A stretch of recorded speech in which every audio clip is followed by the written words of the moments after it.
Good morning, everyone. My name is Nara Subramaniam, and it's indeed my pleasure to welcome all of you all to the SDG Symphony in Harmony, a global conference on sustainability, the magic of 17. It's indeed my pleasure to introduce to you Dr. Halima Sadia, the master creator, curator, and the principal magician of the Magic of 17, Global Conference on Sustainability, very aptly named the SDG Symphony in Harmony. It's a 17-hour education marathon to know, understand, and comprehend the SDGs better. I also wish to congratulate Dr. Halima on the first year anniversary of EduFam International. And a little bit about Dr. Halima.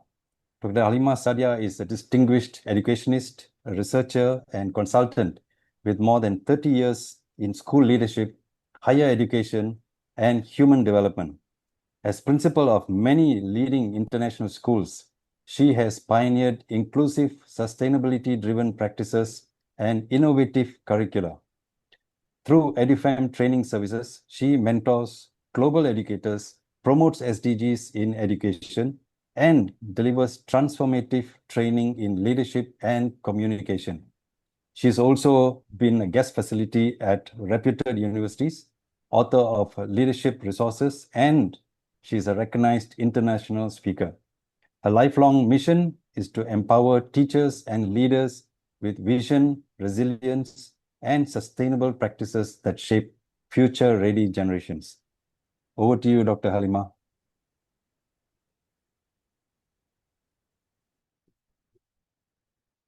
Good morning, ladies and gentlemen. It's an honor to be here, and thank you very much. Such a fabulous introduction, Mr. Nara. So we, the team of SDG1, we are here not only to discuss what is happening in SDG1, but to share the plight of the people around the globe. Can anyone guess that what is the percentage or what is the number of people, those who are suffering with poverty? Any guesses? Please use the chat box.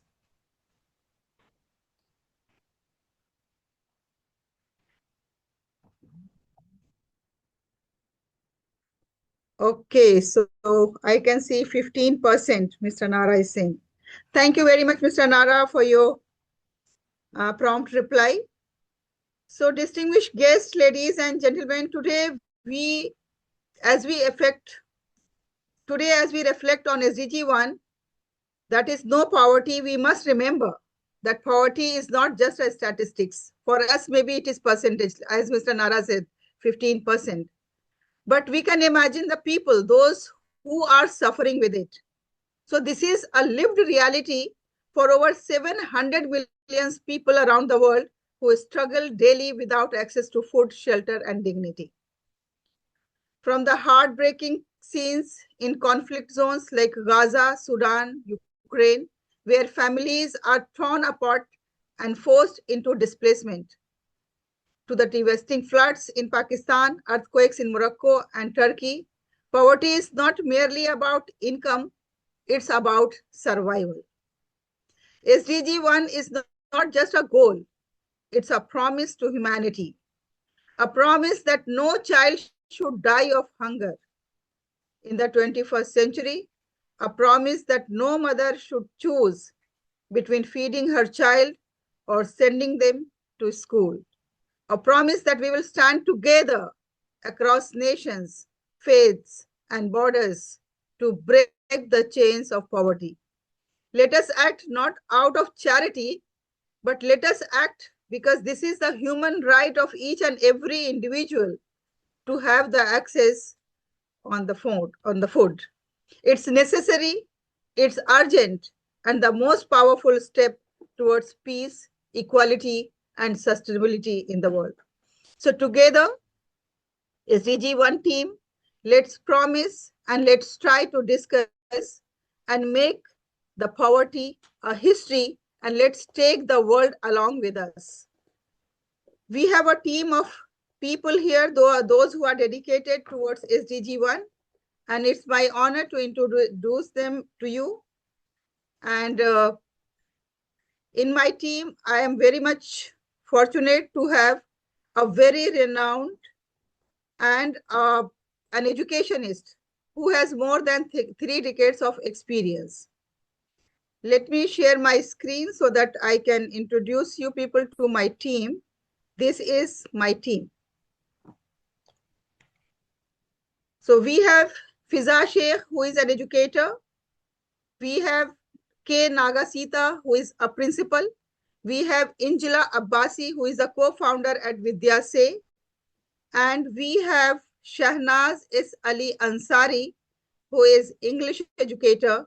And we have a very sweet and cute girl, Shiza Fatima from Abu Dhabi, who will be representing Youth Voice. First of all, let me invite my first speaker. My first speaker is Injila Abbasi. Injila Abbasi is co-founder of Vidya Se. She is passionate about education and lifelong learning with experience in over 400 schools across India. She guides students in career choices and study abroad opportunities. As an art facilitator and therapist, she creates safe, expressive spaces for reflection, creativity, and personal growth. My dear green friends, please welcome Injila Abbasi, who's going to highlight gendered poverty.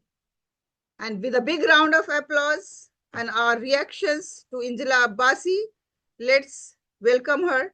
Injila Abbasi, over to you, please.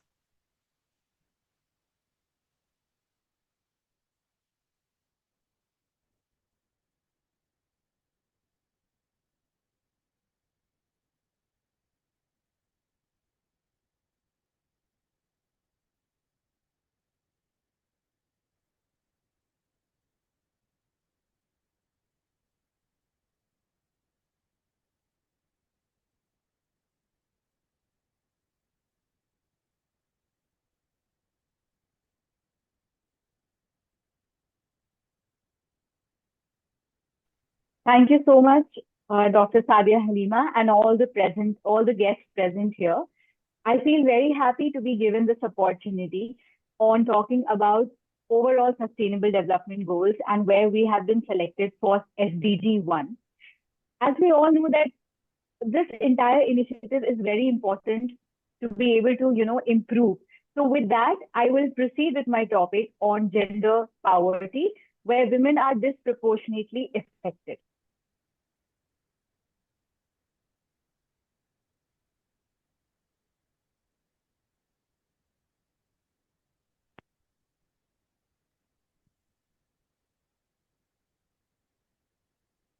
My slide is visible to everybody. Yes.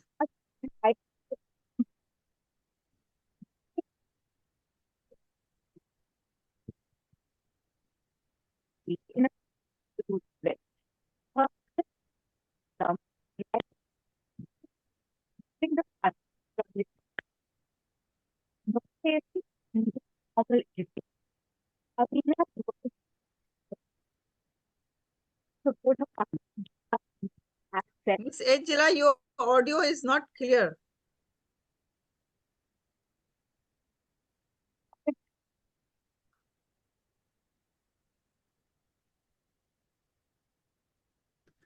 If you are using headphone, please remove and then directly speak, please. How about now? Better, better. Okay, thank you so much. Thank you for the confirmation. So I will just take a moment to get back to the story. So this is a story of Amina, and Amina is a mother of 3 and she lives in a rural village. Her husband's farming income has completely dried up due to drought, leaving the entire family struggling to survive. With no savings, no formal education, her world seemed to collapse. She wanted to support her family, but had no access to credit or guidance. One day, a local self help group introduced microloans and skill building workshops. Amina learned tailoring and slowly began earning. Now, today, she trains other women and helps her community create economic opportunities. Her journey shows how empowering women, even with small steps, can transform lives and entire communities. So this is why we must address poverty through a gendered lens, understanding that women face unique barriers that must be actively supported. Having said that, I'll move to my second slide, which talks about another story, a quick one. And this is a real life based story. And I'm sure you people will really like it. So, this is a story of Sita and her strength, where she's overcoming period poverty. Now, Sita is a young girl from a small village where talking about periods is a taboo. During menstruation, she would miss school, and most of the schools nowadays, they are missing schools because of this, because they are not comfortable. So she had no access to sanitary products and feared embarrassment. Her health suffered miserably and she felt isolated from the peers. One day, there is a local project in Lucknow which is known as the No Shame Project. So even I am a part of that. So we happened to visit the village and we organized awareness sessions. We distributed free sanitary pads and taught young girls about menstrual hygiene. So Sita, once who was hesitant and ashamed, she learned to care for herself, for her health with pride and confidence. So she started attending school regularly and even helped other girls overcome their fears. Today, Sita is definitely connected to us, and her story is a story of change. With education and support, she is breaking silence and stigma, providing the addressing health concern like period poverty, which is a powerful step towards empowering women and shaping healthier futures for entire community. So I thank you so much to all of you that you have patiently listened to the story. Moving to that, what exactly is gendered poverty? Now, here, poverty is not neutral, as we all know. And globally, 1 in 5 women, we live in extreme poverty. And this is really heartbreaking for all of us who actually have not tasted what poverty is. So, as compared to 1 in 7 men, women's poverty is shaped by social norms, access to resources, and unpaid work. And what are the causes? The causes are education gaps. Now, for example, as I gave you, Amina had no formal education and missed on learning skills that could have improved her livelihood in her own village. Similarly, we go to wage inequality. Here also, Amina, if we take through Amina's point of view, Amina wanted to earn but had no access to formal jobs. And she was never given that enough education and training to do so. Similarly, even if she moved to wage, but here unpaid care work is one of the most important things which maximum women goes through in India or anywhere in abroad, where, for example, Amina spent most of her day caring for her children and managing household chores without any income. But obviously, it is not noted and noticed. If I talk about healthcare and safety, example, during the drought, Amina had her children suffered from poor nutrition and they had limited access to medical care. So many women in poverty stick areas prioritize family health over their own. So we sometimes as a women, we forget our own health and we try to prioritize others, which definitely should not happen because every individual counts. Similarly, if I talk about cultural norms, so Amina faced resistance from family and neighbors. Again, there is a barrier and hindrance. So now with that, let's move to the next one. So next topic will be about the impacts. What is the impact of it and how we can overcome it. So poor health malnutrition is one of the impact. Increased risk of exploitation is another. For example, in vulnerable situations, women are more likely to face abuse, trafficking, or unsafe working conditions. And that is why most of the women, especially coming from the poor family, they are very much hesitant to face the world. Again, depression and social isolation, with that's going to be my third point, where with the pressure of survival and lack of support, women like Amina, they often feel overwhelmed, leading to mental health issues such as anxiety and depression. So here, educational setback for children is another cause or impact. So here, when families face extreme poverty, education becomes a luxury. And as most of us are educationists here, and we know the importance of education. We know how important it is to eradicate poverty, education. Economic dependence will be my fifth point for the topic, where without stable income or assets, women will remain dependent on others. And we should take an oath that as a woman we should not be dependent on anyone, because because we as a woman have to shape the future of us as well as of the generations to come. So with that, let's move to the next slide, which will be the conclusion. Please mind your time, Angela. Last 1 Yes, minute. sure. I'm very much particular about my time. Thank you.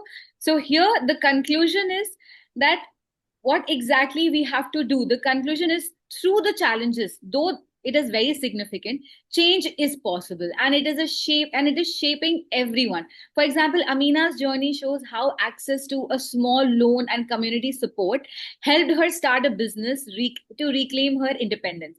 Similarly, if I talk about Sita, a story reminds us that education can transform a girl life, empowering her to support her family and inspire others if mind you, if given a good health care system and education on the same. So there is no isolated stories. These are two stories. There are examples from communities around the world. I'm just almost done, Ms. Sadia Halima. So where women are rising above poverty through support, opportunity, and resilience by investing in education, investing in healthcare, legal rights, financial tools, and we can help women break free from poverty and create a lasting change for families, communities, and generations to come. So with that, I'll move to one of my favorite quote that I have taken for the day. So here, that is going to be my call of action. And with that, when women rise from poverty, it's not just the story that changes, it's the story of families, communities, and the world rewriting its future with courage, hope, and possibility. And with that, I will close my statement. Change doesn't always come from big actions. It starts with small steps that each of us can take, whether it's lending your voice, time, or resource. Your involvement matters. Together, we can help women in above overcoming poverty and create more equitable world. Thank you so much for letting me speak my heart out and giving me this topic, and all the best to everyone. Thank you so much. Thank you, Miss Angela Abbasi. It was really wonderful and eye-opener.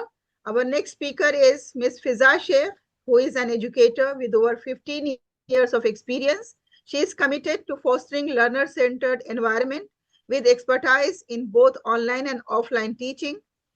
She encourages curiosity, interaction, and continuous learning. Her work reflects a deep dedication to engaging students meaningfully while addressing challenges in education and development. Over to you, Ms. Fiza. Good morning, everyone. And thank you, Dr. Halima, for giving me a chance to speak on this topic on rural and urban divide. Yes. So first of all, I'm just going to share my screen.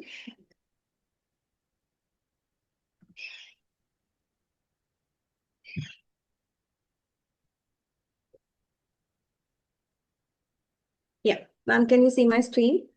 Yes, it's okay. Today I'm going to speak on the topic which is rural and urban poverty. Okay. So on ma'am, I'm just getting this admit thing. Can you just please ignore. Okay. Yeah. So urban and rural poverty. So today the topic is about where we have in a nation, we have both poverty. So poverty is a social economic condition where the individual, families, communities cannot achieve a minimum standard of living due to insufficient financial resources and essentials. The inability to meet basic human needs like housing, clean water, food, medical care defines this condition. Various nations establish criteria to determine the poverty line and quantify the population affected, while often linked to income poverty stem from the range of factors such as race, sexual identity, and access to education. So we understand that poverty is very dangerous, right? And it is because of the population. We can see lack of access of food and clean water, lack of jobs, there's a war conflict, social injustice, lack of infrastructure, there's a climate change, and lack of education. Climate change can be the flood and the earthquake, which happens uncertainly, and the people are poor. The hidden impact of the poverty, that is, the people feel insecure, they feel lack of support, lack of education, domestic violence, and poverty. Let's understand what is rural poverty. In India, most of the people live in villages where they have lack of education. They are fully dependent on agriculture. What if there's no rain? So the whole the whole the whole family goes into poverty because they don't have enough food and to sell. That's the problem in the rural poverty. They have lack of education. That's the reason they move to the urban places. So the main reason in the rural poverty is lack of education, uh, the rains, dependent on rains, the wastage of food. They do not have the storage where they can store the food and sell to the company, sell to the urban people, and they get the income. That's the main problem in rural poverty. That's a cycle. The training, the money, lack of opportunities, lack of income. They are very poor, and the generations go poor because of the rural poverty. Let's understand the urban poverty. Because of the rural poverty, the people in the villages try to move to the urban areas. Now, where the people move in the urban areas, what happens? They do not have a proper place of living. They land up ending in living in the slum areas, which is again getting overpopulated. The city looks good, but it's very dangerous for the people who cannot earn their living. They end up living doing the labor jobs. They do not do much of the security jobs, right? They're not into, yeah, the lack of communicating assets, deprivation of the government benefits migrants, informants of labor. There's less of labor, which is due to the urban poverty. Let's come to the conclusion where we have 27% of Indian population lives in rural areas and below the poverty line. And in urban areas, we have 24% of people in urban cities and metropolitans fall below the poverty line, which is less than 32% per day. So it's very difficult for them to survive. And the people who come in urban areas, they do not send the students to the school, the child to the school, because they need more money to survive. In urban cities, we have lots of expenses like rent, the housing, right, and the food, which is very expensive for them to survive. So the primary cause of rural is poor agricultural yield, debt of landlords, seasonal crops and no other jobs, caste and gender-based oppression, failed monsoon, infected crops, large family size, and urban areas we have unemployment, low wages and high inflation, illiteracy, low benefits from the government policies, corruption. These are the main causes of urban poverty. That's the impact where we have illiteracy and high dropout rate, child labor and human trafficking, drug addiction, malnutrition, civil unrest, increased crime rate and suicide, dwelling the slums and the poor health condition. In conclusion, I want to conclude that finally, uh, people live in villages and they are in and they're going to, I'm so sorry, just back. Yeah. To conclude that in urban cities, the people are again urban and rural, both the poverties are interrelated to each other because they are different ways, but they're poor, right? That's the reason we need to come up with the poverty. So to have a good nation, we should have a place where the rural people get the development and the urban people also get their development. Like urban people will have employment, right? And the rural people, we should educate them so that they come up to the level of the urban people and they have their own survival. Both the places, we need to work on the poverty so that we have a better nation. Thank you. Thank you very much. It was well explained, well presented. Thank you, Fiza.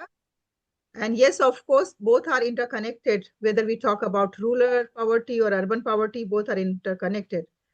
Next speaker, we have Ms. Shahnaz Shamshad Ali Ansari. She is an accomplished English educator with more than a decade of teaching experience. holds a master's in English literature and a B.Ed from Mumbai University. Beyond teaching, she leads cultural and educational initiatives, inspiring students through creativity, collaboration, and a strong commitment to excellence in learning. Over to you, Ms. Shahnaz. Thank you, ma'am, for the introduction. Good morning, everyone. I'm Shahnaz Ansari, and today I invite you to take a quick journey with me, one that travels from boardrooms where bold promises are made to the everyday streets where those promises are tested. We are going to start with a quick question. How many of you remember what we were doing in 2015? We were living our lives. But the most influential people, what they did, they took a very bold promise that they're going to eradicate poverty from the nation, from the global, from all the countries till 2030. But the promises can't fill the stomachs. Only the promises were made. It was not applied. It was not taken into action.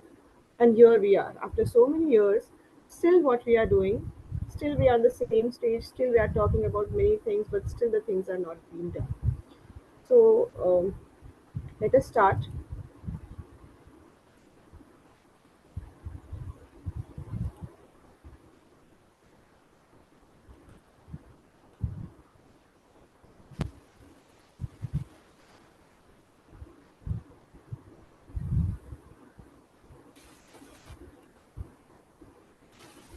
Yeah. So here we are. We're going to explore the global commitments, the gap between the global commitments and realities, what we are achieving in SDG goal. So let us go ahead. The bold promise we made, which you're talking about, what was the commitment? The commitment was to see that we are going to end poverty, extreme poverty by 2030.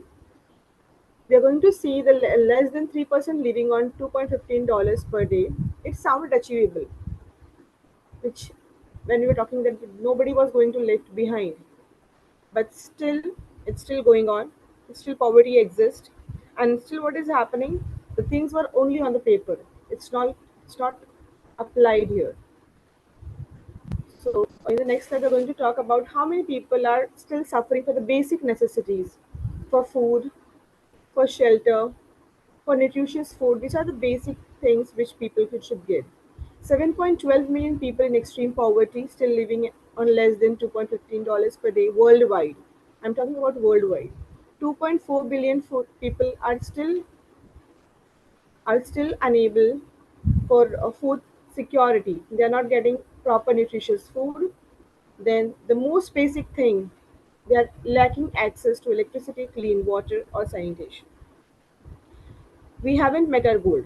Now, fast forward today, what we are going to see is why the gap still persists. What is the problem? Why we are still facing all these issues?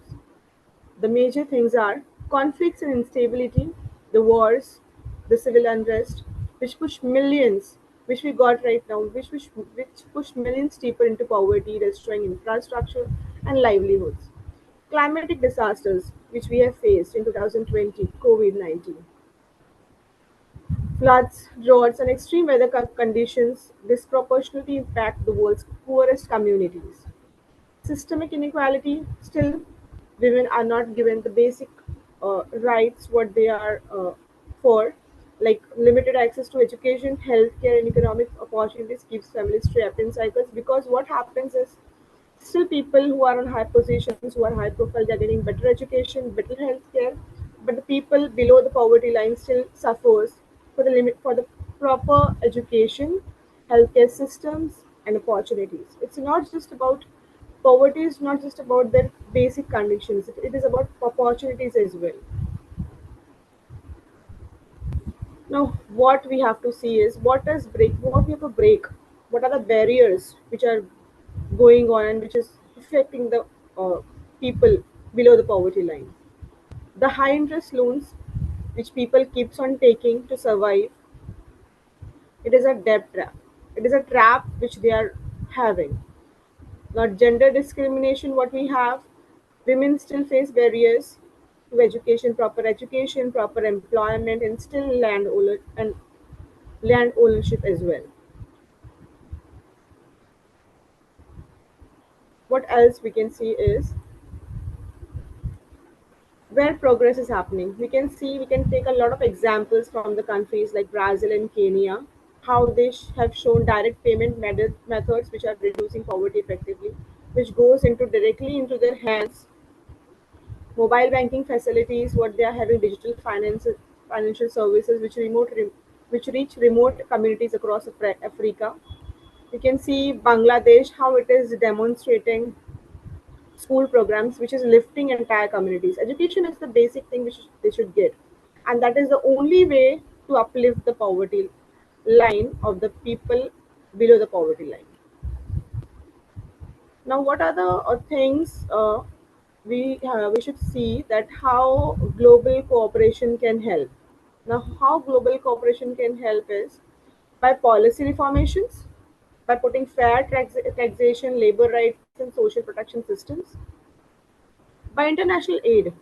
Strategic funding should be given for infrastructure, for healthcare systems, for education systems, for schools, colleges. We can also have technology transfers, like sharing innovations with each other to have improved agriculture system, healthcare systems, and renewable energies. And we should also have fair trade systems where market access and fair prices for developing nations should be equal. Then what's working? What is working in other countries, which evidence and proofs show? You can see universal basic income pilots have been done in Kenya's trials show, which is reducing stress, improving health, and also increasing people's ownership. Microfinance evaluations, you can see Rwanda's cooperation model, which is providing credit with community support. We can also see skill-based training, which is happening in India. Vocational programs are being held to make them more skilled so that they can earn more money. Now, what the promise remains, while 2030 may seem unlikely, but still we have so many years in our hands which we can use to change policies, to push policy makers to change policies, and we can raise our voices to bring us closer to a world where poverty is history and not reality. Now, our responsibility continues for advocating evidence-based solutions. Our opportunity is there to support programs that work, scale them globally. Our commitment is to hold leaders accountable to the promises made. We should push the leaders to be accountable for what the actions they are doing and what the promises they are making and what are the realities we are facing in today's world. Now, what moving beyond promises, what actions we can take as an individual? We can advocate for increased development funding in our country. We can support different organizations for implementing proven poverty reduction strategies. We can push policy changes to make a systematic way and to address this systemic inequality. We can share stories that humanize poverty statistics. We can make them aware of how it is happening and how it can be changed later on. And that's it from my side. Thank you so much. Thank you very much, Ms. Shahnaz. Uh, it was really a very well-informed presentation. And yes, of course, it is a shared responsibility of all to look into this, that how we can eradicate the poverty. Now, next we have a very seasoned educator, Ms. K. Nagasita, who is the principal of Tiny Scholars High School, India. She is passionate educator with over 30 years of experience, and she is a mentor with She Leads Asia. She actively empowers emerging women leaders in education, drawing from decades of expertise in innovation, classroom practice, and guiding excellence in teaching and learning. Ladies and gentlemen, let's welcome with big round of applause. Let's welcome Ms. K. Nagasita. Over to you, ma'am.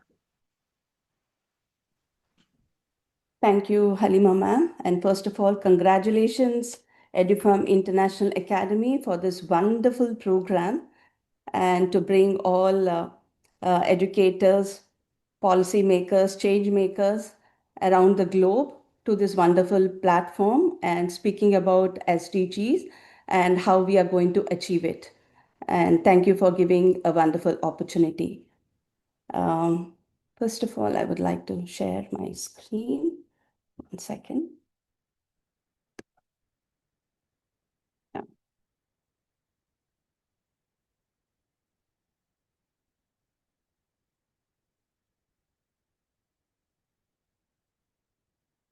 So, Sustainable Development Goals, 1, where it stays about no policy, no poverty, and just not as an educator, but as a believer in the power of education to change lives and to break cycles, child poverty and the intergenerational cycle through the lens of Sustainable Development Goals, 1, that is no poverty.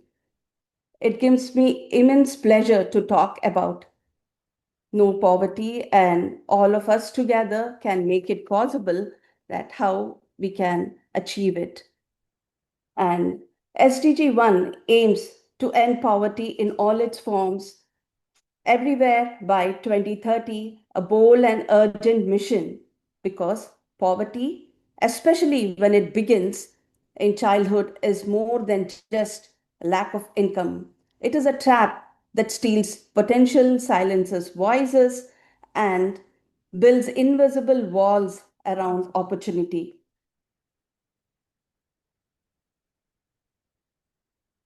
And perhaps the cruelest truth is that how more likely the poor face the health issues, limited access to education, undernutrition, and child labor, and emotional trauma. These disadvantages don't disappear when they become adults, they often grow and results in another generation of children born into the same cycle. And that is what is called the intergenerational cycle of poverty. And unless and until we interrupt it, it will persist. And I'm sure that, how can we make this cycle meet hope? It is one of the big questions that how we can change. It is with all of us, the stakeholders, the governments, the international organization, NGOs, civil society, communities, and the individuals who are very much responsible, and we can make that the teachers are also the frontline workers to end this poverty. And I'm sure that we can break it. And the power of education. Education is the single most powerful tool to break the poverty cycle. It increases lifetime earnings, improves health outcomes, empower individuals, especially girls, and strengthens communities. UNESCO estimates that 171 million people could be lifted out of poverty if every child left school with basic reading skills. And that's the power of literacy. And that's the power which all educators can strive for. But to unlock that potential, we must also acknowledge the barriers that places in the way of learning. And I observe that a child who comes to school hungry cannot concentrate, and the student who misses days because of responsibilities at home, and the brighter learner whose family cannot afford uniform transport or digital access. And these are not just the individual struggles, they are the systematic failures. And so, what can we educators and everyone do for that? I think as educators, first, advocate, and SDG 1 cannot be achieved without strong public investment in inclusive education, child protection, and social safety. And we must raise our voices for school meal programs, free learning materials, and psychosocial support for our students and empower them. Second, innovate within our classrooms. Poverty should not determine learning outcomes, and we must use inclusive strategies, flexible learning models, and teaching to ensure every child is seen, heard, and supported. Third, collaborate with families and communities. Parents in poverty are not neglectful, they are often overburdened and undersupported. When we engage families with empathy, we build the kind of stable environments that children need to thrive. And finally, we must believe that one teacher and one lesson and one act of kindness can alter the course of life. And I totally believe that. And we have seen the child who has used the books have excelled well and has become the top of the class. The students, after years of struggle, stood on the stage and gave excellent speeches. And these are not miracles, these are the results of intentional action. So, if we look to 2030, as the world races towards achieving the Sustainable Development Goals, let's remember SDG 1 is possible to achieve. It lives in our classrooms, in our choices, in our belief that no child is too poor to deserve a future. And let us be more than educators, let us be cycle breakers, and let's be the agents of SDG 1. And thank you, one and all, for giving this wonderful opportunity. And together we can make it. And thank you, Halima ma'am, for this wonderful platform where all of us across the globe are meeting today. And here it is 10:30 p.m., 10:43 p.m. in US. And a wonderful program. Beautiful, beautiful, Sita ma'am. It was really a wonderful presentation. And thank you for your efforts. And yes, it is really a wonderful presentation. And education is the most powerful weapon to change the scenario. As a principal, I believe that with this belief, we start our career and profession. So, ladies and gentlemen, she was Miss Nagasita, and now we are going to invite our youth speaker, Youth Voice. She will be talking about child poverty and integrational cycles. Shiza Fatima is grade 8 student at Abu Dhabi Indian School and is an award-winning speaker, young entrepreneur and published author. Passionate about sustainability, she has organized and cleanup drives and awareness campaigns. Beyond academics, she enjoys art, sports, aspiring to inspire peers as a role model for positive change. My dear friends, Miss Shiza has her examination today, so she has sent her message to us through her video, and it's my privilege to share her video with you all. Please give a big round of applause to baby Shiza, in fact, not Miss Shiza. And remember that she is a green ambassador at EduFam, and she participates actively in all our activities. Over to you, ladies and gentlemen, Miss Shiza. Greetings. I'm Shiza Fatima.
Village, Arif picked up a book. The book led him back to school.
Ladies and gentlemen, beautiful presentation by Shiza Fatma. And yes, it was spoken from heart. Now, let's move. And from SDG 1, what are the recommendations? It's time to look into that. Yes, SDG 1 believes that poverty is not something that is going to be here forever. Poverty is something that is just due to the lack of planning, lack of social protection, inadequate social protection systems. So look at this from this point of view. What we have discussed and find that poverty is P stands for poor coverage. Millions of vulnerable people, especially informal workers, migrants, rural communities, they are not included in the schemes, in the policies, and that's what the system is still ineffective. O stands for overburdened system, like we have weak infrastructures, we have insufficient funds, and that strains social protection programs. V stands for vulnerability, because without protection, families fall back with the calamities, when there is shock, when there is illness, when there is any disaster, the families are not ready for that. So this is vulnerability exposed. And E stands for exclusion of marginalized, especially when we talk about women, children, person with disabilities, elderly people, how elderly people are not being utilized or not being taken care of. These are some of the reasons that they are excluded from the welfare programs. And R stands for resilience lacking.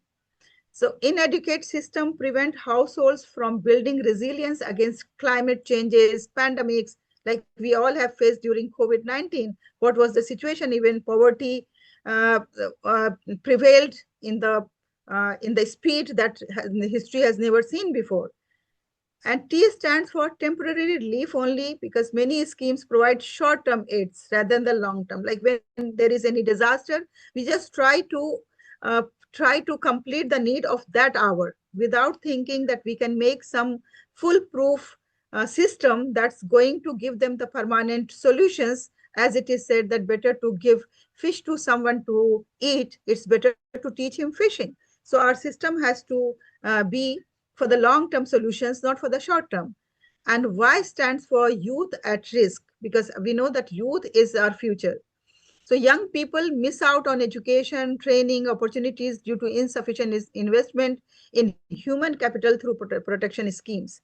Let you look at the education system, I'm talking about like in subcontinent, the education system is, especially higher education, is so expensive that it is not affordable at all. When you take the professional degrees, their fees, even in the government colleges, even private colleges, so we cannot even think about. So how the youth is going to be educated and trained and then utilize the opportunity to eradicate poverty? It's only possible when the youth is educated. And if the youth is not able to avail the opportunity, it's next to impossible. My dear friends, so poverty everywhere, it is a threat. It is a threat to peace. Many crimes you will see that happening because of the poverty. So each one of us, whether we are the governments, business, educators, citizens, we all must unite, and we all must at least try to this endeavor that no child sleeps hungry. So every child at least eats 2-time meal. So our key recommendations from SDG 1 is that first of all, we have to invest in quality education. So our fundings for the education should be increased, because education is one of the most powerful source to eradicate poverty. We have to strengthen the social protection system, and we have to empower women and marginalized group. We have to strengthen climate resilience, whatever is happening, why this 17 hours program we are organizing, because everything is that the climate is changing, and because of that lots of issues, lots of environmental issues we are facing, and environmental issues are one of the reason of the poverty. So that is the reason why we have to focus more on the strengthening of climatic resilience. Then there should be partnership and global solidarity. There are countries, those who are self-sufficient, those who are their, we can say their income, per capita income is more than the other developing countries, or the countries, those who are into extreme poverty. So how we can go for the partnership and global solidarity? This is one of the recommendation that we should think about this. And then we have to promote decent work and livelihood. You know, there should not be any work where a person is not able to earn just to satisfy his food need. So if the person is working, and for example, take the example of a laborer.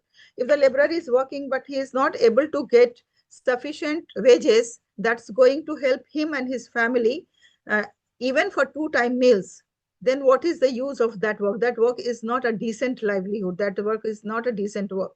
So we have to promote decent work and livelihood, where everybody is at least able to work and get a very respectable life, not very luxurious, but at least respectable life, where he can fulfill his 2 times meal, housing, shelter, clothing, all these basic needs, roti, kapda, and or makan. So these are the basic needs a person should be able to do that. And then community-led development programs. These are really very important, where, you know, the government policies don't work. There we see that community-led development programs work. So the communities have come out of this notion that they are for themselves, or they are earning for themselves, or their wealth is for themselves. The concept of that we are for the community, we are for the people, and whatever we have, it is a shared resources. We are not only the owners, but we are the custodians. If we live with that mindset, then you will find that no poor will be left, because wealth, there is no dearth of wealth. What is the problem? The problem is unequal distribution. Some people are so rich, and they are like, their 1 cup of tea is 1.5 lakhs rupees, while other person, you will find that not getting even 1 rupee for a cup of tea. So this difference is how we are going to bridge this gap. That is a major question that we all have to think about it, and we all have to um, uh, give the recommendations to the policymakers, to the industry owners, to the leaders, the global leaders, to come forward and think about this. So ladies and gentlemen, this was from SDG 1 that says no poverty, and we have discussed and recommended these points. My friends have very nicely elaborated on about SDG 1. I am thankful to them, and I request all my friends to come forward, and I request the people, those who are here, the audience, the participants, the speakers, that if you have any queries, any questions, you are most welcome, because we still have 4 minutes time to go. So you are most welcome. You please raise up your hand, and our team is here to respond your queries and questions if you have any. Thank you very much.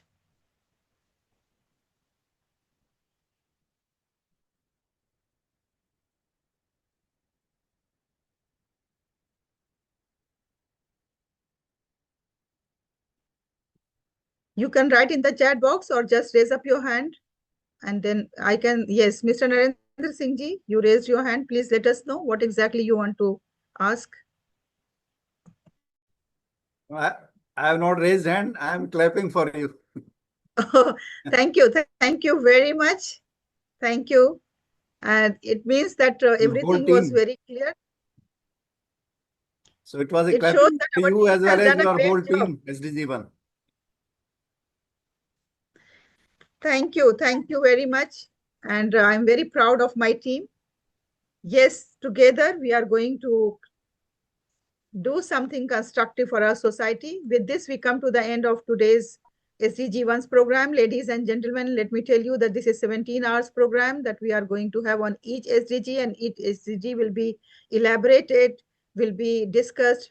Especially the gaps will be more pointed out, and the recommendations we are looking for. And all the session heads are requested to give their recommendation later, submit to us, so that we can present it to the right people. And one correction I would like to make, because this is not the anniversary of EduFam Training Services. This is the anniversary of Global Eco-Visionaries Group. So Global Eco-Visionaries Group is a group. We are concerned about the environment, about sustainability, about the world, about the green future. And we have with us support of all the leaders around the globe. Mr. Nara is heading this group, Eco-Visionaries Global Group, and we are thankful to all our respected people. Dr. Ram is also a very important member of Global Eco-Visionaries Group. And thank you very much for organizing such a meaningful program. With this, it's 7 o'clock, and now we will move to the next SDG. And for next SDG, let me introduce my eminent and very, very respectable, the head of Eco-Visionaries Global Group, Mr. Nara Subramaniam. Ladies and gentlemen, Mr. Nara Subramaniam, may I request the tech team to highlight Mr. Nara Subramaniam? Yes. So, ladies and gentlemen, the session head for SDG 2 is Mr. Nara Subramaniam. And Mr. Nara Subramaniam is a Malaysian business leader with over 5 decades of corporate, entrepreneurial, and advisory excellence, a chartered accountant and certified coach. He founded Resolve Asia and serves as Chief Future Officer of a global sustainable solutions enterprise. His expertise spans governance, ESG, succession planning, and sustainability strategies, guiding organizations towards responsible growth, a mentor and thought leader. He inspires businesses to align purpose with profit and impact. His dedication to sustainable transformation and leadership development continues to influence industries and communities across Asia and beyond. A big round of applause to Mr. Nara Subramaniam. And Mr. Nara Subramaniam, over to you, please. Thank you so much, Dr. Halima. Thank you very much. That was really an awesome start and kickoff to the global conference. Congratulations to SDG number 1 group. And thank you also for all the information that has been shared. And sometimes I find that, we are sharing so much of information, it crisscrosses all of the 17 goals. And not only that, there's a lot of data, a lot of information, and sometimes it is over a certain period of time.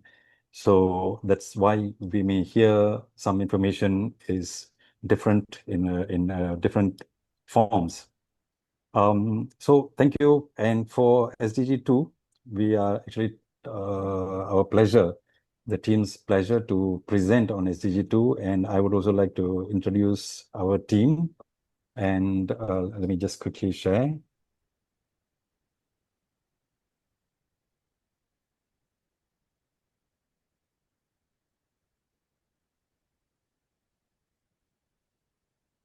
So this is our team for SDG 2. And myself, I'm there together with Dr. Alka, Dr. Najaf, Dr. Shelley, Mr. Narendra, and Ms. Alicia. And SDG 2 is all about zero hunger. And in the beginning, there was enough food for everyone. There was enough nutrition for everyone. But statistics now show that 700 over million people out of our global population of 8.2 billion are actually going hungry, or they are suffering from malnutrition. At the same time, food systems around the world are also facing challenges, all the way from production to delivery to consumption. And these challenges are also because of climate change, because of conflicts around the region, as you all have heard, inequality, which has been there for many, many decades and centuries, and ultimately food waste. There is so much of food which is being wasted. In the 1990s, when the NDG or SDGs were conceptualized, the global population was only 5.4 million. Imagine 35 years ago, it's only 5.4, and now it's 8.2. At that time, 816 million people were considered as undernourished, 15% of the population, 1 out of every 7. And today, at a population of 8.1, we are at about 735. It actually sounds better. It actually looks better. That means it's 1 out of 11 people that is actually undernourished, or having a poverty. So it's a big improvement. However, the goal is not just to provide enough food, but also to ensure healthy, nutritious, and sustainable diets for everyone. So achieving this requires a lot of work. So today we want to go through this topic, and I'm actually proud to start off with our first speaker, Dr. Najaf. Dr. Najaf Al-Aliwani. He's a postdoctoral fellow at IIT Roorkee from Greater Noida campus at India. He is going to be speaking on food waste versus food insecurity, the paradox. Thank you, Dr. Najaf, if I can quickly just introduce, he's a researcher with over 4 years of experience in innovation, sustainability, and smart technology. He holds a PhD in operations research on consumer analytics, emphasizing on sustainability. His expertise spans circular economy, warehousing, and transportation, with a focus on integrating IoT, AI, machine learning, and data analytics to optimize energy, resources, and transport systems. Dedicated to addressing global concerns, he designs, implements sustainable solutions for urban environments. Widely published in Scopus indexed journals, Dr. Wani also consults with industry and government, bridging academia and practice by turning research into strategies for sustainable development. All the qualities that we need for SDG 2 and, in fact, all of the SDGs. Thank you so much. Please go ahead, Dr. Najaf. Thank you, sir. Shall I start, sir? Yes, please go ahead. So I'm thanking to all the entire team for giving me the opportunity to have some introduction and share some ideas. So myself, Dr. Najaf Aliwani, I have completed my PhD from Velo Institute of Technology. Today, we will talk about Sustainable Development Goals as a hunger or food security. So what is the main, what is the Sustainable Development Goals? We are seeing what is the food waste. The food waste is the process of going from initial stage to the final stage, and disposal and waste along this different supply chain systems, and does not reach to the human needs and does not provide the basic human needs to the human. So the process of in different processes, it has been waste and disposed. So what are the strategies? What are the implementations? What are the different policy makers? What are the different systematic challenges that can address the sustainable development goals of food waste or food paradox? We see that a lot of tons of waste has been created in international as well as in national level. So it is both for academia as well as industries. They should take some responsibility, some concern how to avoid the waste. From the academia, we can provide some existing literature and how different processes like food are being wasted from initial stage to the final stage by interlinking the models with the sustainable development goals. If we will see from industry perspective, industries can provide some incentives. They can provide some incentives, some recycling centers, secondary recycling centers, and they can just avoid the food waste from pre and post consumer assumption. So we have to move from micro to the macro level. How the food has been wasted from pre up to post consumer, how it can be, we have to adjust some degree, like degree of recoverability in every stage. In order to, we can also invest like new technologies like artificial intelligence, deep learning, or we can use the blockchain technology that can avoid that food going into the trashes or food going to be the waste. We can create food banks that can avoid, that can provide surplus food to the needy, that can create, we can give incentives to the people that can recycle the food waste from different processes. So this is the current status trends in Asia Pacific. We see that 7 million in India, 7 million, around 7 million food has been wasted. And then the Tamil Nadu government has also established one agenda like food day meals, free food day meals for avoid hunger in India. And same strategy we can follow in international level or in any of the nation that can help like how we can improve different securities. These are the progresses. What progresses are countries have to take policy priorities for food security. We have to use measures to specify the zero hunger poverty. We see that Indonesia and Malaysia is the case. We have case studies. What are the areas and attention challenges? We have to invest in higher food production, including urban agriculture. We have to use artificial intelligence. We have to use new technologies to avoid the food waste from pre and post consumer. So promising innovations and practices we can use, we can innovative governance policies to give incentives, to give some subsidies to avoid food waste. We can use agriculture digitalization, we can use big data analytics, we can use digital extension, or we can use smart farming. So what are the priorities? We can invest in sustainably produced diverse foods, secure health, balanced, abundant food supplies. We can minimize food loss in different strategies in different layers by using degree of recovery. We can use some mathematical models that can reduce the waste from initial to the final stage. So this is a sustainable development goal progress from 2015 to 2020-30. We have to achieve the as a sustainable development goals up to 030. So what we have to do, we have to moderate severe food insecurity, prevalence, standing flows of agricultural sector, food prices, anomalies, plant and animal breeds with shifts and genetics, greenhouse emission reduction. So all we have to do, what with both academia and industries have to frame policies, we have to give incentives, we have to produce new things, we have to add new concepts like recycling, 3-hour cycle, 7-hour cycle, 9-hour cycle, to avoid the consumption from different layers of supply chain. Thank you all for listening these ideas.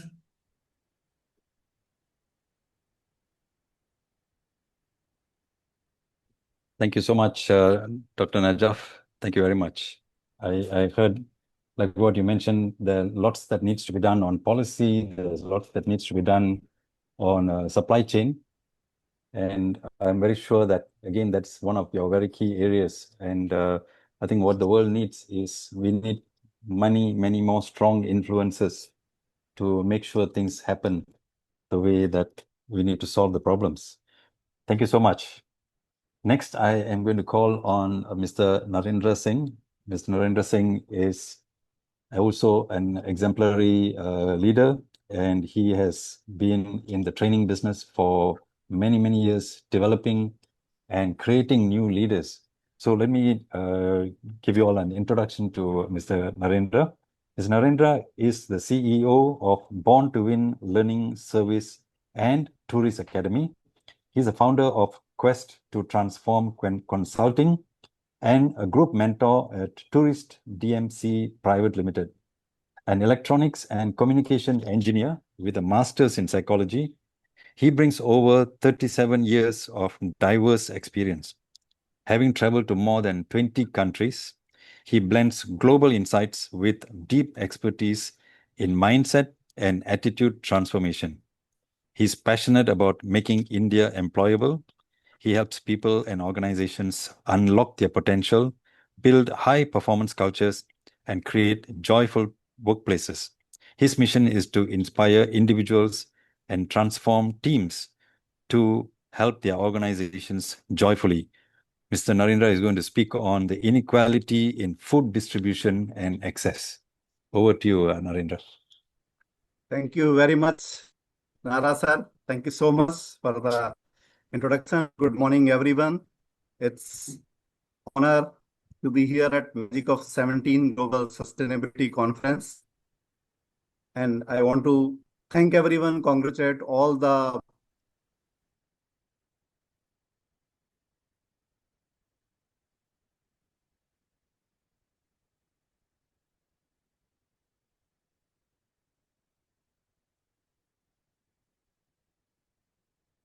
I think Narendra went offline.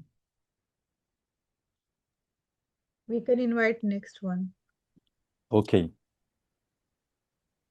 Our next speaker is actually Dr. Alka Chada. Dr. Alka, I hope you might be able to continue where Narendra left off until he comes back on. So Dr. Alka is actually traveling right now. She's in Europe, and we're very, very fortunate to actually have her here to join us on SDG2. Dr. Alka is a physician and certified coach. She's a global keynote speaker and author, and also an NLP practitioner, yoga and meditation advocate. Dr. Alka's passionate topic is on malnutrition and stunted growth in children. And she's a physician, a certified coach, a wellness leader, dedicated to creating a happier, more harmonious workplace. With over 30 years of medical practice, she integrates neuroscience, yoga, meditation, NLP, and emotional intelligence into transformative workshops, keynotes, and coaching programs. She's a founder of Mumbai's Hope and Care Endocrine Center and the Happiness School. She empowers professionals, businesses, and organizations to harness empathy and the subconscious mind for growth. She has authored several books and a host of 80 plus Power of Your Mind LinkedIn live sessions, and also leads the PSAI Mumbai chapter. Her work bridges science and ancient wisdom to cultivate resilience and purpose. Over to you, Dr. Alka. Thank you, Nara sir. Thank you, Halima ma'am. It's always a pleasure to speak on your platform. When this topic was given to me, I had some images in my mind. As a child, I remember whenever we had a birthday in our house, we are four daughters, and my mom, she prepared some food and she took us all to a nearby slum, and we sat with the children over there, and then we had that food with them. And she always told me, my dad and my mom, they always told me, don't forget the underprivileged in your life. And those memories are still there in my subconscious mind, in my soul. And they prepared us for the future of our life. We may be having everything with us, but there are some people in this world who do not have everything. When I come back to today's life, I still go to the slums, but the more I see the overnutrition over here, the excess of nutrition, in the not the better distribution in our lives, I get very choked when I look at that. Because one day there was a beggar begging on the road, and I offered some food because there was a puja in my house, and we offer food to the underprivileged. I had a plate, paper plate, and I had food, and I had covered it with another paper plate, and I was offering this to that little child, and the mother also was there. She refused to take it. She said, "You give me something from McDonald's." She showed me that McDonald's. She said, "You buy something from McDonald's, I will take that. I don't want your food." This is the sad story of today. Today, what is the reason for our malnutrition? In our cities, we don't see that, but the people who come from the villages, from the tribal areas, they are the people who are malnourished, and basically they are below poverty line. There was a place in the end of Mumbai, where my dad used to go to help those tribal people to make some food for themselves. They were lazy. They were doing some other work, but they were not doing the work of farming which they were supposed to do. And there was a school nearby, and in this school there were some children who were studying. These children were given rice and dal, rice and dal, rice and dal, rice and dal, morning, afternoon, and night. 3 meals in a day were only having rice and dal.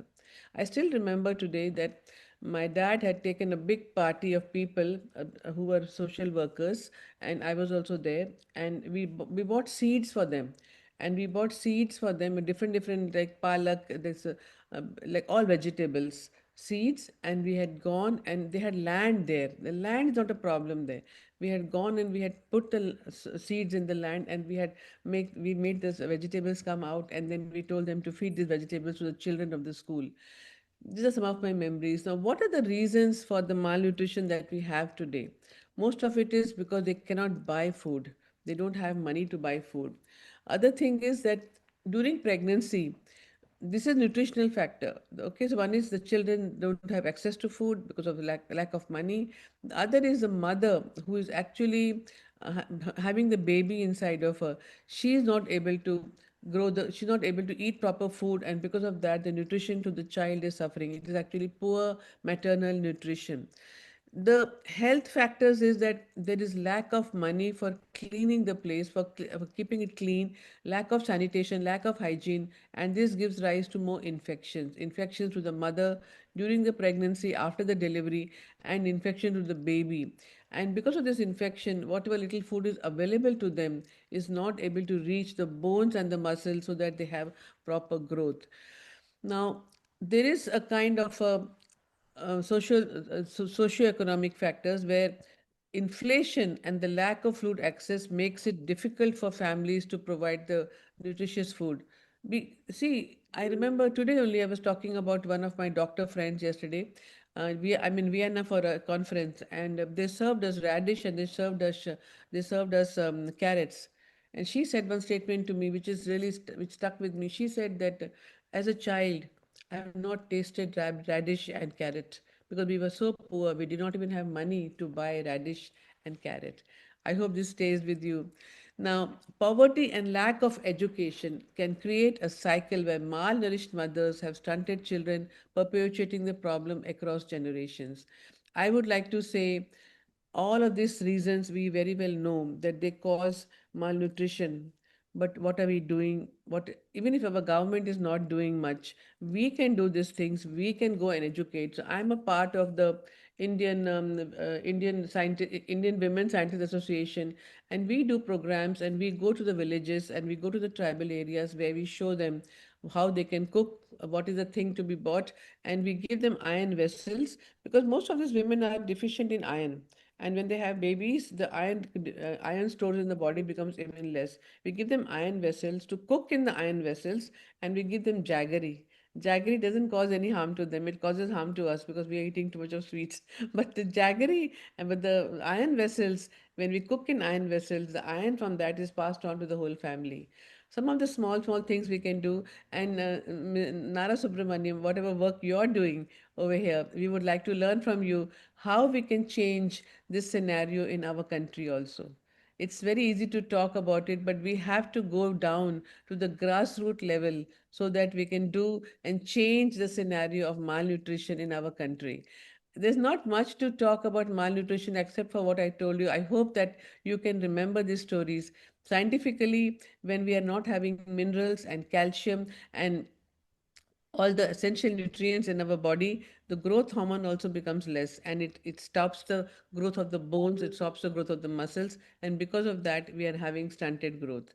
This is all what I want to say about the malnutrition. Any questions, I'm happy to answer.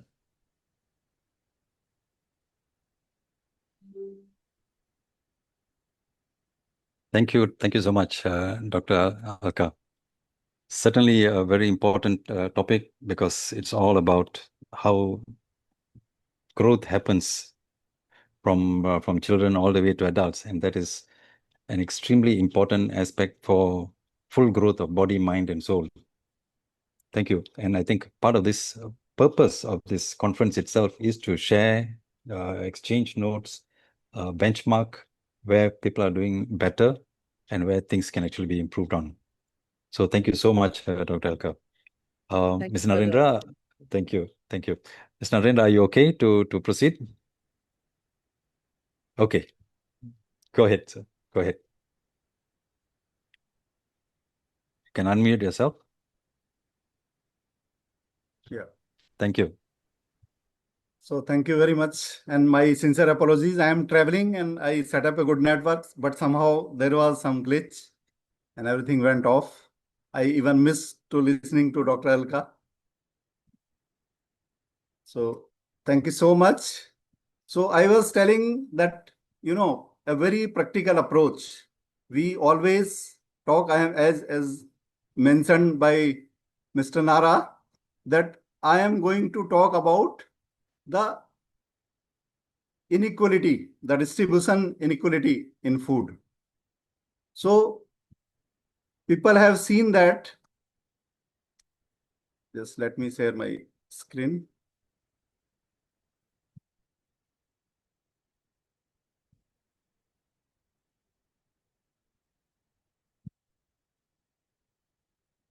Yeah.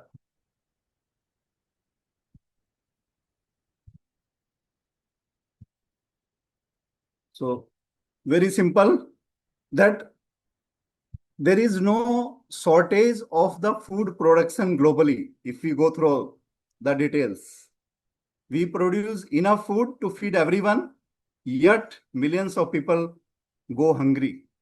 And if we go around the globe, fortunately, I had the chance to visit, all the continents. And even today, in, many of the African countries, you cannot believe what is the situation. We only focus on some of the areas, even the things are not coming up.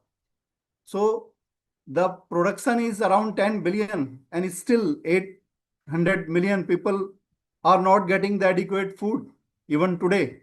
So that is the case. And what is happening, that we are producing enough for the population we have of the global population today. On the other hand, we waste enough food. See, one side people are hungry, other side it is wasted. And hunger is actually, it has got more to do with the distribution, not the shortage of production or the available food.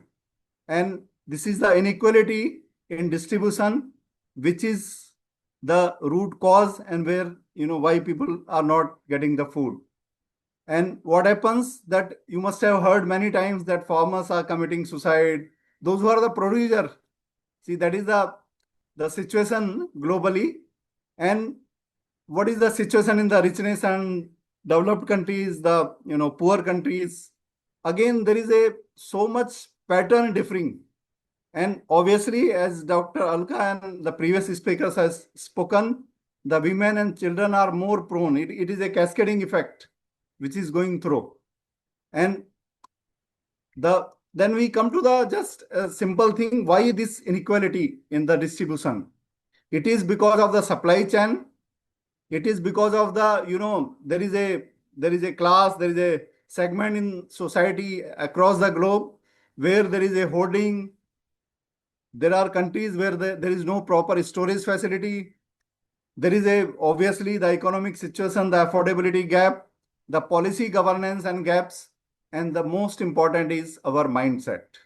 Let me tell you, the people think once I am okay, it is fine. Whatever is happening around me, I am not bothered. But I am so happy that people around this place, at least we all are spreading the awareness. And we all know that better awareness leads to better choice, and better choice leads to the better results. That is a very well-known phenomena. So by doing these programs, at least we are improving our, awareness. We will be able to take the better decisions. I am learning from, each of the speaker. Similarly, each one of us is learning. We all are, good learner, contributor, and obviously we can have some effect around us. So what is the pathway? So the redistribution, the food bank, the community kitchens, you see, I will give you the real life example, what we are doing actually, how we are contributing in our area. And see, there are three things. One, some people will keep complaining throughout the time, they will not contribute at their own. Government is not doing enough. Our society is not doing enough. Our community is not doing enough. Our organization is not doing enough. But they never focus that what am I contributing, what I am doing as an individual capacity. It has got definitely government role. The India is the live example, one of the largest population globally, 1.4 billion. Even then, so many people are post, I think since this COVID, so many number of people, at least earlier, even when we were young, we used to listen some of the hunger cases somewhere in, like Odisha, some remote places, many places that somebody has died of hunger. When I was a child, I listened to the Kalahandi. There used to be in global news. that somebody has died, they don't have access, they cannot reach, and food is not, accessible. But today, at least India with this much population, think of that 1.4 billion population. Today, government provides the schemes are such that each and every family, rural, urban, semi-urban, rural, every areas they are taking the food. They are ensuring that at least food is not the challenge. The basic necessity is available to all, along with the basic education as well. Even the kids are given a lot of food for when they are going to school in the primary school and all. So this is also one initiative, but that alone is not enough. The proper implementation will happen when we all are together, and obviously there has to be an improvement. There is an improvement globally, but there are many countries where you will feel surprised how things are happening. So all these things has to reach out to everyone. And as a technology, blockchain, policy reforms, definitely, and support for the farmers. CSR, these organizations have to take the responsibility. Their CSR role should be very clear, at least how much life they can change. So there is a philosophy in India, Vasudhaiva Kutumbakam. So the thought process is, when I consider that the whole earth is, whole world is my family, I will have the feeling for the people, those who cannot afford. So food, water, resource are not for few, but for the entire humanity, those who are there on this planet Earth. Everyone has got, the right to have the access to that. And obviously, as long as even one person goes hungry, our progress remains incomplete. And true sustainable development is possible only with the partnership, equality, compassion, and nourishment for all. So let me give you a little bit example. So this is a government role, there is a policy, and the societies. You see so many temples, gurudwaras, social organizations, they have all the time open kitchens. So for the even distribution, these communities matters a lot. People will not remain hungry in that area at least. And it is happening. It is practically happening across the India, across the globe. So what we did in our area, I will give you a live example. I am guiding one organization, the Neki Ka Dabba Foundation. You can go to the website also, nekikadabbafoundation.org. So I am the mentoring of that for last 5 to 6 years. So what we have done, any area, in our area at least, we have covered quite a lot, now keep on increasing. What we have done, any area wherever construction workers, anybody who has come temporarily from some other place, they don't have, much access to anything, any food. So we do Neki Ka Dona Pattal, means that is the food we go in that area and serve. We teach the kids, people are volunteer, they are doing excellent service. You can refer to this thing, societies, the websites. And so many volunteers has come up. They got the platform. We are teaching their kids, providing them the food, the education, the medicine, free of cost. So that, and getting them into the school then. So recently there was a flood.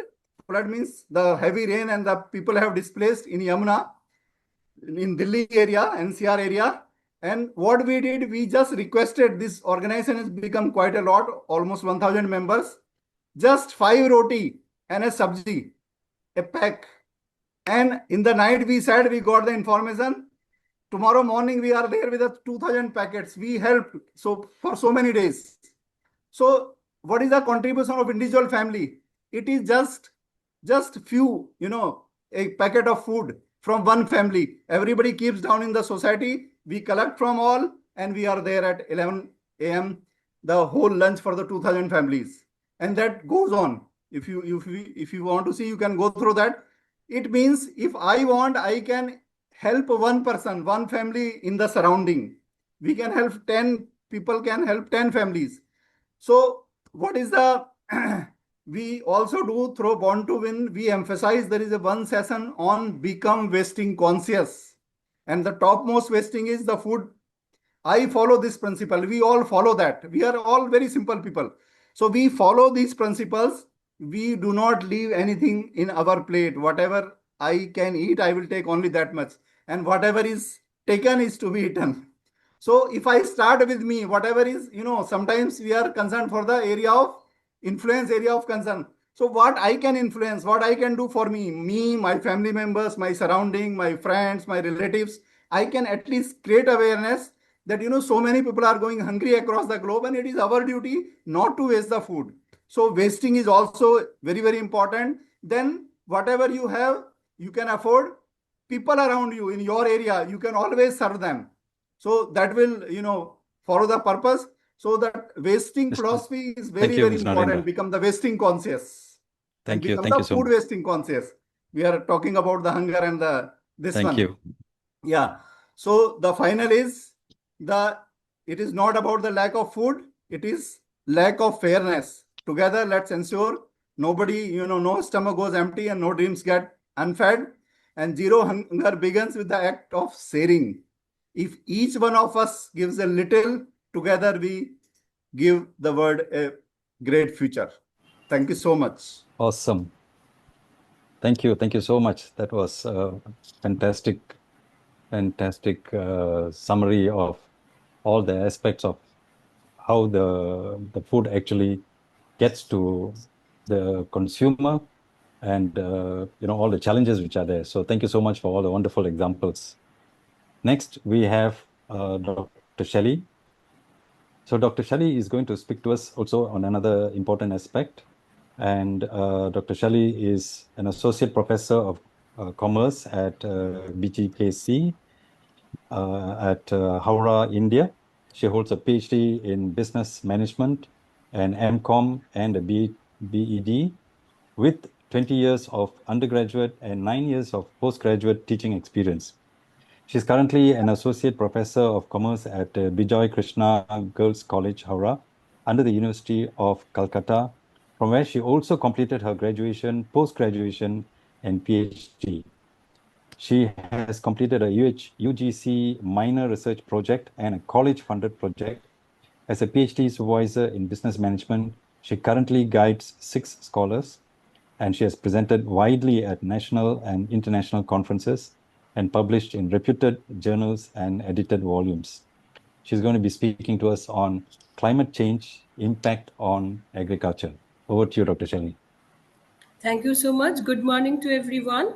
Thank you, Dr. Nara and Dr. Halima, to give such an opportunity to me to discuss this topic in front of you. So I have chosen the topic, the impact of climate change on agriculture. Let me share my screen.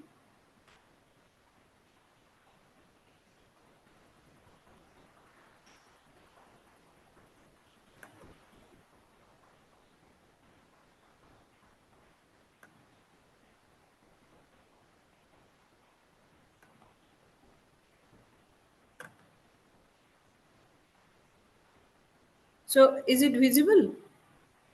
Hello? Yes, it is. Okay. Thank you. Okay. So let us come to the point that we all know what we are discussing from the morning, that the 2030 Agenda for Sustainable Development, embraced by all UN member states in 2015, offers a blueprint for peace and prosperity for humanity and the earth, both now and in the future. Central to is are the 17 Sustainable Development Goals, SDGs, which represent an urgent appeal for action from all nations, both developed and developing, in a worldwide collaboration. Now, let us come to the next slide. As my topic is related to agriculture, let us talk about the present scenario of hunger in world. Some statistics I have chosen from the SDG report 2025, and it shows that in 2023, 9.1% of the worldwide populations experienced hunger, an increase from 7.5% in 2019. The other figure shows that in 2024, around 8.2% of the world's populations experienced hunger, and nearly 28%, roughly 2.3 billion individual, was moderately or severely food insecure. The next we can we find that in 2024, despite worldwide initiatives, 6.6% of children under 5 experienced wasting, 23.2% faced stunted growth. This trend is exaggerating by combination of factors. There are several factors, and the climate change is one of them. Now, what is the effect of climate change on agriculture? It has straight away the climate change negatively influenced agriculture. So what are the changes we got? Heat stress, altered precipitation, and yields from extreme weather conditions like food and drought. And there is also the severe rainfall. Okay, and what is the impact on agriculture? Number one is water scarcity. Number two is soil deterioration. Number three, decreased yield and nutrition. And number four, increased pests and diseases. So what are the results? The results is that we found that decreased yield and nutrition, heat stress, heat waves, and prolonged dry spells drought directly lower crops yield and can decrease the nutritional contents. Like already Madam said that a protein, iron, and zinc of crops such as rice, wheat, and maize. Shifting growing conditions, changes in temperature and precipitation, patterns alter growing seasons, potentially expanding growing seasons in some regions, but also increasing the need for irrigation. Now, the increased pests and diseases, warmer temperatures and shifting weather patterns can expand that range of existing pests and diseases and introduce newer one, further damaging crops and livelihood. And water scarcity, which is the main point, unpredictable rainfall, including heavy downpours, can lead to topsoil erosion and nutrient loss, which water scarcity and rising sea levels degrade fertile land. So these are the main challenges or the results of the adverse climate situation to our world. Now let us consider, I have taken actually one case study on the Sundarban area. Now Sundarban is the greatest mangrove delta of the world, and it is a UNESCO World Heritage Site, and we know that the Sundarban is actually expanded some places in India, just below Kolkata, West Bengal, mainly on Bay of Bengal, and other parts are in the Bangladesh position. So what I have taken here, this is only for the Indian part, right? And if you see the picture that I have pasted here, that is taken from Mukti NGO of Sundarban, you will find that the left side the sea and the right side there is the agricultural or paddy field, and due to severe cyclones and rainfall, the total land is damaged, and they are trying to give some protection to protect their lands. Now what are the negative impacts on Sundarban, as it is a mangrove delta? So obviously it is lower than the level of the sea. So what happens? Increase in soil and water salinity. So during flood, the sea water came to the agricultural field, and and the salinity of the water increased, and it totally destroyed the agricultural field. Now the increase in water sea level, they are trying to give some protection, that using the sand to protect their not only the agricultural field but also their homeland, but all are in vain. So the next is the longer monsoon season. And what happened I tell you this year facts. In the monsoon season in West Bengal, we have monsoon season only for 2.5 months, and this within that 2.5 months we faced eight depression. So a huge rainfall occurs here, and longer monsoon seasons deteriorated the condition. So more severe droughts. Yes, the interesting fact is during the summer season, the Sundarban area faced severe drought, irrespective of the monsoon, the prolonged monsoon. An increase in frequency and intensity of cyclone leads to floods. All of we know that during the month of September, October, the Sundarban area and all the entire Bay of Bengal faced the cyclones. So again, the agricultural field destroys and diseases outbreak. This is the consequence of the flood. So what resulted in? Decrease in crop yields and agricultural productivity, increased pest infestations, because they want to grow more products, they are using more pests. And the third one is the most important, that is climate refugee. Yes, forced migration it happens here, and also the climate refugee. Due to the adverse climate situation, the population, basically the men, they are shifting from their places to other places of India to earn money or to run their livelihood. So a new word, a buzzing word, climate refugee, is occurred. Let us come. So what can we do to help? We should think about eat local. That is to support local farmers or small scale producers of market. We all know that small scale fruit producer, that is the farmers, they earn less than that of the large scale producer, but still we have to support them for the benefit of the future, because for the benefit of the future, the invest in sustainable agriculture practice. There are sustainable agriculture practice, this is a buzzing word nowadays, but we have to, I'm giving you an example, that is biochar. Biochar is nothing but some kind of carbon that we get from food waste, that we get from agriculture waste. So we have to use that thing for the benefits of the agriculture and not the pests. Now global agricultural investment hits all-time hits. Yes, the sector is still underfed, and I have one data, please let me share. The data is that worldwide reached $701 billion is 2023. The amount is very huge, but it is Shali, you only need to wrap up, please. Yes, sir. Yes, sir. But it is only 2% average annual increase since 2025. And we have to improve soil management, conserving water, and integrated pest management. So this I all want to say in today's conference. Thank you so much for your patience hearing. Thank you. Thank you so much. Thank you so much, Dr. Shali. That was very, very important information on the climate change. Next, we have our youth voice, Alicia Neyas.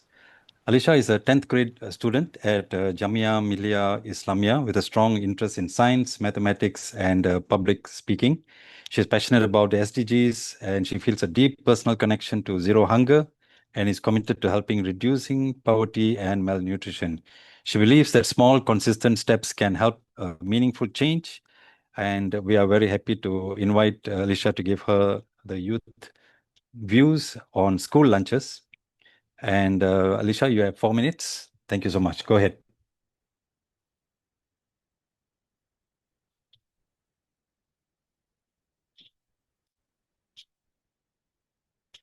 Okay, can unmute yourself.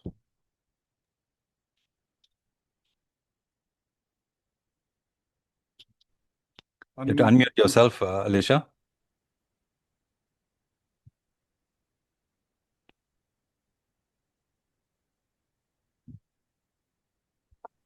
Thank you, sir. I was unable to unmute. Okay, go ahead. Can I start? Go ahead. Hunger is not just the absence of food. It is the absence of opportunity, of hope, and of a future. Distinguished guests, respected session heads, fellow youth voices, and inspiring participants from across the globe, good morning.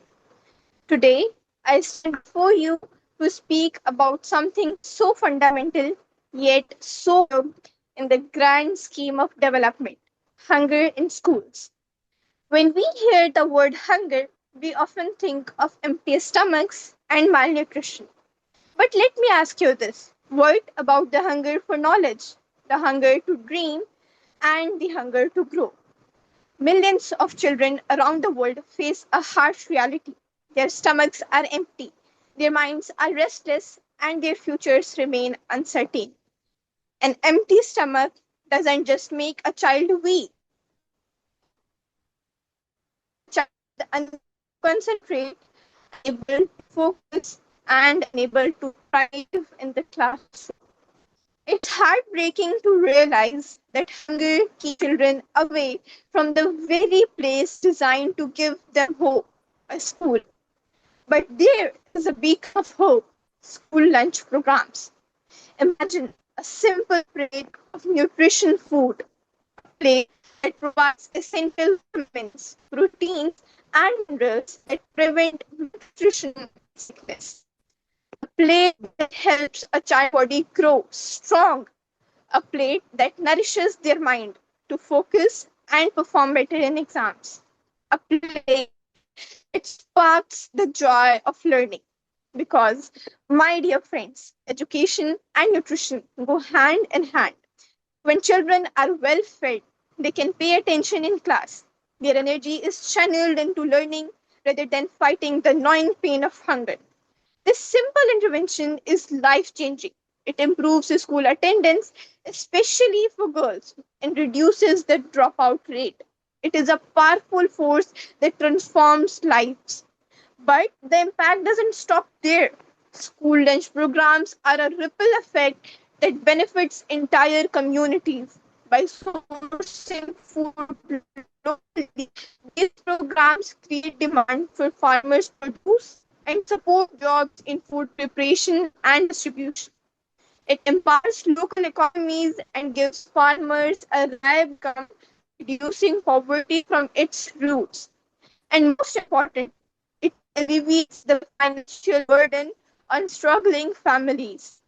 When a child receives a free or affordable meal at school, families are relieved from one of the biggest worries of daily survival. It's a small gesture from the system, but a huge start breaking the cycle of poverty and, of course, hunger.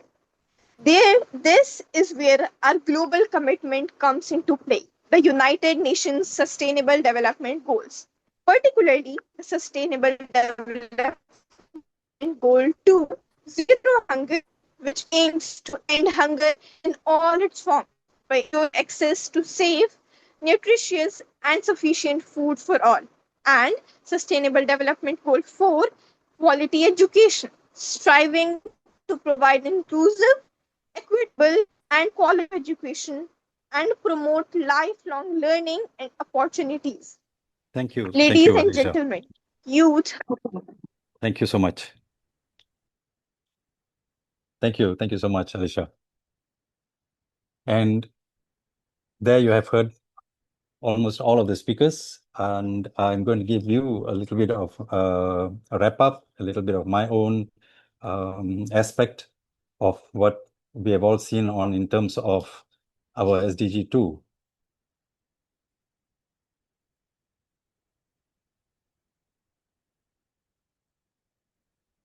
Is my screen visible?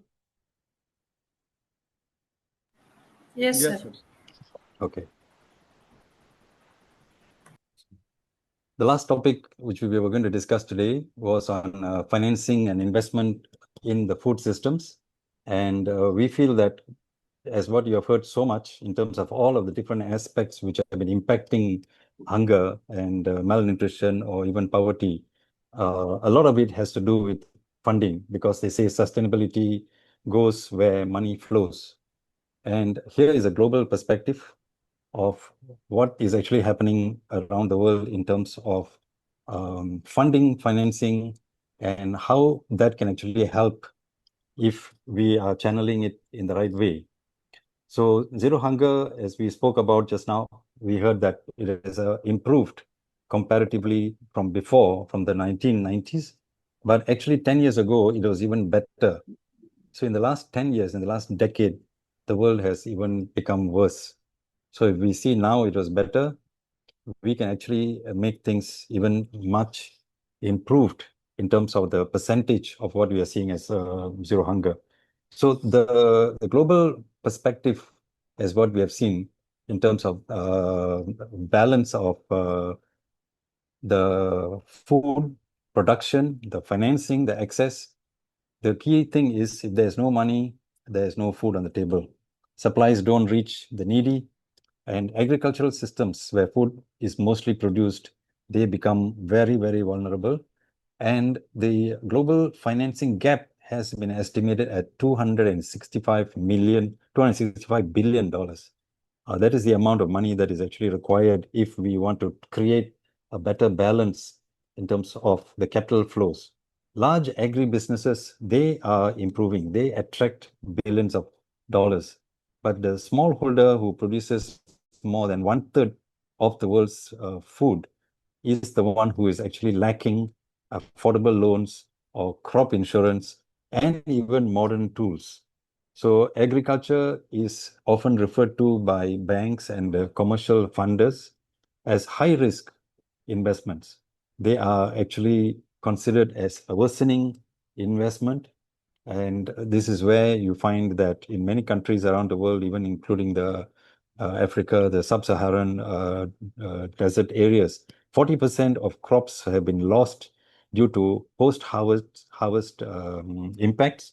And this could have been improved if they had been funded properly. We have found also in India, the digital agri-credit platform like ENAM, they provided small funders with adequate and affordable financing.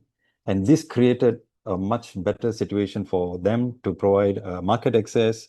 And also a key point in many countries around the world, reducing the middleman's exploitation.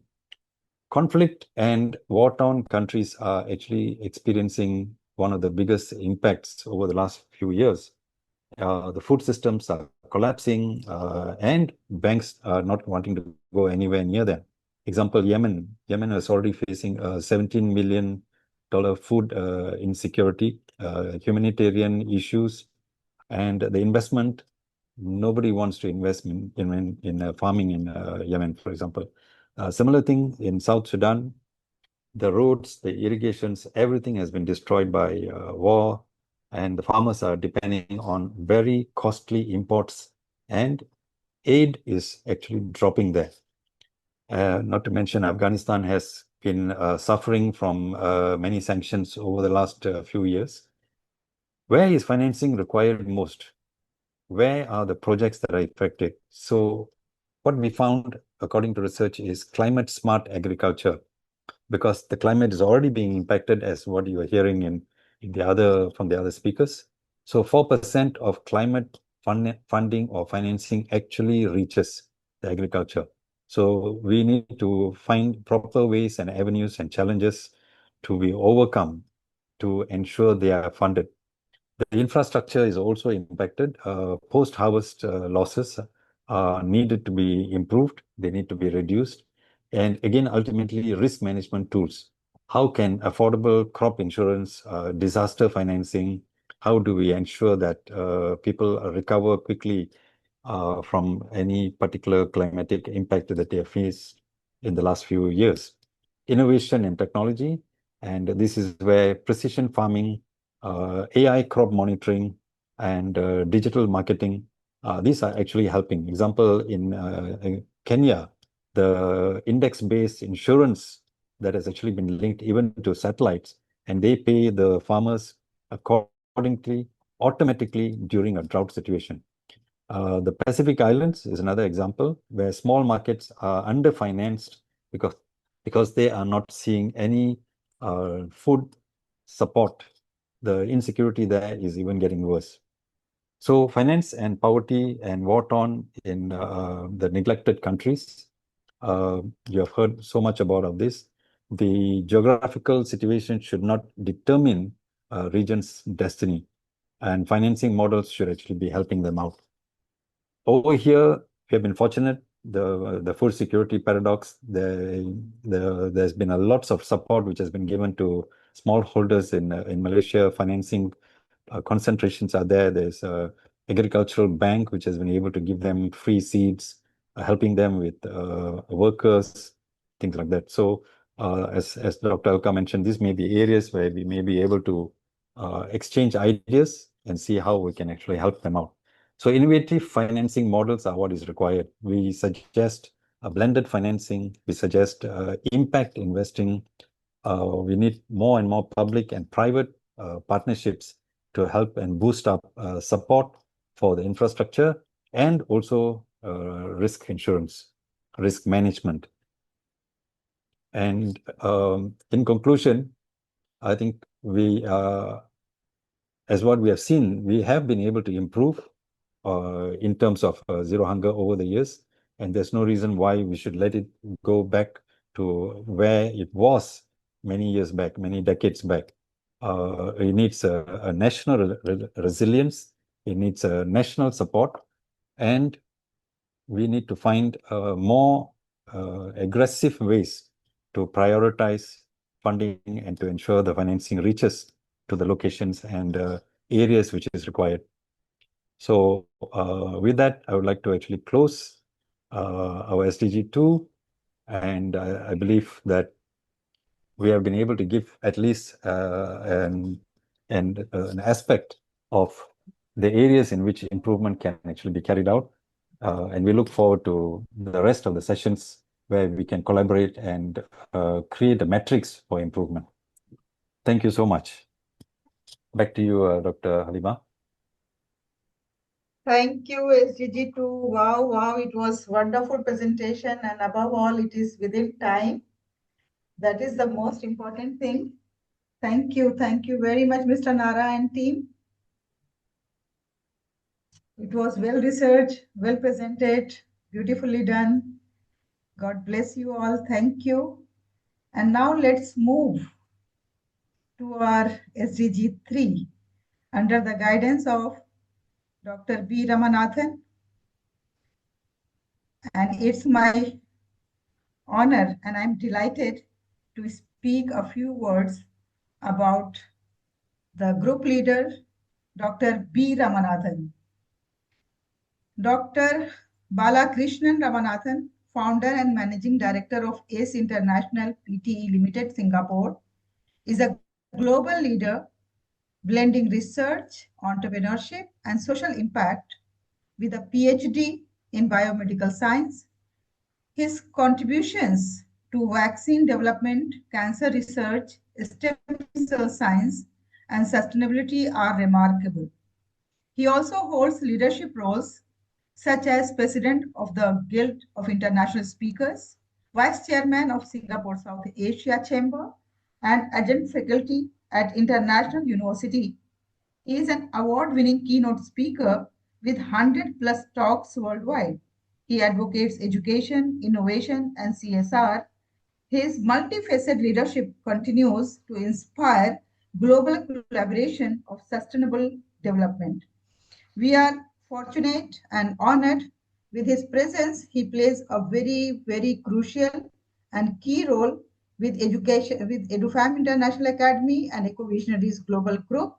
And we are honored that Dr. Ram is the session head of SDG 3. Over to you, Dr. Ram.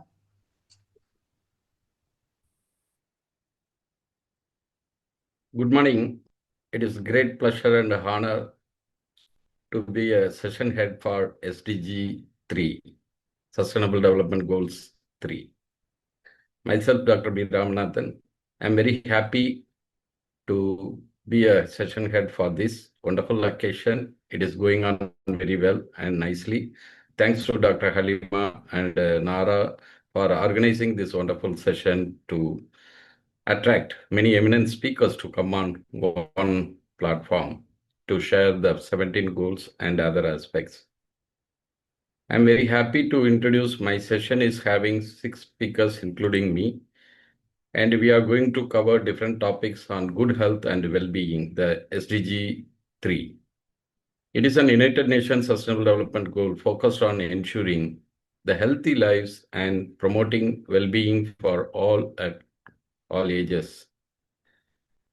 As a session head, I would like to invite the first speaker, Dr. Kaushalya Abeyvikrama, founder and chairperson, Glory Kingdom Hospitals Private Limited, and managing director of ICA Campus, chairperson for Kensington Group, Sri Lanka.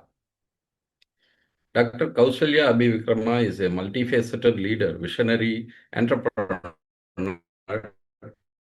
and a passionate humanist who has seamlessly bridged the worlds of media, academia, healthcare, and social service. She is the founder and chairperson of Glory Kingdom Hospital Private Limited, where her mission is to blend medical excellence with compassionate holistic care. Her leadership spans multiple sectors, serving as managing director of ICA Campus, chairperson of the Kensington Group. She is also holding the CEO and director of World Art and Media Academy, reflecting her deep engagement in education, media, and international collaboration. Today, she is going to cover the topic mental health, stigma, and lack of services, and the importance of mental health in Asia. I would like to invite Dr. Kaushalya. Are you there?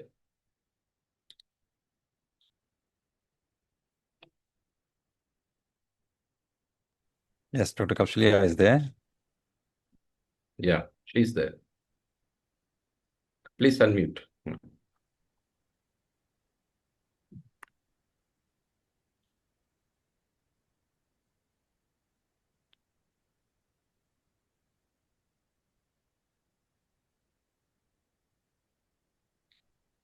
Please enable her as admin, co-admin.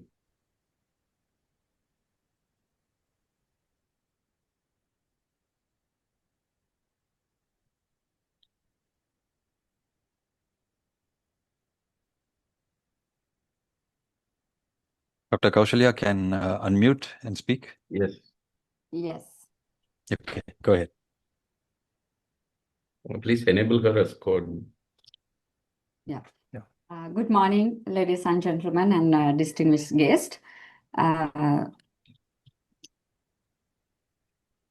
Today, I stand before you talk about an issue that is often invisible, but deeply urgent: mental health in Asia, a region rich in culture and resilience.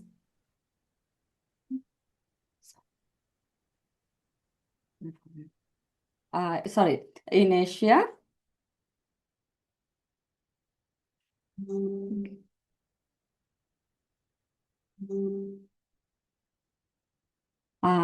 A region rich in culture, resilience, and tradition, mental health remains one of the least discussed, least prioritized, and most misunderstood aspects of human well-being. So while our societies invest heavily in physical health, education, and economic growth, we often neglect the silent battles that millions fight inside their minds. The reality is stark. Accordingly to the Global Health Studies, Asia carries nearly one-third of the world's burden of depression and anxiety. Suicide is among the leading causes of death in many Asian countries, particularly among young people. Yes, due to stigma, lack of awareness, and limited resources, countless individuals suffer in silence. So, why is this the case? Stigma in many Asian communities, admitting to mental health struggle is seen as weakness, shameful, or even a family dishonor.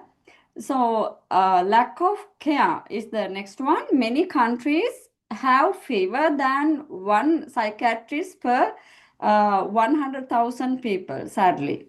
So, mental health services are concentrated in big cities, leaving rural communities completely unserved.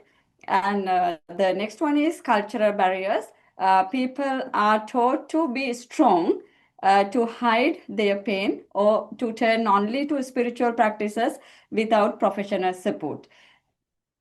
So, but it doesn't have to be this way.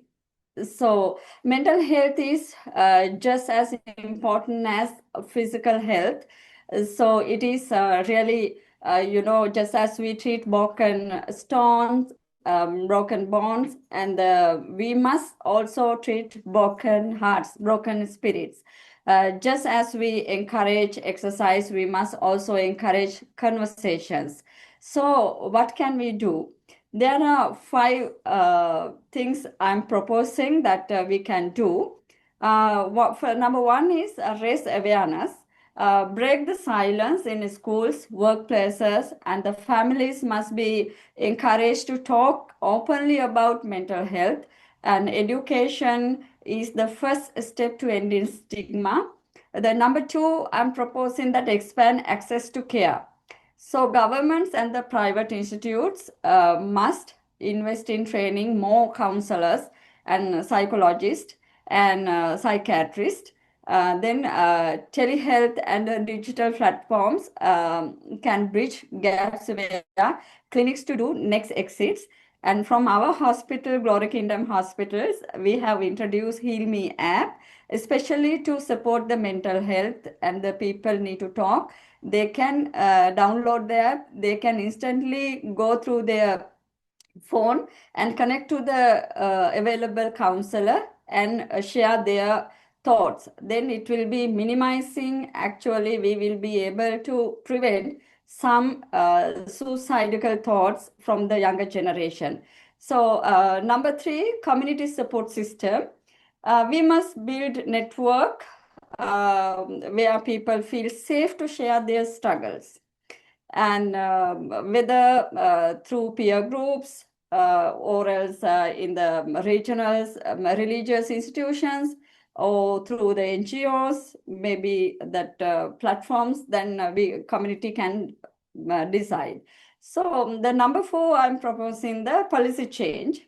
Mental health budgets must increase, and in most Asian countries, less than 2% of the health budget goes to mental health, unfortunately. So that is unacceptable. So number 5, we are proposing personal responsibility. Each of us can be part of the solution by showing empathy, listening without judgment, and encouraging those in pain to seek help. So ladies and gentlemen, mental health is not a luxury, it's a human right. A society cannot truly prosper when its people are silently breaking inside. The time has come for Asia to not only celebrate economic growth, but also to invest in emotional and the psychological well-being. So let us be the generation that breaks the silence. Let us be the voices that replace stigma with compassion and the neglect with care. Together, we can create a future where mental health is valued, supported, and protected for every individual.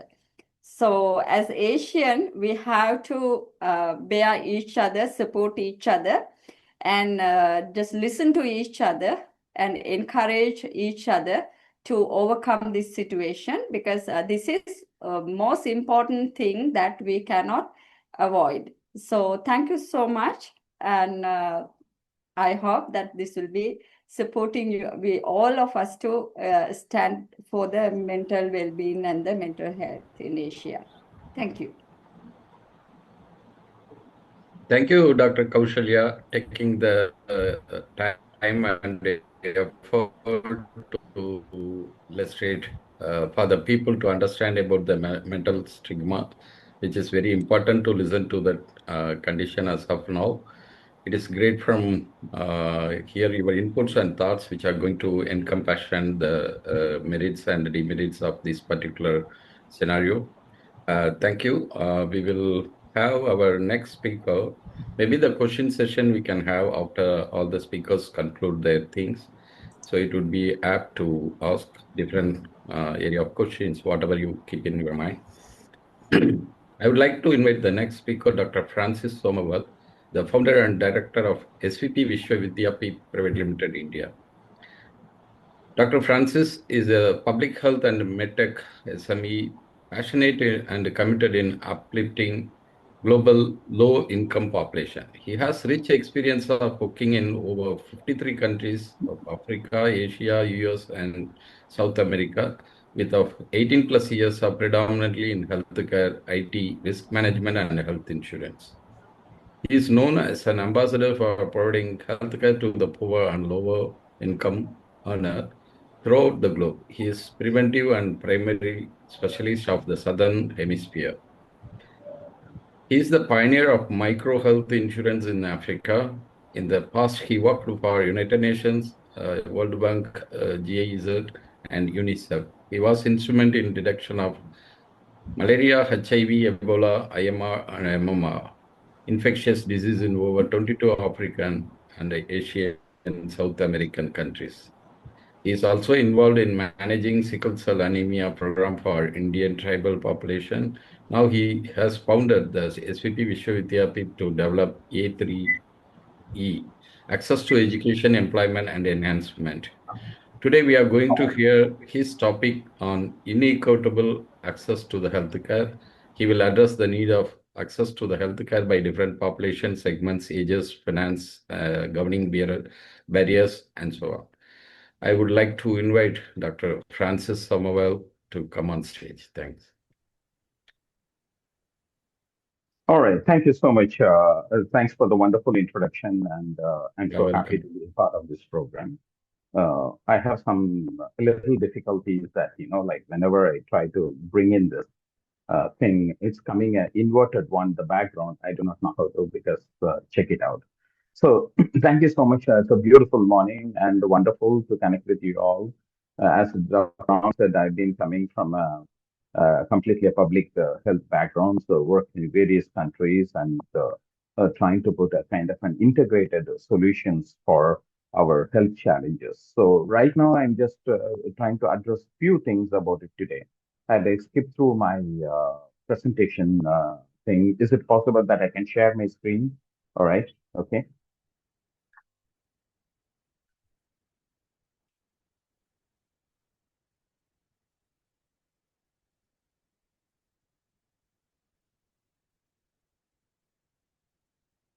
So am I allowed to share the screen here? Yes, you can do that.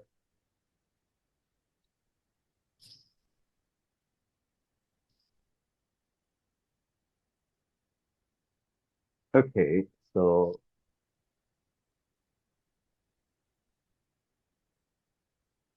all right, I'll just quickly go through this screen with my presentation that, as he rightly said about that, I'm trying to really bring up a kind of an, there is a huge gap between the health service provision as well as the people who have been recipients.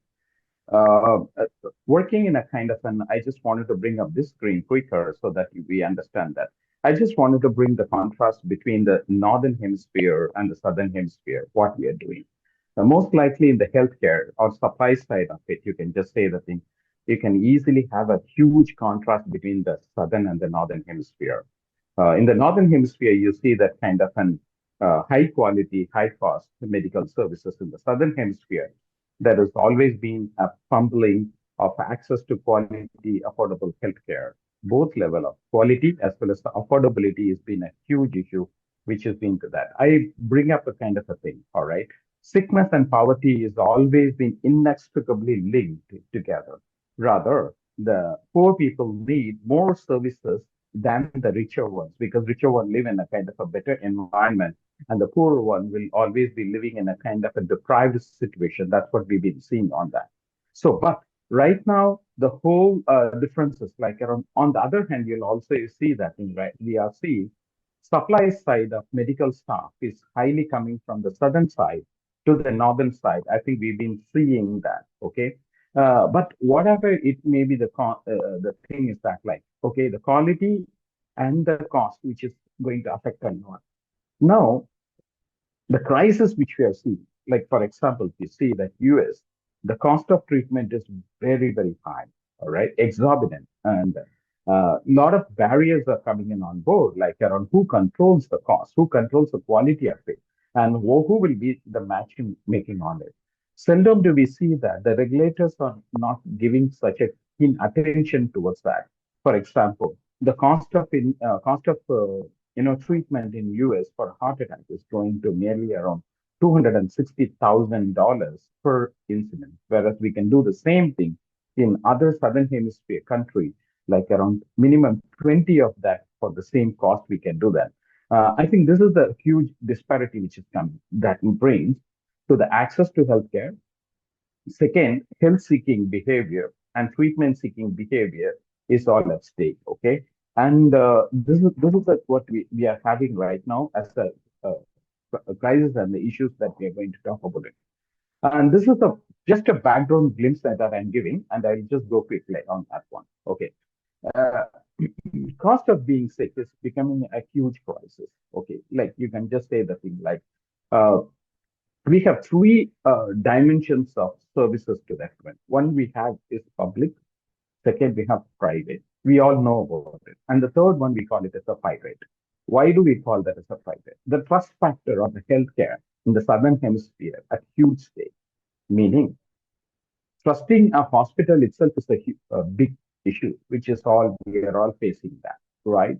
When it comes to the kind of facilities trying to escalate, try to take financial advantage of anybody who come, especially from the middle class people, is a big thing. Regulatories are not doing. Sometimes, whenever there is a issue which is coming, whether it's being regulated by the health financing or the Ministry of Health, it is going to be a huge issue which is coming. So poor people are becoming more vulnerable as it comes. Today, I'm not only going to talk about the poor, but also I'm going to address a specific issue which is bringing a huge pressure. For example, we can just say that I'll go into that one. We have a huge number of elderly people are increasing. India, 6% of our elderly population has increased. Doesn't mean they are healthy. They are being forced into it. The richer people do have money, but they do not have time to address to the need of the elder. Isolation has become a huge issue for the elders today. So how we are going to do? Also, what is happening? We do have a kind of a huge shortage of medical health staff to supply the services, even though we have thousands and thousands of nursing colleges and we've been trying to supply to care such kind of facilities for the elder people or some of the things, it's a shortage. I will address clearly. 370,000 nurses shortages in US. Even if we are starting to address that issue today, we will be reaching around 2037 by filling the gap. I think this is the huge thing coming in on board. I'm also trying to connect to the other thing. Huge amount of migrant populations are coming. We all know about it. We have about 48 Indian cities where thousands and thousands of people are coming every day to that one without any proper background. So they are giving any job to do that. There is a beautiful saying in my language, Tamil language. The highest plight of a society is a young person being at a poverty level. I think this is the issue we have. So when he is at a kind of a poverty level, he can risk his life for various reasons, that he can get into a wrong profession, take into a wrong, wrong advice in the society. So what are we doing? So these people, when they come into that one, they've been placed into different work zones. So there is an opportunity for this migrant people who are looking out for, they have time, they don't have money, and whereas the rich people do have money, they don't have time. The global crisis of the shortage, not only for the nurses, but it's also hitting at the home nursing level. Let me bring into that one. What we are presently facing is that we have two, one is an opportunity and the other is a challenge. We have the elder people who are isolated, lonely. They don't have any kind of a connect within that. Okay. Whereas when they are living above 65, the World Health Organization has issued that people cannot live alone, those who are above 70. So now, how we are going to do that? But we also have an opportunity with a kind of a digital formation of this global thing, which is giving us a huge amount of tool to address the issue. What we have done, quickly, I will just say that how we have done is that the program which we try to connect between the home nurse as well as the people who are there. So that is why the program is called A3E, Affordable Access to Education, Employment, and Enhancement, connecting the dots of the migrant laborers who are looking out for a job, giving them a very easy and affordable education to take care of the elders, and connecting these people who are lonely and addressing the issues of their loneliness. And trust me, and you all know about the issues related to dementias and other loneliness. It's a social disconnect. There is nobody to talk to them. There is nobody to really cater for them. 70% of the nursing is non-medical. Likewise, we have to address the issues of accompanying them, cleaning, washing, feeding them, taking care of them, checking the vitals. These are the basic things which has been at stake right now. We give them a good quality uh, training and connect the dots through the digital media, giving them an online education using a video-based web series. They learn all the 12 modules within a short period of time, and then they're equipped. So we connect the patient and the nurses, just like an Ola and Uber, between the need and the supply side of it. I think that's a quick background about it. And I would like to bring up here as a thing, like how we can do is that, see, we cannot put all the blame on the government. The community, the roles of the stakeholders, we as a community, we should come together and address the issue. If not, that's going to be isolation. For example, in the developed world, we are seeing a lot of older people are dying alone at home. Police have to break the door and find their dead. The worst of all thing in the world is that one, dying alone. There is an African proverb that says, hey guys, if you eat alone, you die alone. Dying alone is a curse, I think so. What we try to do is that keeping the people happy, they have to be respectable, they're honored, and even at the last stage, they need to have a beautiful life. Connecting the people within the stakeholder of the migrant labor to connect beautifully the needy young ones and the rich ones. We connect that. I've given some statistics, and I'm just going to do that. My final call note to say the thing, affordable access to that one.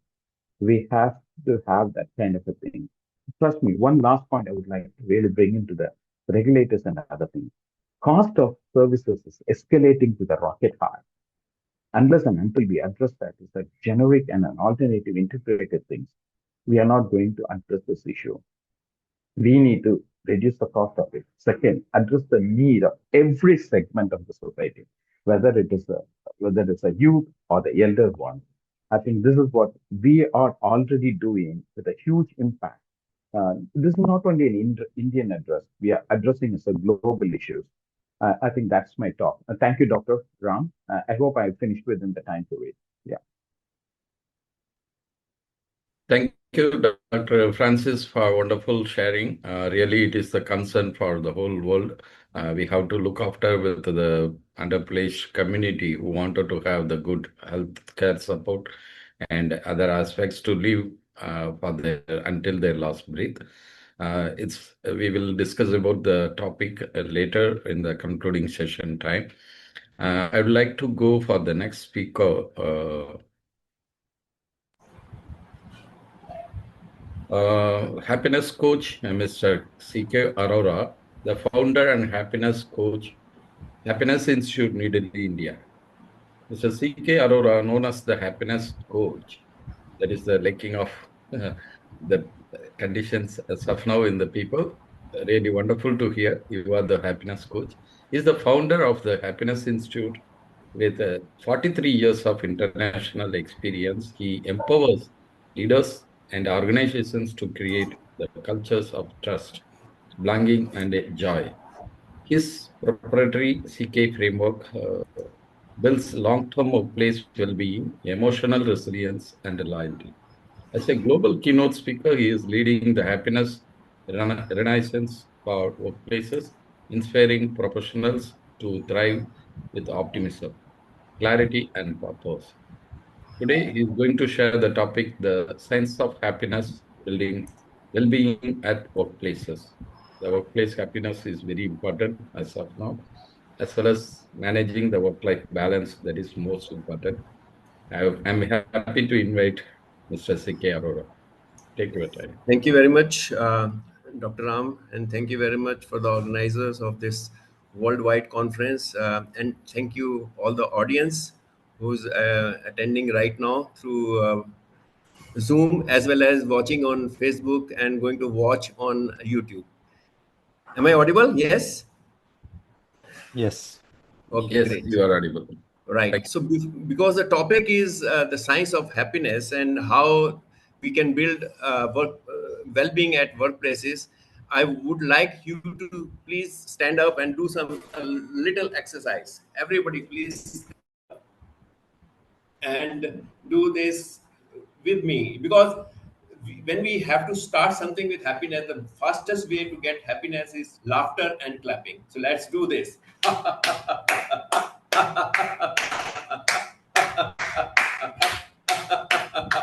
And let's do a little dance.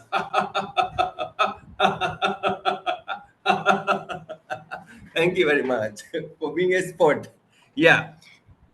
Sometimes it may feel a little awkward when you are in the middle of a conference and everybody is serious and you are making a different kind of gestures. And likewise, when we are in the office setup and suddenly somebody starts laughing, it creates a kind of interruption for others, but it's a good interruption to have, right? So let's go ahead with the presentation. So happiness is actually a tool for preventive health, because I've studied lots of literature, and according to healthline.com, happiness boosts immunity. Yes, let's do this once more. Do this with me. Inhale, hold one, hold two, hold three, and exhale. And now when we exhale, we are going to laugh, because laughter is nothing but exhaling exercise. Hold one, hold two, hold three.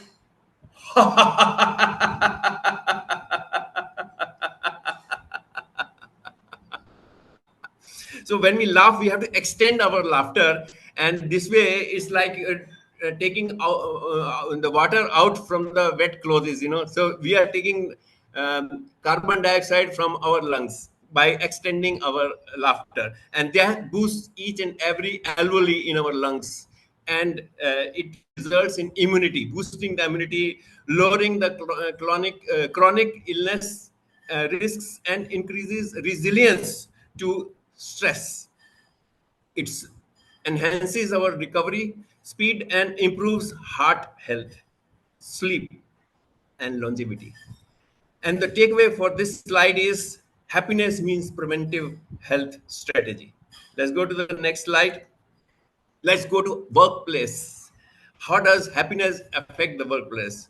And I've noticed that in a normal setup, disengaged employees means low turnover, low productivity, and low loyalty. So mental health costs are huge. Company has to bear that, right? So it is good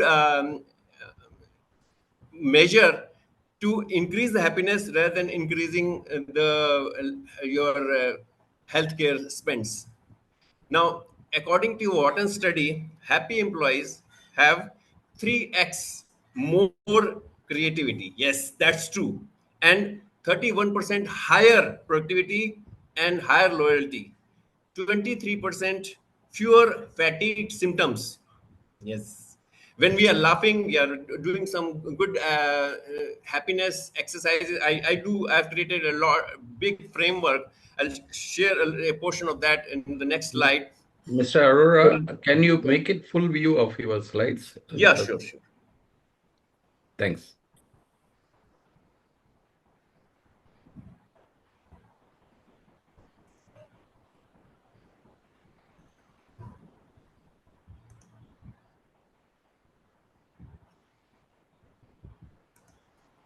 I'm forgetting where to. There's a button on the bottom right. On the bottom right, you'll see like a slideshow. I got To that. the enlargement. Yeah, got that. Thank you very much. So, and then 40% more likely to be promoted. Yes, if people are seen as happy, they are liked by their colleagues, and we get good feedback from a 360-degree. Okay, and then they are 10 times more engaged. So happiness dividend means measurable ROI. Let's do this framework. I've created this framework called Bloom, and workplaces bloom when people thrive. So acronym Bloom, B starts with balance and clarity of purpose. If the purpose of the organization is clear, what they want the employees to achieve, definitely there is a compliance which happens. If the purpose is not clear, how will the employees do? They will be all confused. Then L is for leadership with love. Yes, we have to treat our employees like our family members, like our children. When we have children, when they commit mistake, do we throw them out of the family? No, right? So we have to treat our organization as a family. We can't just throw them out or lower their ratings. We have to HR means human resource development. We forget about the development. We have to develop the employees with love. Then O is optimism and emotional resilience. Of course, we have to be always thinking what we can do, how we can analyze the situation in a positive manner.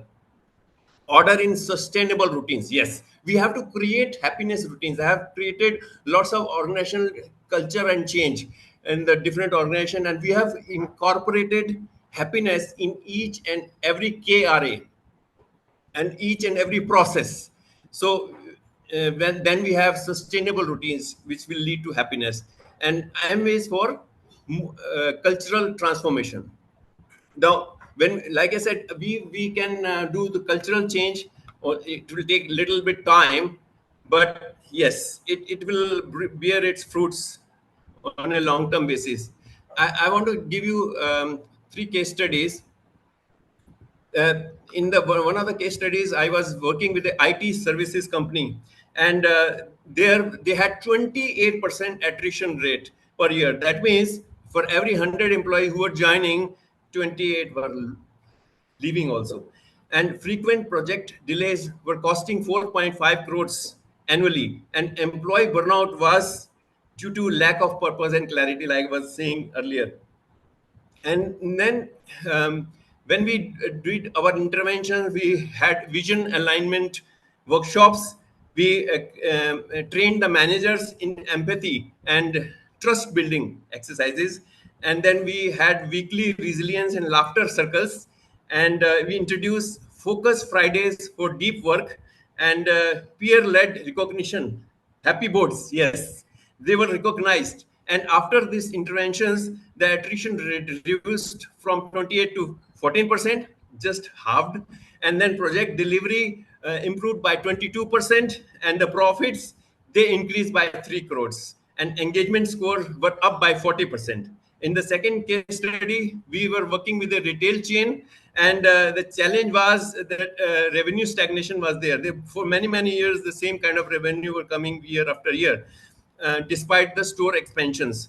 Customer complaints were rising 18% year on year, and staff turnover at 35% in the roles frontline roles. And then after our intervention, which involved reframing the mission as serving smiles and compassionate leadership training for store managers, and the stress management session for the staff, we had the results which were very, very gratifying. Customer satisfaction up from 62% to 88%.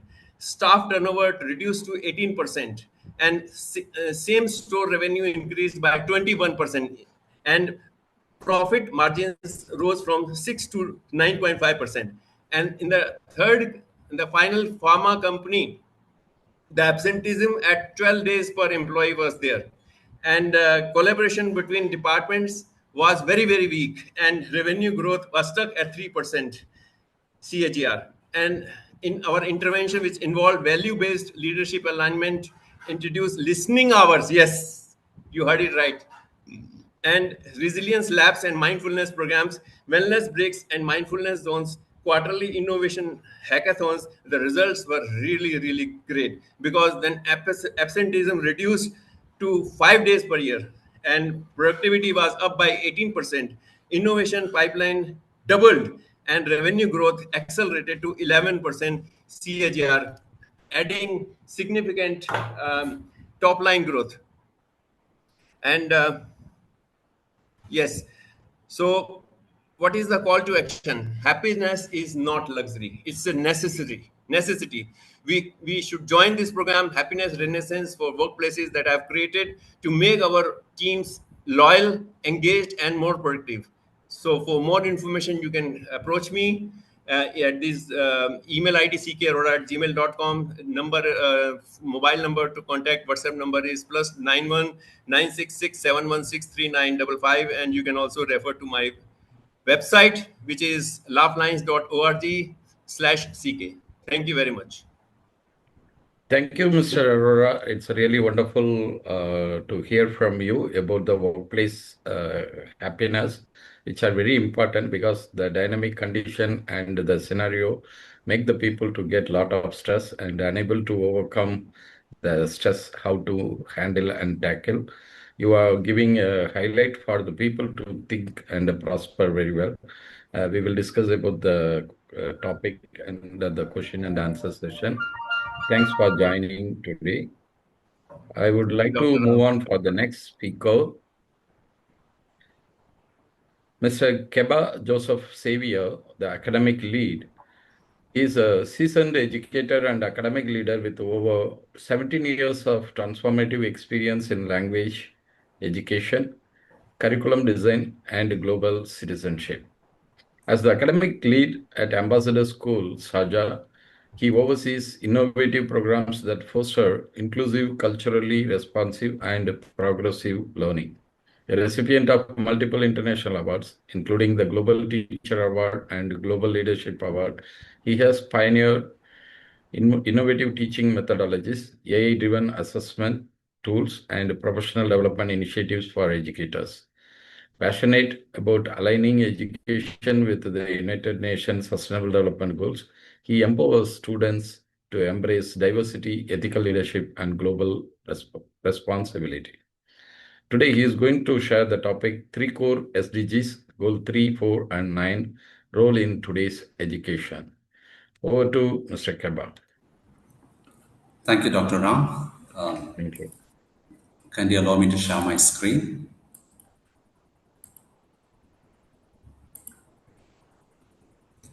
Very good morning, and distinguished educators, colleagues, and friends from across the globe. It's an honor to stand before you today to share the magic of 17 Sustainable Development Goals.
The story of SDG begins with the Millennium Development Goals, launched in the year 2000.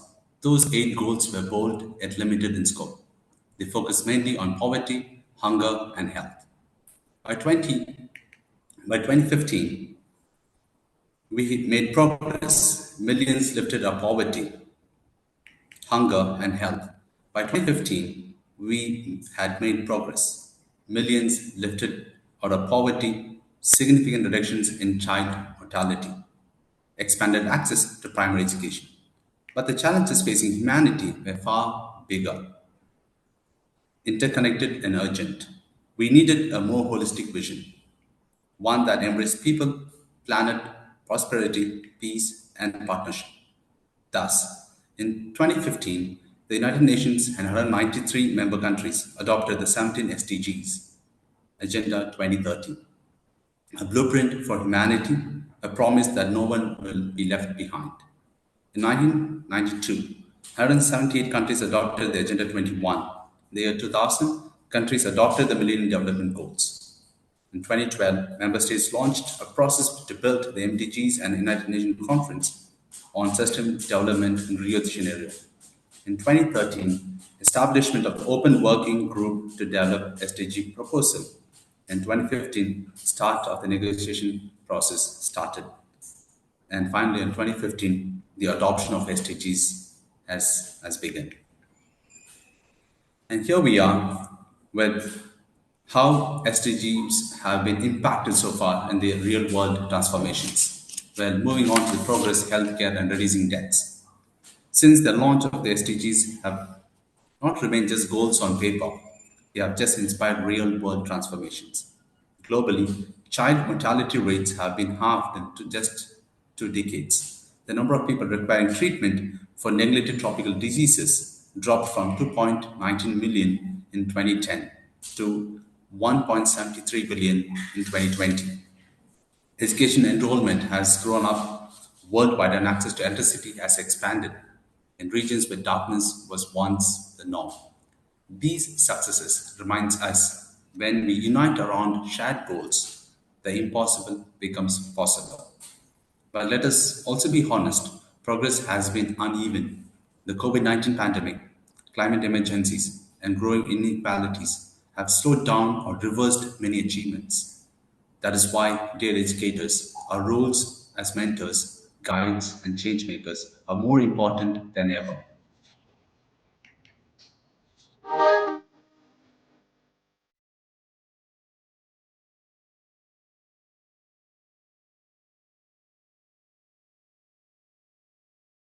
And how people the power of assessment have control things that make sustainable development mutual dignity, equity, opportunity for every individual. Climate, safeguarding environment, official. Civic sound is louder, so we can't hear people. Well, prosperity, fostering economic growth that benefits all, just a few. Peace, creating inclusive societies where justice prevails. Finally, the partnership, because no nation, no institution, no individual can achieve these goals alone. These 5 Ps expand the traditional concept of sustainability from just people, planet, profits to something richer, deeper, and profoundly human. They remind us that development is not just economics, but about well being, justice, and collaboration. Well, connecting the 5 Ps to real exchange. Now, how do the 5 P connects the SDG? We connect, we teach, advocate, and live. When we invest in people through good health and education, we unlock potentials. When we protect the planet, we safeguard the health of all species, including our own. When we enable prosperity, we create pathways of poverty and inequality. With peace, we reduce conflict and allowing learning, growth, and innovation to flourish. And through partnerships, we amplify every effort, every idea, and every resource. As educators, our task is to help students to see these connections, to recognize that solving one challenge strengthens progress on all the others. Education must make these links visible and actionable. Well, just in front of you, you'll be able to see the SDG data dashboard, which is on a real time. Let me just show you.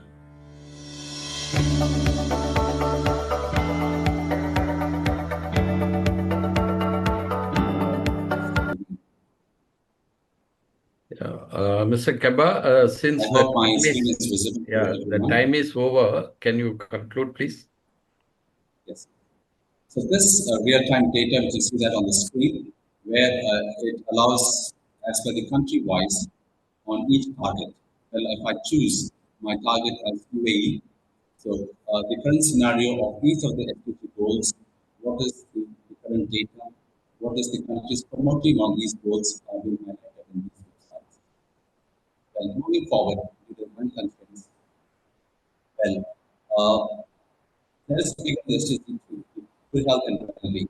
Health is not a privilege; it's a fundamental human right.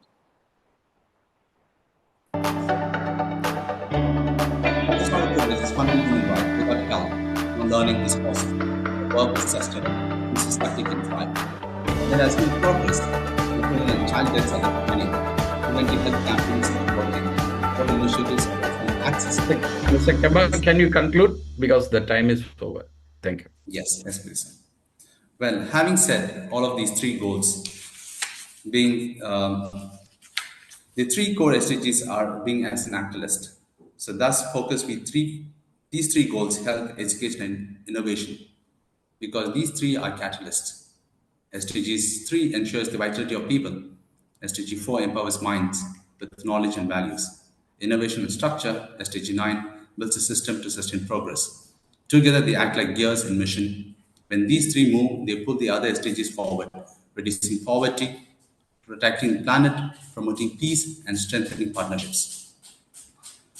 Well, dear friends and educators, are the true catalysts of change.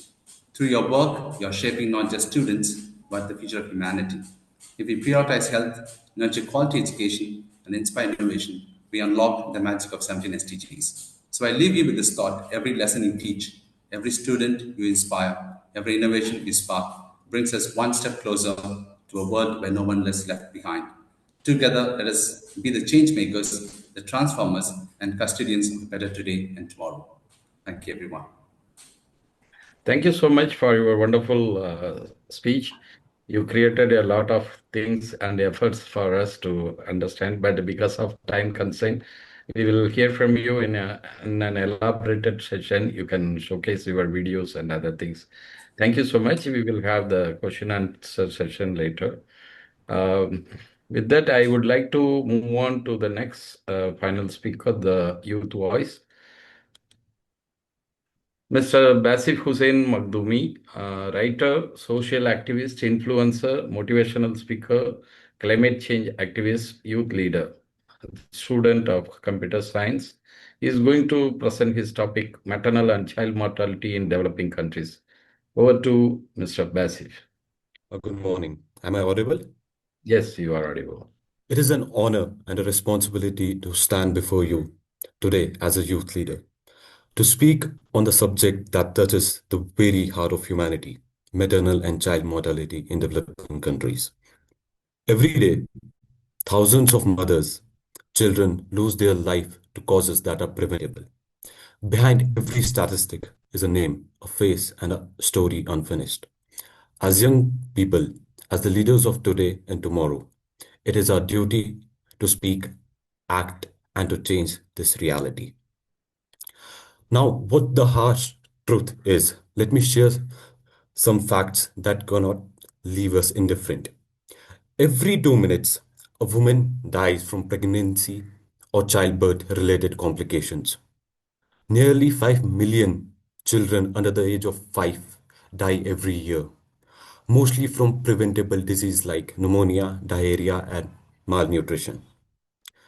90% of these deaths occur in developing countries, places where healthcare is underfunded, resources are scarce, and inequality is widespread. But let us be clear, the deaths are not inevitable, they are preventable. Why it happens? Why are mother and children still dying? The reason are painfully clear. Lack of access to healthcare. Many women give birth without skilled doctors, nurses, or even clean faculties or facilities. Poverty. Family cannot afford nutritious food, vaccine, or medicine. An educational gap. Many mothers are unaware of basic health practices due to lack of education. And all in India mostly, gender inequality. Women often do not have the power to make decisions about their own health. And weak health systems, we know everywhere, from rural villages to crowded urban slums. Hospitals are under-equipped, understaffed, and unreachable for many. Like what happens what the human cost of this, like a mother dying, children dying. Behind every mother who dies, there are children left without care, family thrown into poverty, and communication broken. When a child dies, when a child dies, the future is stolen before it even begins. Am I right? Maternal and child mortality is not just a health issue. It is a human right issue, a development issue, and a moral issue. Now, what I see as a ray of hope, yes, amidst the darkness, there is a light. Progress is possible. Countries that have invested in midwives, communities, community health workers, vaccination programs have seen maternal and child mortality rate drop dramatically. think your Simply, connection is dropped. is my connection not properly? Am I audible? Hello? Yes, you're audible. Yeah. Simple interventions, clean water, mosquito nets, iron supplements, education for girls save millions of lives. And let's not forget technology today. Mobile health apps, telemedicine, and youth-driven innovations are changing the landscape of healthcare in even the remotest area. This is this shows us that when we act, we save lives. Now, what is the role of youth in all this? Like, I'm a youth. So, where do we, the youth, come in? We are not passive observers. We are the largest generation of young people in history, connected, creative, and courageous.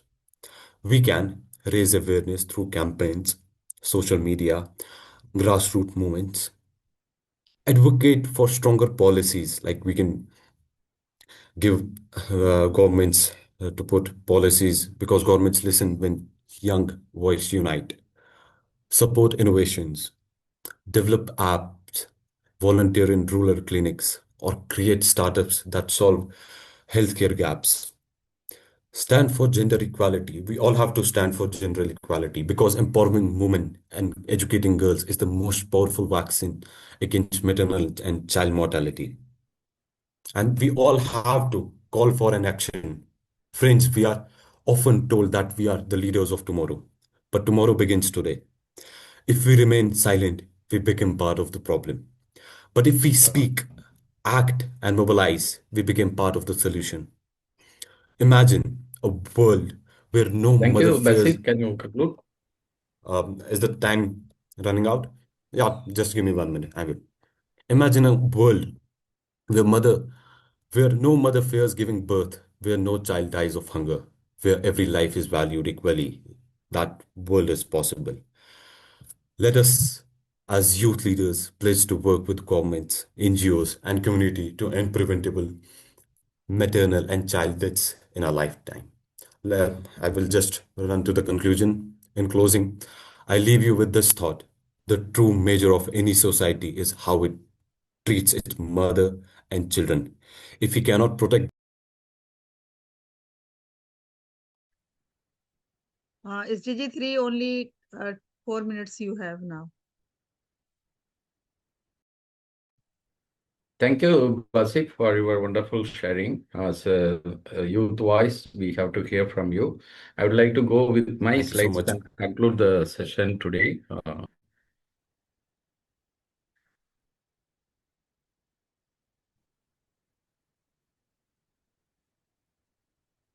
So my topic is going to cover the non-communicable diseases, cautions, and preventive measures. As of now, we are having the alarm to govern with the performance and lifestyle activities, how to manage the non-communicable diseases, majorly cardiovascular disease, diabetes, chronic respiratory disease, and cancer.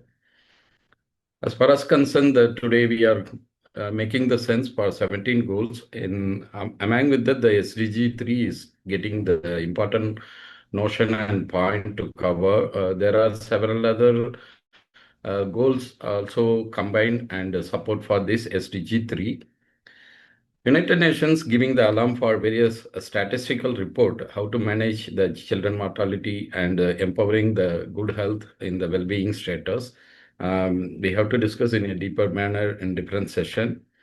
Non-communicable disease, as I already mentioned, these four major categories we have to focus. How do we encompass with the action plan, global level, country level, society level, and individual level? We have to focus for the preventive measures upstream to downstream with compromise with the different kind of stakeholders, vendors who are coming to plug and play for these preventive actions. We have the pyramid for non-communicable disease, how to manage well from the bottom line towards the top line. There are several factors we have to consider: the genetic factors, environmental factors, socio-demographic factors, and factors of self-management, and so on. So we have to make our best practices in the day-to-day life, how to avoid certain kind of things in the food or any other behaviors which are not providing the ill health or sickness towards the non-communicable diseases. There are a lot of instructions and informations available in the socio-economic conditions as well as the platforms. We must need to take care of our conditions by handling with the best practices and effective manner. It would be a kind of add-on value for us. I would conclude my thing. We must need to focus for the 6 building blocks, how to engage the people and encompass with the circumstances to overcome with the hurdles for better management of non-communicable diseases. Maybe in future I will get more chance to speak since the time is very limited. I would like to conclude today event. The 6, including with me, 6 people we have joined today and presented our insights and inputs. I have to thank all the speakers who has taken the good effort and coming on the board to deliver the wonderful inputs and sharings for the people to get the takeaway. Is there any 1 or 2 questions so we can point out towards the speakers from the audience? Another 1 minute. Please mention SDG number before him. Thank you, SDG3. It was really a wonderful session. A big round of applause, all of you, to give to SDG3. All the speakers were very well prepared and they all have done extremely well. Actually, the topic was such, it depends on the topic as well. Their well-being is something that is related to each and every human being on this earth. And we got the opportunity to laugh in between by Mr. Arora. Then there were some very serious thoughts by Dr. Francis. Then Madam, I think, has already left, Dr. Shelley. She also brought some very important points to our notice. Young boy was also very good, but the time management was a little challenging for SDG3. Thank you very much, everyone. Anyway, you finished on time. Thank you. God bless you. Thank you. Thank you. Thank you to Dr. Halima and Mr. Nara for taking these wonderful efforts to bring the people on stage. So now moving forward, so far how it is going on, my dear friends, just write in the chat box, how is your energy level out of 10? Is it 9, 8, 10, 20 out of 10? What is your energy level at this moment? Yeah, thank you. Wonderful. Thank you very much. And so far it is going on very well. We are very much grateful to Almighty. Now it's my responsibility to invite a very young, energetic educator who is from Sri Lanka. And why especially I'm mentioning, because in this meeting you will find lots of joinees from Sri Lanka. It's just because of Dr. Professor Dimitri Devinda Devigowda. Dr. Dimitri Devigowda has done his PhD from Japan, that is Retsumoken Asia Pacific University, and he is an accomplished academic in development economics and business administration. He has served as department head and senior lecturer at SLTC Research University, Sri Lanka, and is currently professor at University of Bolton Academic Center, UAE. And he is a fellowship recipient as well. And he supervises MBA, Masters, and PhD research, shaping future scholars and leaders. His research, teaching, and mentorship reflect a deep commitment to academic excellence, sustainable development, and youth empowerment, making him a respected international educator. Professor Dimitri is associated with us since, I think, last 1 year approximately, and or 8-9 months, and he is very, very active. I have not found him missing any of the sessions or classes. If he can manage to come, and he attends, and he brings lots of young minds, lots of students along with him, and he has collaborated with the Sri Lankan people as well, and they all are the part of this program. Thank you very much, and over to you, please. Thank you very much, Dr. Halima. Am I audible to all of you? Yes, you are. Okay, thank you very much for the excellent introduction. I think I have nothing more to introduce about myself. You did an amazing introduction. So I'll start from where we met initially. So luckily we met on the Environment Day here in the UAE under the very bright sun, and then we planted the tree together, and I checked it even yesterday, and tree is still surviving, and then the people pour water. It's very nice. So that's how the story began. It's maybe very small action, and that small action will lead to something big. So that's why I always believe in little action will lead into bigger things. So let me introduce my team who will speak about SDG 4 today, or Sustainable Development Goal, the fourth Sustainable Development Goal. Let me share my screen. A second.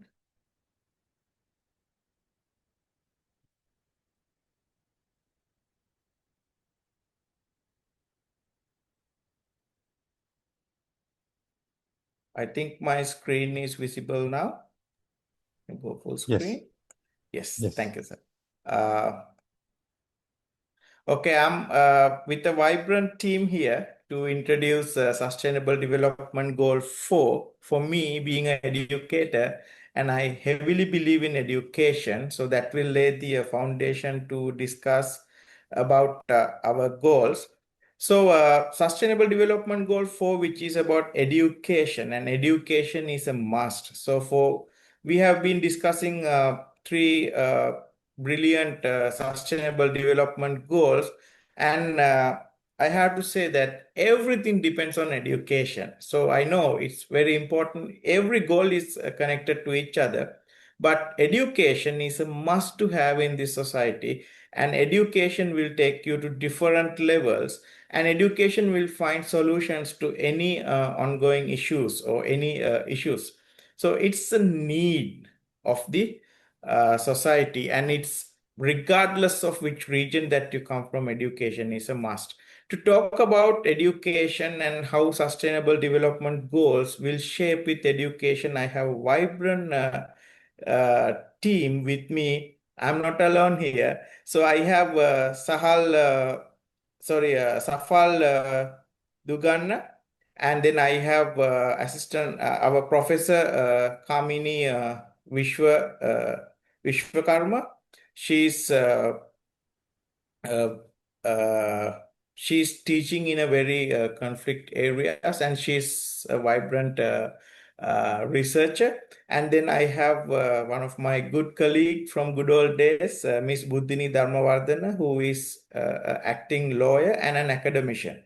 So she will talk about the importance of education and how it can be backed with proper governance and law. And then we have Darshan Singh. Ms. Darshan is unable to join at this moment. He's a vibrant, again, a logistic manager. So I have received a voice message from him, or the video from him, so which we will display towards the end of our session. So next, before we go into that, let me go ahead with what I am prepared to introduce the SDG 4. Let me go full screen again. Okay, education. Education is extremely important, and there's no way that you can get out of it. So here, education doesn't mean that you go to a school, get your O-levels, A-levels, and a university degree, master's, and PhD. Education is being educated with anything, and that is getting knowledge. I would say being knowledgeable, being being knowing with anything. So education will lead to change. That's the important things. So imagine the history. We change from books to online PDFs to voice recordings. We change a lot. Then that education will bring change, but before that, education has also changed the way we are getting education. We were not my generation before me was writing on sand, and then my generation, when it come to my generation, they moved from writing on sand to blackboard, black color board where you use white over different color chalks. And then I have seen after leaving my high school, when I went to university, I have seen people have changed from blackboard to whiteboard. And towards the end of my university education and at the beginning of my career as a lecturer, I have seen people have moved from whiteboard, even whiteboard, to smart screens where you can write on the screen. So note taking to voice recording to AI note taking now. AI will do that for us. Many people ask, is AI killing education? I would say no. We have to accept the existing technology of that time. What if we didn't accept Google at that time? Instead, if we said, no, better we go to libraries and read books. Yes, I agree with that. But we had to accept the existing technology of the day. So business should shift from traditions to modern day practices. We have seen a lot of changes happening and a lot of online businesses are coming in. So to add to this, it's one of the statement I made some time back, few weeks back on LinkedIn as well. In a rapidly evolving world, change remains the only constant. Everything change. What doesn't change is the change. So change will remain constant, and everything will change from politics to education to economy to geopolitics to anything will change, but change is something constant that will happen in generation that we passed and generation to come. So as I said earlier, see what we initially enjoyed few years back, few decades back or few generations back, or we wrote on sand, then we went to libraries. From libraries to we went libraries to full PDF or online versions.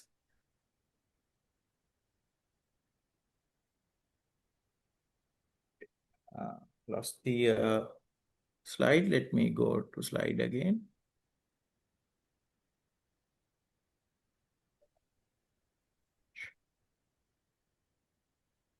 Okay, I think it's visible now. Then we went to all these PDF versions and everything is digital now. So we didn't stop there. So innovation or the change has happened from long time ago. So we were using these telephones in our houses where we dial numbers, and then that from there we went to digital number phones, and now we are talking about iPhones, and it's very I think very timely because 17 has launched maybe few days ago, and we are having different cameras and different technologies, earpods and the smart watches. So world has changed a lot, but in education what remains constant is that the way we evaluate in education, evaluation always takes place, but it has to be customized and it has to be different. Imagine in this picture, this is a cartoon. If you check the ability of all these audience or the animals, asking them to get into this tree or climb this tree, monkey will be the winner, elephant will be a failure, and there is a fish as well. How the poor thing is going to climb the tree. So then we need some reforms, we need some changes in education. Therefore, different duties are aligned to different level of people. So duty for teachers, duty for students, duty for parents, duty for politicians, duty for policymakers. We must understand what is our role and what needs to be done. Anything, any reforms, any changes that we bring to education will change the world and will support all these other 16 sustainable development goals. It's not all about just sustainable development goals. We must achieve sustainability. We must achieve economic prosperity. We must achieve environmental we must have a proper environment. We must have a brilliant society, a society that is equal to all of us. To do that, there is a duty for teachers, students, parents, politicians, and policymakers. So by doing so, by going digital, world is going to be so different. Nowadays, we never ask, do you have WhatsApp? Or we never ask, do you have Facebook? So through even to organize such a brilliant, amazing conference, Dr. Halim, I think she has called me, I can't guess the number of times via WhatsApp. The messages that we share, the groups that we are in, for each and every SDG, I believe there is a different group, and all these messages, numbers, everything, even the artworks, everything being shared via WhatsApp. So we are in a highly technical society. And me as a educator, it's very difficult for me or my team to even predict where we are going to be. So this will bring us different business models that will take that will shape Professor our Dimitri, business. we have to keep time in mind. Already 15 minutes past. Yes. Okay. And so that's it from my end for my presentation. My next speaker, please go ahead. Let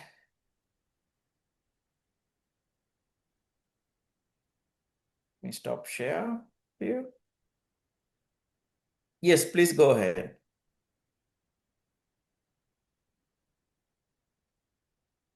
Ms. Budhini? Hello. Yes, doctor, am I supposed to start first? Is that what you Yes, meant? please go ahead. Please go ahead, Ms. Yes, Budhini. sure. I'm sorry.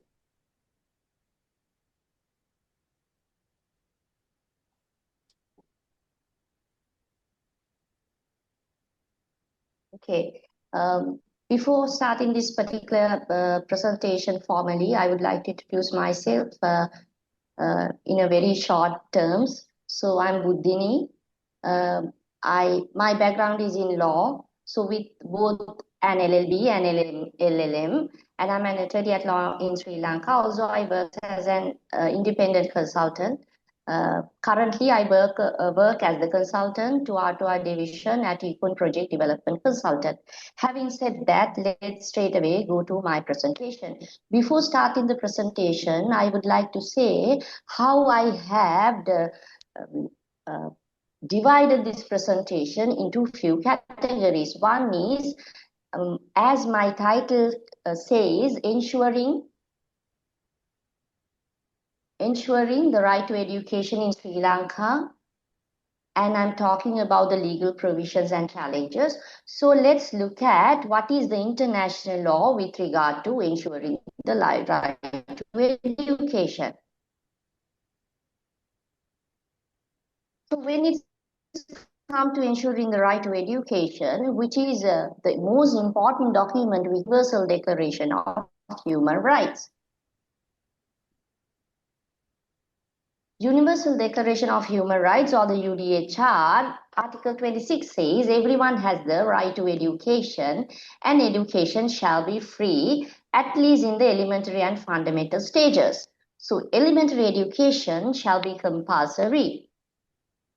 And when we look at another very important international document, that is I can name International Covenant on Education, ICSR. When we quickly look at very important provisions or the articles in the ICSR,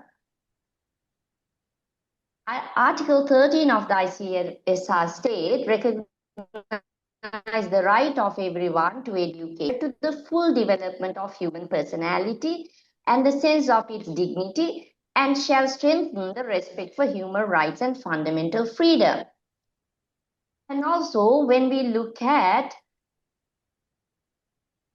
Article 13.3, it also emphasizes the primary education shall be compulsory and available free to all. And also it's highlighted secondary education in its different forms. Maybe it's a technical education, maybe a vocational education. It has to be accessible to all. And also it talks about the higher education, which shall be made equally and also accessible to all. Then what I want to highlight here is Sri Lanka as a country has an obligation, international obligation, to oblige to this particular instrument, which is known as ICESR, as Sri Lanka has ratified. It is on 11 June 1980. Having said that, let's look at another convention, which is also known as a very important convention, Convention on the Rights of the Child, which is again known as CRC.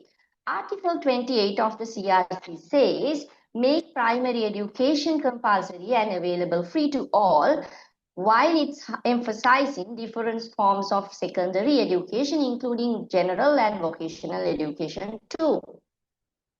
And also, it again highlights what is the importance of make higher education accessible to all on the basis of their capacities. And also it says how the education should be directed to. It specifically says education of the child shall be directed to the development of the child personality and mental and physical abilities, and also development of respect for human rights and fundamental freedoms.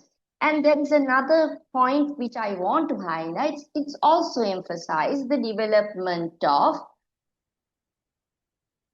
respect for the environment, which is also, which I want to highlight is, which is also very important when we talk about the Sustainable Development Goal.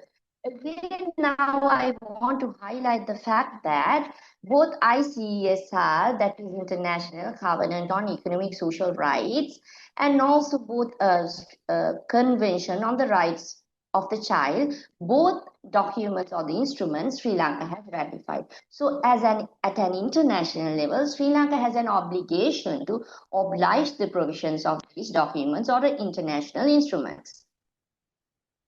Let's quickly look at what is the Sri Lankan legal framework with regard to the education. Again, I must say that there are certain laws, gazettes, regulation, lots of things which we can see and which are enforced in Sri Lanka. But here, of course, considering the fact that we have very limited time frame, I have only highlighted few laws which I feel the fundamental laws in Sri Lanka. One such law is law ensuring the right to education is Sri Lankan Education Ordinance, which is number 31 of 1939. From time to time, it has been amended.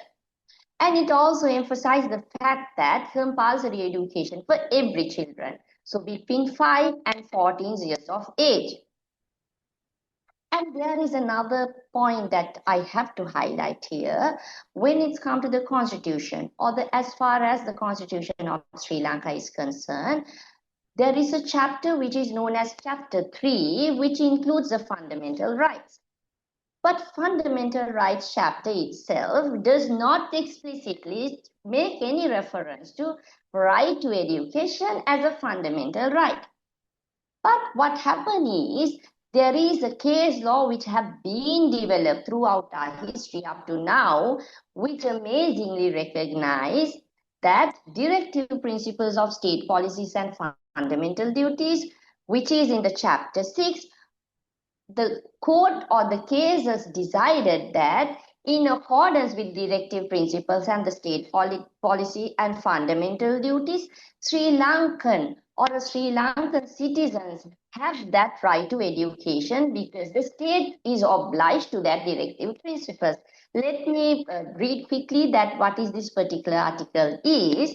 Article 27.2, the state is pledged to establish in Sri Lanka a democratic socialist society, the objectives of which include, that is sub-article H or subsection H, the complete eradication of illiteracy and the assurance to all persons of the right to universal and equal access to education at all levels.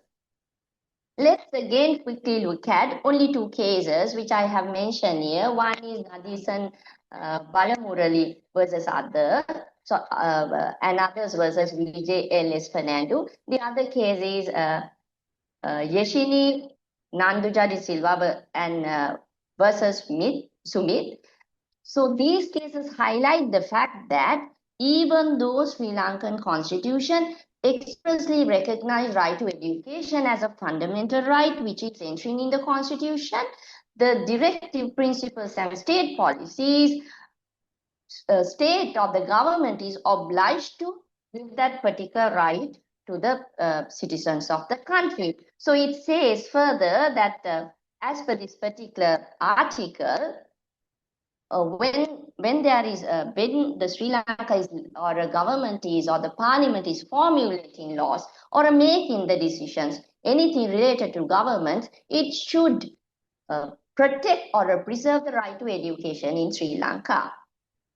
Now let's look at, so now I have at now at the moment, so far I have described what is international framework with regard to right to education in a nutshell, and also what is the legal framework in Sri Lanka in a nutshell.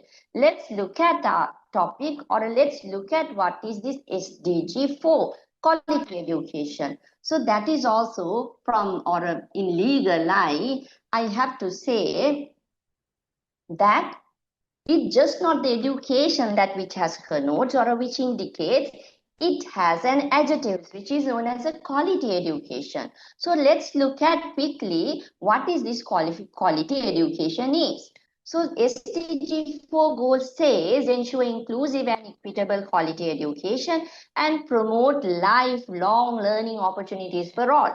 So there are certain targets which have been laid down or set out, which says by 2030 how we can achieve it, by 2020 how we could achieve this.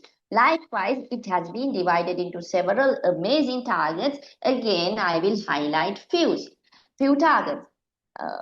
By 2030, it says ensure that all girls and boys complete free, equitable and quality primary secondary education, whereas 4.2 says girls, boys have access to quality early childhood development. And also it says that ensure equal access for all women and men to affordable and quality technical, vocational, as well as tertiary education. And also which target 4.4 highlights a very significant point, that substantially increase the number of youth and adults who have relevant skills, including technical vocational skills, which will lead to or which will targeted for decent jobs, entrepreneurship.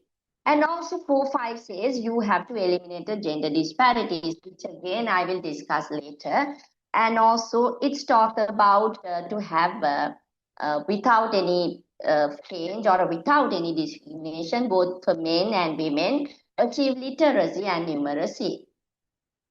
And also I want to very short this, and I will skip some of the targets that I have mentioned here.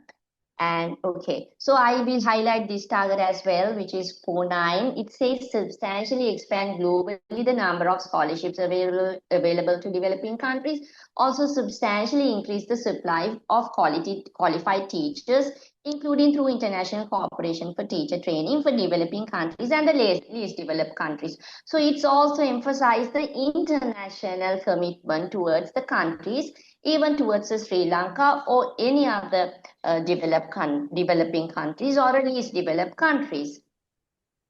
And having Thank you, said Ms. Buthani. Thank you very much for your nice presentation.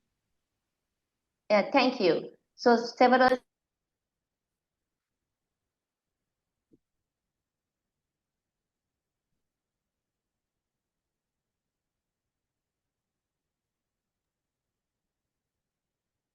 thank you. So let's move with our next presenter. Dr. Kamini, are you there? Yes, sir. May I audible? Yes, you're audible. Dr. Kamini, you may share the screen. Oh, okay, sir. Okay, sir. First of all, thank you so much to the organizer and especially to Professor Dimitri, sir, for giving me the opportunity. Kindly allow me to share my PPT.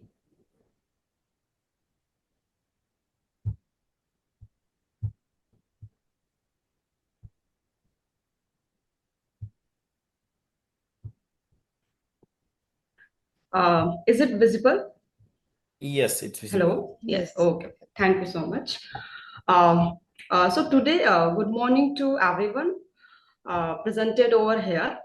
And I, Dr. Kamini, speaking on SDG 4, that is the out of school children in conflict zones, and especially with the theme that is the role of education in promoting peace and social harmony, and how classroom can prevent conflicts.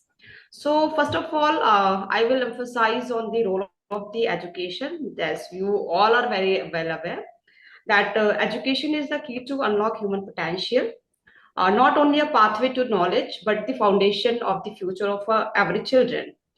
It is not just about reading and writing. It is about the shaping the character and building confidence and unlocking the potential of everyone. But we can imagine the situation that instead of getting the education, or instead of waking up excited for school, you will wake up to sound of bombs and gunfire. Instead of learning how to read, you are wake up, that is, or you are studying up with the learning how to run and how to survive. So this is a very weird situation, and we can also imagine a situation that child in such a situation loses not just education, but also safety, peace of mind, and of innocence of childhood.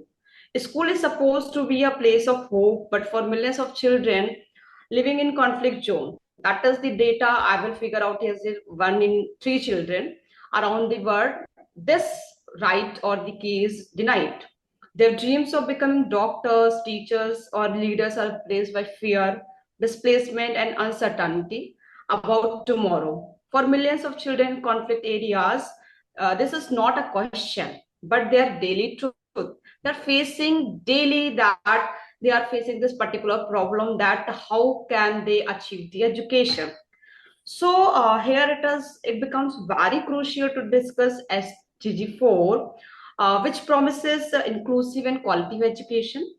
Education conflict zones is not just about books. It is about giving children a chance to rebuild their lives, to heal from trauma, and to believe that a future beyond war is possible. By this goal, we can give a hope to the that children that yes, there is also a future beyond the war. Every child deserves the right to learn in peace, not to learn or run from violence. Conflict not only destroys homes and communities, but also schools, classrooms, and the very hope of a secure childhood and the future of the tomorrow. Today, I will highlight the issues of out-of-school children conflict zone, the reasons behind it, and possible solutions and the responses. So first of all, I will highlight some data, that is nearly 250 million children are out of school worldwide as per the data of the UNESCO and the UNICEF. Countries like Syria, Yemen, Afghanistan, Sudan, and South Sudan, and parts of sub-Saharan Africa have seen entire generation deprived of formal education. We all are well aware with this particular facts that the children in the children in the conflict areas are not getting the up-to-date education, which is hampering their future. Schools are often targeted, occupied by the armed groups, or destroyed. Families fleeing violence prioritize survival, food, shelter, safety, and as well as the education. Girls are particularly at risk.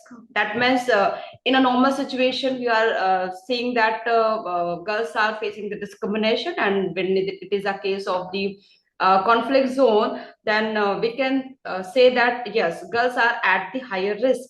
They face early marriage, child labor, gender-based violence when education is disturbed. We all know, and here are some fundamental causes. That is destruction of the infrastructure, bombing and attacks damages school. Firstly, they target the schools because they know that if the child will be educated, then they can be harmful for their agendas and aims. Displacement, refugees and internally displaced children often lack access to structured learning. because of the displacement. There is the economic hardship, that is, family in conflict zones cannot afford schooling, pushing children. They are compelled to push their children into the labor instead of sending or getting the opportunity to be educated. There are the security concerns too for the parents in the conflict zone, that they fear sending a school due to attacks, abductions, or recruitment by the armed groups. There is the gender discrimination, that conflict setting, girls' education is the first to be sacrificed. So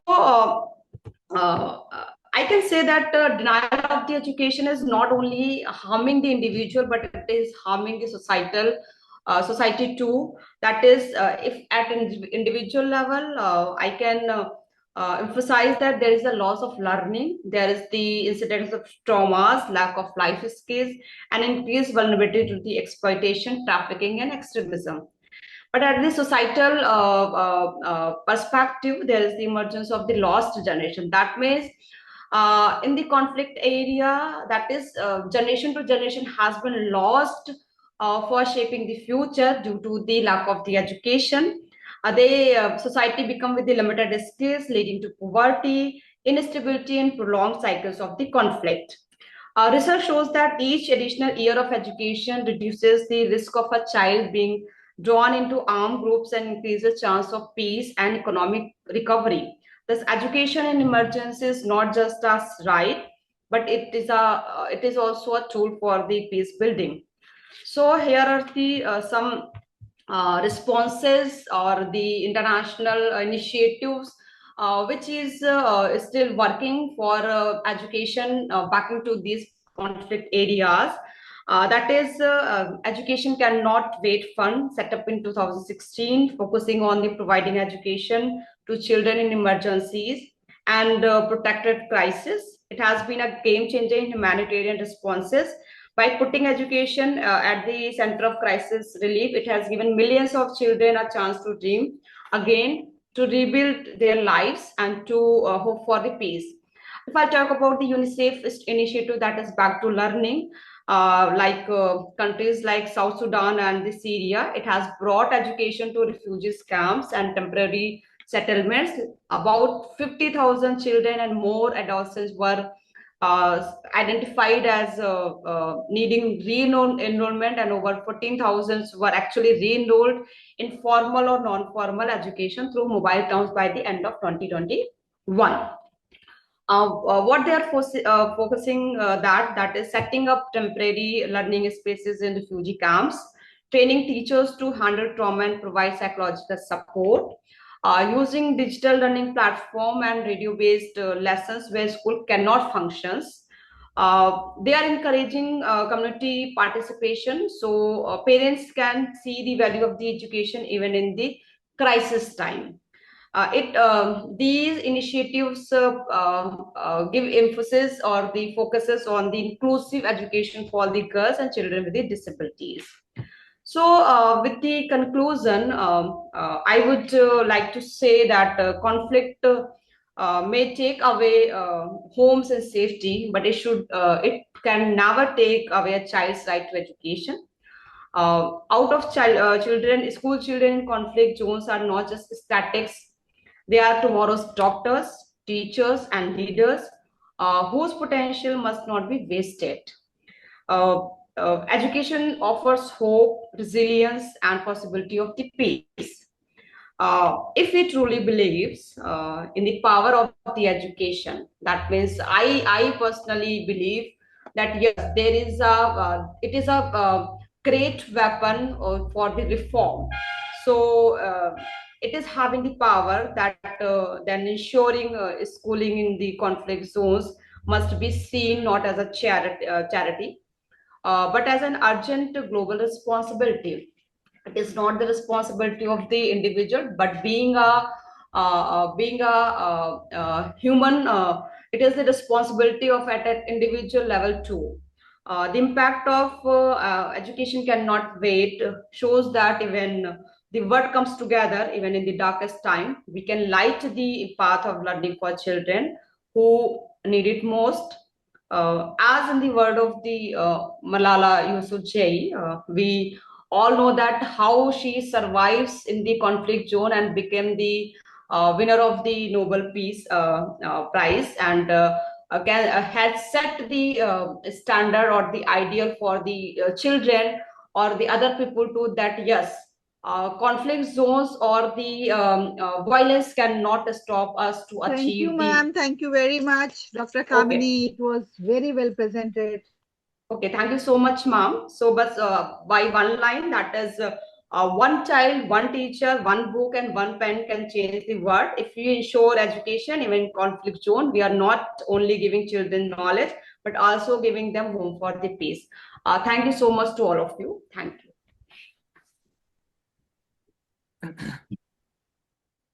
Actually, SDG 4 is so important that we cannot left discussion on this by the great educationists. I can see many great educationists are here. So let us complete our presentations first, and then we'll move to the discussion. Sure, ma'am. Sure, ma'am. Thank you, ma'am. Over to you, Safal? Dr. Dimitri. Yeah, Safal, over to you. You can go Thank ahead. you so much, sir. Good morning, distinguished guests, excellencies, ladies and gentlemen. It is truly a privilege to stand here today and speak on a subject that is shaping the future of our world, gender disparity in STEM education. Let me start with a simple story. A young girl in a rural village sits by a kerosene lamp every night, eager to study math. She dreams of becoming an engineer, but one day her parents tell her engineering is for boys. You should think about marriage instead. Her dream quietly fades away. Now imagine the same girl given equal opportunity, the same encouragement, the same resources as her brother. She might invent life-saving technology, design greener energy, or software that changes the world. But without equal access to STEM education, her potential is lost. And when potential is lost, humanity loses. Why STEM matters? Science, technology, engineering, and mathematics, STEM, are not just school subjects, they are the backbone of progress. Every medicine we take, every bridge we cross, every mobile app we use, these are gifts of STEM. The jobs of the future will rely heavily on STEM skills. According to the World Economic Forum, by 2030, more than 75% of jobs will require STEM-related skills. Innovation in climate solutions, artificial intelligence, space exploration, and healthcare. This will determine whether our planet thrives or suffers. And yet, even though half the world population is female, women are still a small minority in these fields. This is not just unfair, it is a missed opportunity for progress. The gender gap numbers that speak. Globally, women represent nearly 50% of the population, but in STEM, the numbers tells a different story. Only 35% of STEM students in higher education are women. Women make up just 28% of the STEM workforce worldwide. In computer science, artificial intelligence, and engineering, women representation is even lower, around 20% or less. UNESCO reports that in AI, only 22% of professionals are women. And the disparity begins early. Studies shows that by the age of 6, many girls already start believing that boys are more suited for smart subjects like math and science. By secondary school, fewer girls choose advanced STEM courses. By university, the gap widens further. Why does this gap exist? This is not about intelligence because girls are equally capable. It is about barriers. 1. Cultural stereotypes. Society often sends hinted messages like girls are better at caring, boys are better at problem solving. These stereotypes eat away at confidence. 2. Lack of role models. Girls rarely see female scientists or engineers in their textbooks or media. Without role models, it is hard to picture themselves in those careers. 3. Educational environment. Classrooms sometimes unconsciously favor boys in STEM subjects. Teachers may call on boys more often. Parents may encourage sons toward science while steering daughters elsewhere. Number 4, household and social expectations. In many places, girls are burdened with housework or married off young, cutting short their education. Number 5, workplace barriers. Even when women pursue STEM careers, they face pay gaps, under representation in leaderships, and sometimes harassments, leading many to leave the field. Number 6, digital divide. Millions of girls, especially in rural and low-income communities, lack access to devices, internet, or even reliable electricity. Without this, STEM learning is out of reach. Why equality in STEM matters? Now, you might ask, why should we care so much? The answer is simple. Gender equality in STEM is not just about fairness, it is about progress. Innovation needs diversity. When only men design products, blind spots emerge. For example, early seatbelt design did not consider women bodies, leading to higher injury rates. More women in STEM means better, more inclusive solutions. Economic growth. The World Bank estimates that closing gender gaps in education and employment could add trillions of dollars to the global economy. Social justice. Every girl deserves the right to dream without limits. Education in STEM is not a privilege, it is a basic right. Global challenges. Whether it's climate change, pandemics, or food security, solution demand every bright mind, male and female. Excluding women is like fighting with one hand tied behind our back. Thankfully, these are the powerful example of women who broke barriers in STEM. Maria Curie, the first woman to win a Nobel Prize, whose discoveries in radioactivity transformed science and medicine. Katrin Johnson, the brilliant African-American mathematician whose calculation helped NASA send astronauts to the moon. Kalpana Chawla, the first woman of Indian origin in space, whose courage inspired millions. Gitanjali Rao, a teenage inventor from the US who developed technologies to detect water pollution and fight cyberbullying. Closer to home, I think of countless young women in Asia, Africa, and beyond who, despite poverty and resistance, continue to push their way into classrooms, coding labs, and engineering workshops. This resilience proves one thing. Given equal opportunity, girls shine just as brightly. The way forward solution. So, how do we bridge these gaps? How do we ensure every girl has an equal chance in STEM? 1. Change mindsets. Parents, teachers, and communities must stop saying STEM is for boys. We must encourage girls to explore, question, and innovate. Confidence is built at home and in classroom. Number 2, role model and mentorship. Highlight stories of women in STEM. Bring female engineers and scientists into schools. Create mentorship networks so girls see what's possible. 3. Inclusive education. Train teachers to create classrooms where girls feel supported, not sidelined. Curricula should highlight contribution of women in science and technology. 4. Financial support. Governments and organizations should provide scholarship, grants, and incentives, especially for girls in STEM. Money should never be the reason a girl drops out. 5. Technology access.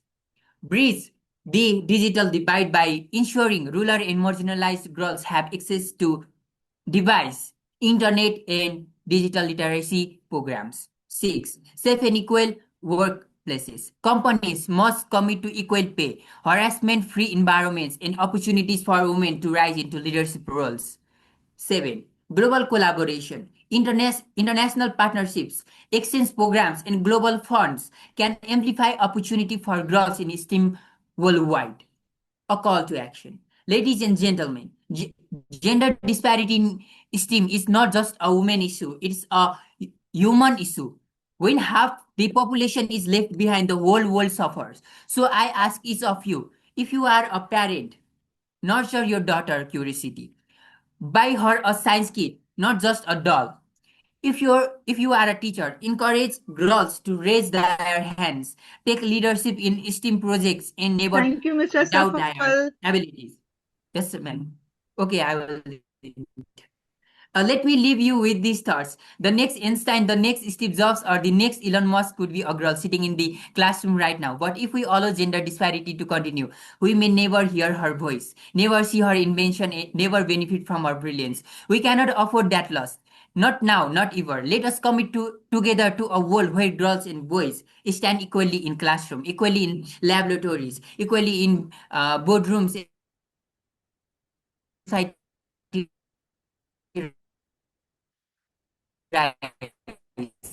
When women lead, innovation much.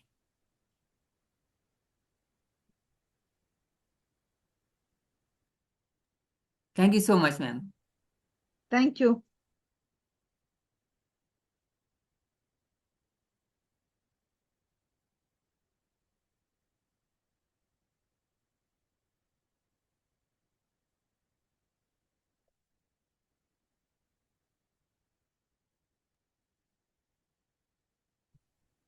Professor Dimitri, we can't hear. Yes. Okay, here we go. It's not audible, madam? Good morning. Oh, Now yes, we yes, can it hear is. the professor. Go. It's not audible? Audible now. Okay. You can hear to the video of Mr. Maybe Darshan. you increase the volume of the speaker. Yeah, I did. Wait, let me play. Vanakkam, Tamilians, Ayubovan, for Sri Lankans, I hope I'm correct. Subhadinam for the Venom, and anybody I missed, a very good morning. Greetings from Malaysia. My name is Darshan Singh Sandhu, speaking from Shah Alam, Malaysia. And just a very quick introduction about myself. I've been in logistics field of logistics for 23 years actually, this is my 23rd year, and my designation is as a logistic project manager, and I'm a certified sustainability supply chain professional, and completed my certification in operation management and also project management, and I completed my trainer, so I'm a certified trainer, and hopefully one day to be a full-fledged international trainer or coach. Well, thank you so much, Dr. Halima, and also to Mr. Nara for giving me this opportunity to be in this summit. I thank you a lot, okay, from the bottom of my heart. And it's so great. It's so great to meet this whole community in this sustainability convention summit, Power of 17. So of course I'm going to talk about SDG 4. So what is SDG 4 talking about? Basically, I'm going to read some of the important key aspects which is mentioned in UN under the Sustainable Development Goal, and elaborate on it from my understanding. Now, of course, my explanation is going to be very, very, I'm not going to talk much detail, but my detail is basically from the shop floor. Very, very basic. Now, SDG 4, it's, they're talking about ensuring inclusive and equitable quality education and promoting lifelong learning opportunities for all by 2030. If I compare this particular subject, that's actually what is mentioned in the SDG, that this goal aims to guarantee free, quality primary and secondary education, improve access to affordable technical and higher education, increase the number of people with relevant skills for employment, promote global citizenship, and reduce discrimination in education. Now, basically to elaborate of quality education is actually a very big subject. It's a very big subject to talk about it because quality education, yes, it must be accessible to everyone. Now, it should be accessible to the one who is living in desert. It should be accessible to the one who is living in a village which is cut off by rivers, by bridges, and accessible to those who are actually living in dense jungle. Now, how are we to accomplish this?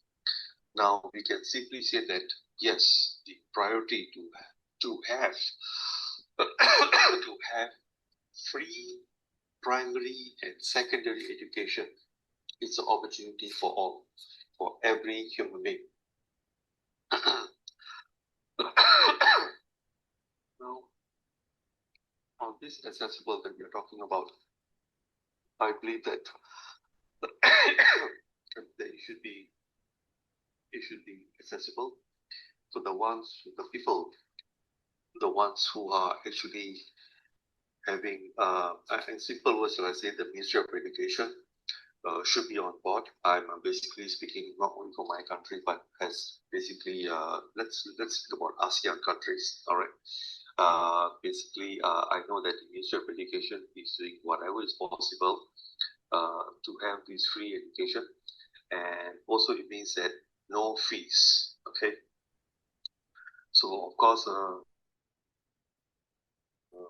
it's accessible for even though you're a low income earner, and one is a low income earners. Another thing is accessible. How this particular school can provide education to this group of community, whereby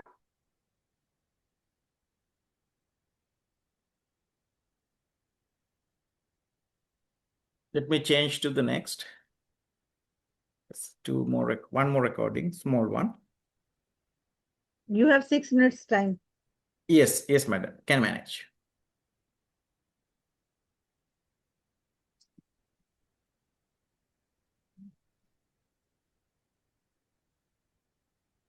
I can see the whole team of SDG 5 is ready.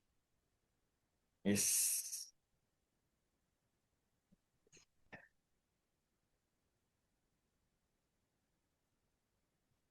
hello, sorry, I was having a bad cough. I'm still having a bad cough, but never mind. I don't want to miss this chance actually. So I was talking about the Ministry of Education, that not only the Ministry of Education, all the relevant ministry to provide a full support for the quality education, to have access, to provide access for every children. It should be not only for physical education, also the high learning education, and also the environmental education, and also the science and global ministry. So all that, with all the support, I believe that SDG 4 for any particular country or globally, it can be a successful story. Okay, so that's why we need the people who are in power, especially in the ministry, to make it happen. And it's quite a common issue. Okay, quite a common issue that we are having, especially in the ASEAN countries. And again, I would like to emphasize that the people who are in power, all the relevant ministries, to do the talk in terms of race, religion, color, or gender, and also it covers. Before I'm going to lifelong learning, quality education. Now, education comes from all points of view. Now, what about those who are less fortunate? What I'm trying to say here is that the ones who are having autism, the ones who are having Down syndrome, blind, mute, partial disability. Now, I'm just going to take an example of my own country. Is that the basic, which is I feel is very wrong. From the basic government schools, the autism kids together with the Down syndrome, not the blind, not the mute, but some of them with some mentally disability are put together in one class to learn, to study. This is very, very wrong. Now, I'm a father to a child who has autism, so that's why I really strongly don't agree on certain schools, especially for government-led school, that all these children with disability, they are put together into one classroom. Now, to provide quality education, it's not only giving full education, it's an opportunity, regardless, like I mentioned, regardless of race, color, gender, and also on a disability. So, yes, Professor Dimitri, thank you very much. After talking about lifelong learning opportunities, the most, for my thesis, basically we are building a new culture, a good quality culture. So I believe that, after mentioning everything about quality education, lifelong learning, and the subject, sustainability to be a subject, I have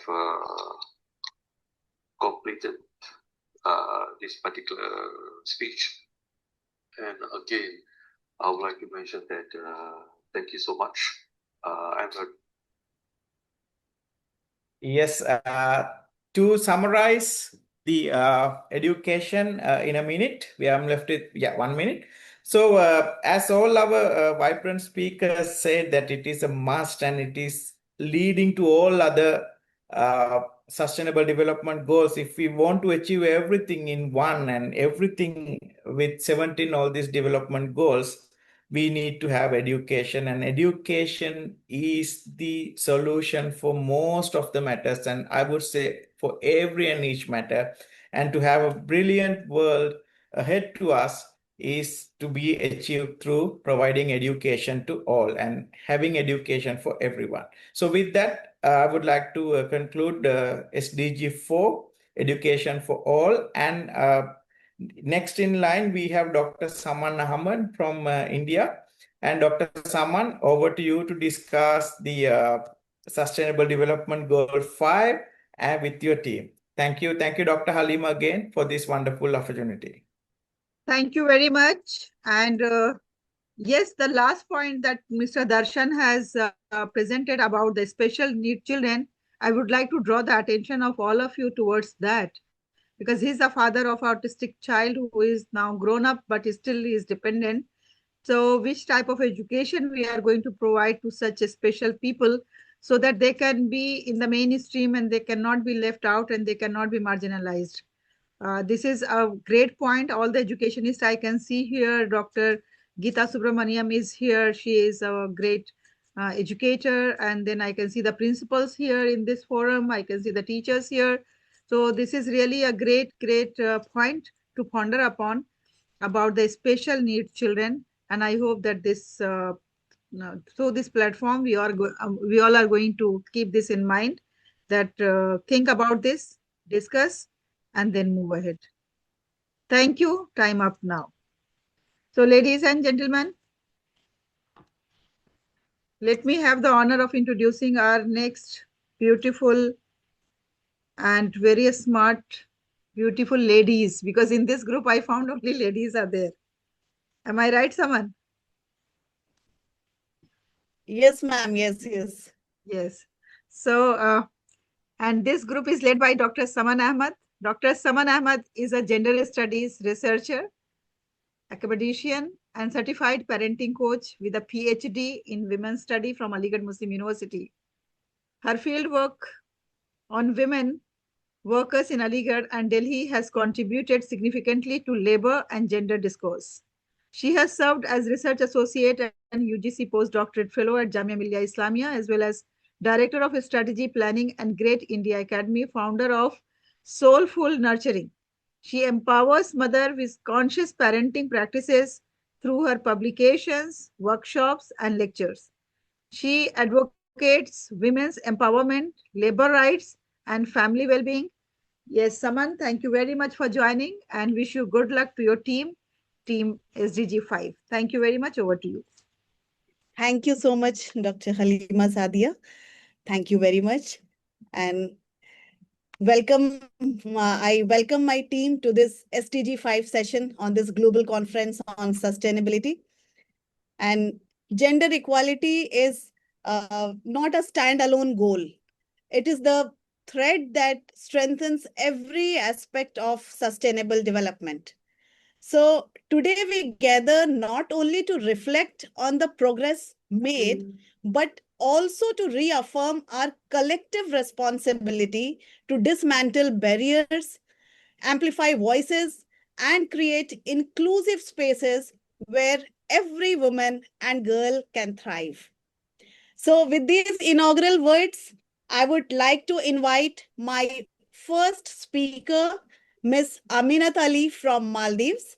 And let me just give a brief introduction of Ms. Aminat Ali. She is a business and entrepreneurship coach, and she is the founder of Hali Ali Coaching and Consultancy Services. And she is also the co-founder of Association for Women Empowerment Maldives. And today, her topic is investing in women, the smartest economic strategy. So over to you, Ms. Aminat Ali. Assalamu alaikum and good morning, good afternoon, or good evening, wherever you are from. First of all, I would like to take this opportunity to thank Dr. Halima Sadia and her team for this, or for organizing this, and also for giving me this prestigious opportunity. It is an honor for me to talk about a subject that is very close to my heart, and I believe which is crucial for the future of our economies: investing in women. Now, when we think of investments, we often think about stocks, infrastructure, or technology. Let me suggest to you that the smartest, most high return investment available to us today is in women. And this is not a moral argument. It is one of the most strongest economic strategies of our time. Let's begin with some numbers. McKinsey study in 2015 showed that if we were able to close the gender gap in the workforce, the world could have added as much as $12 trillion to global GDP by 2025. That's not pocket change. That's the size of a new superpower economy. On the other hand, gender equality has already cost the world an estimated $160 trillion in lost wealth. Think about that for a moment. That's equivalent to wiping out the combined GDP of several of the world's largest economies, simply because we chose not to fully use the talents of half of our population. These numbers tell us something powerful. Ignoring women's potential is not just unjust, it is economically unsustainable. But the story goes deeper. It does not end here. It is not just about adding women into the workforce. It is about the quality of the impact they bring. Research shows that women invest up to 90% of their income back into their families and communities. On the other hand, for men, this figure is closer to 30 to 40%. So what does this mean in practice? It means when women earn, children are more likely to go to school. It means households are healthier, nutrition improves, and healthcare access increase. It means communities become more stable and more prosperous. This is what economists call the multiplier effect. When you invest in women, you are not just lifting one individual. You are lifting an entire nation, entire community. And yet, despite this evidence, women continue to face barriers that limit their potential. The global gender gap remains stuck at 20%. Only 1 in 3 business worldwide is owned by a woman, and women carry about 3/4 of all unpaid care work. These are not just personal struggles for women we are talking about. These are all economic bottlenecks. They slow down our growth, reduce innovation, and hold back the prosperity of entire nations. How do we change this? How do we unlock this enormous potential we are talking about? Let me suggest 3 smart strategies we could use. First, invest in women's skills and education. When we equip women with knowledge and skills to succeed, we are not only preparing them for jobs, we are also building the long-term capacity of our economies. Second, invest in women-owned businesses, which means giving women entrepreneurs access to finance, mentorship, and markets they need. When women succeed in business, they create jobs, fuel innovation, and contribute directly to our nation's growth. Third, invest in supportive policies like equal pay, parental leave, and affordable childcare. These are not just nice to haves, these are infrastructure that allows women to participate fully in the economy. Without them, we are asking women to build skyscrapers on shaky foundations. Here's the message I want all of us to leave with today. Investing in women is not charity, it is smart economies. It has been proven that companies with women in leadership consistently outperform their peers. Nations that prioritize gender equality are more resilient, more innovative, and more prosperous. When women rise, economies rise. When women thrive, the world thrives. So the question is not whether we can afford to invest in women. The real question is, can we afford not to? Thank you so much for this opportunity, and I'll hand over back to Dr. Sama. Thank you. Thank you so much, Ms. Aminat Ali. This talk was it was full of intellect, and we will definitely try to implement the advices which you have given. So our next speaker is, let me introduce our next speaker. She is Ms. Rohini M. from India. Just a second, let me pin Ms. Rohini.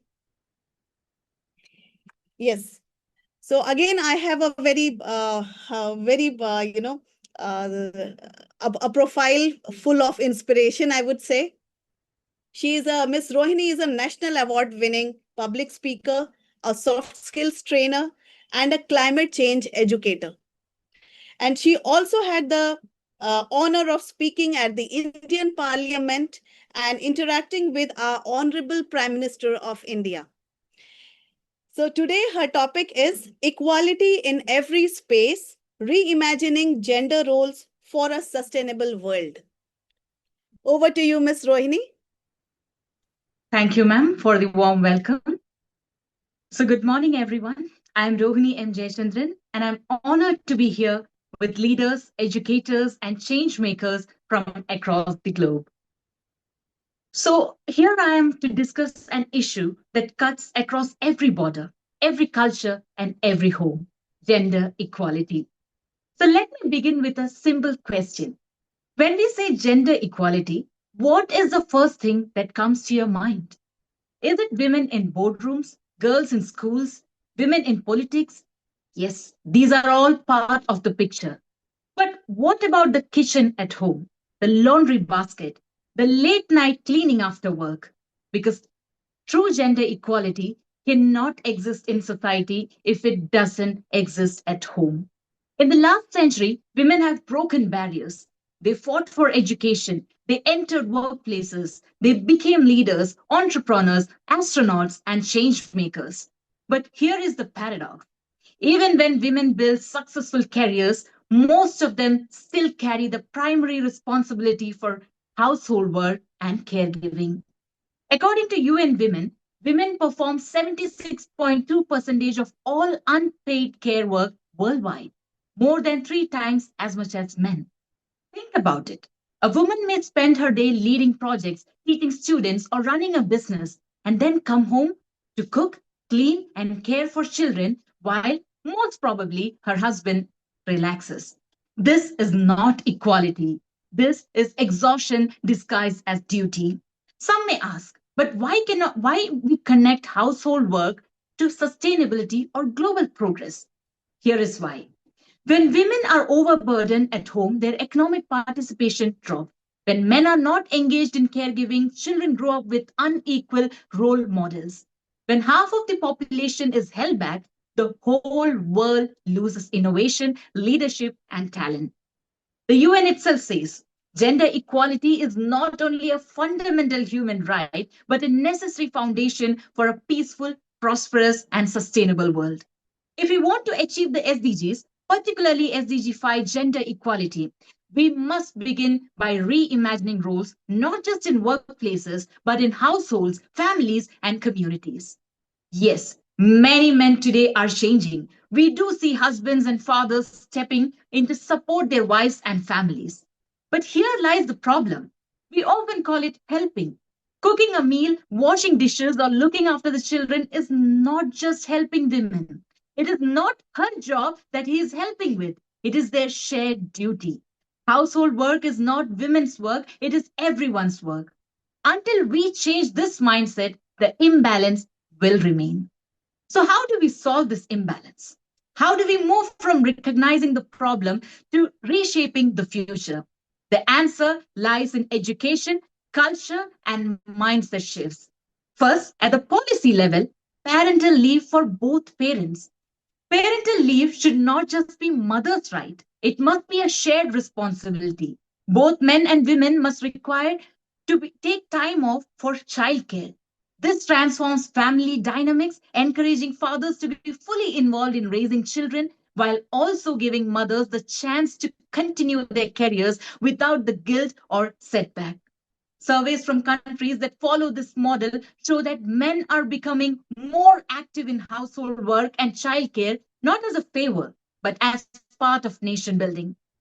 Next is flexible work policies. Workplaces must adopt flexible hours, remote options, and childcare support. So women are not forced to choose between career and family. Equality in the workplace begins with equality in policies. Next is education and grassroots programs. See, teaching life skills in schools. Equality must start early. From a young age, both boys and girls should be taught some life skills, the same skills: cooking, cleaning, ironing, budgeting, and caregiving. Because these are not gendered tasks, they are basic responsibilities of life.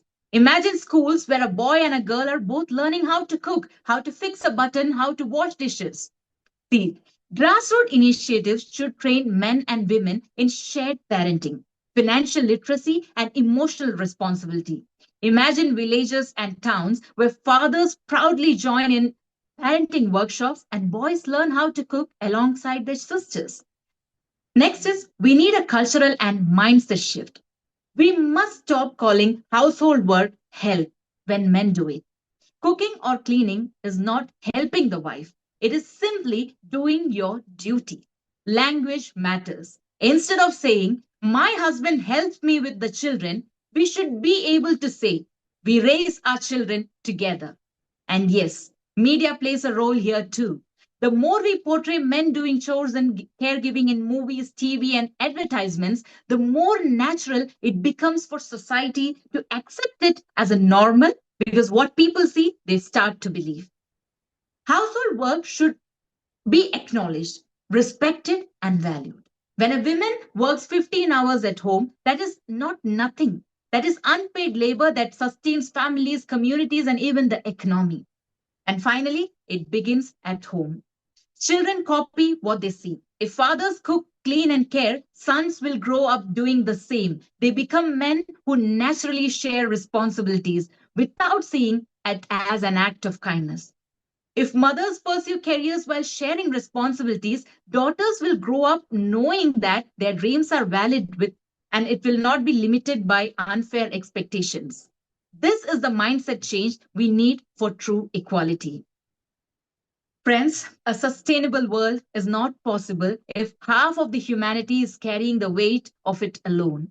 If we want to achieve SDG 5, we must redefine equality as shared responsibility. Men and women must walk side by side, not with one carrying the heavier load while the other helps. When roles are shared and respected equally, families become stronger, societies become healthier, and our world becomes more sustainable.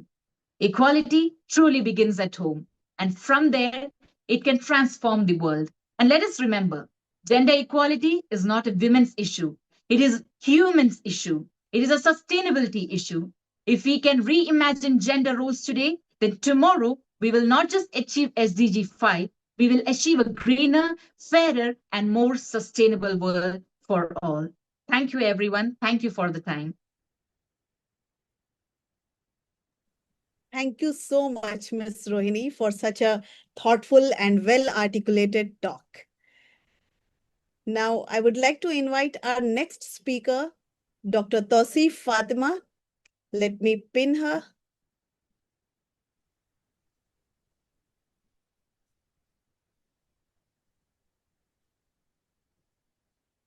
Okay. Okay, so our third speaker is Dr. Tausif Fatima from Aligarh City, India. And Dr. Tausif Fatima is an assistant professor at the Advanced Center for Women's Studies, Aligarh Muslim University. And she has more than a decade of research and teaching experience. And she in the field of women empowerment. Over to you, Dr. Tausif. Thank you. Thank you, Dr. Saman. Thank you, Dr. Halima Sadia, for making me a part of this really learning experience. So, and thank you for placing me after Ms. Rohini.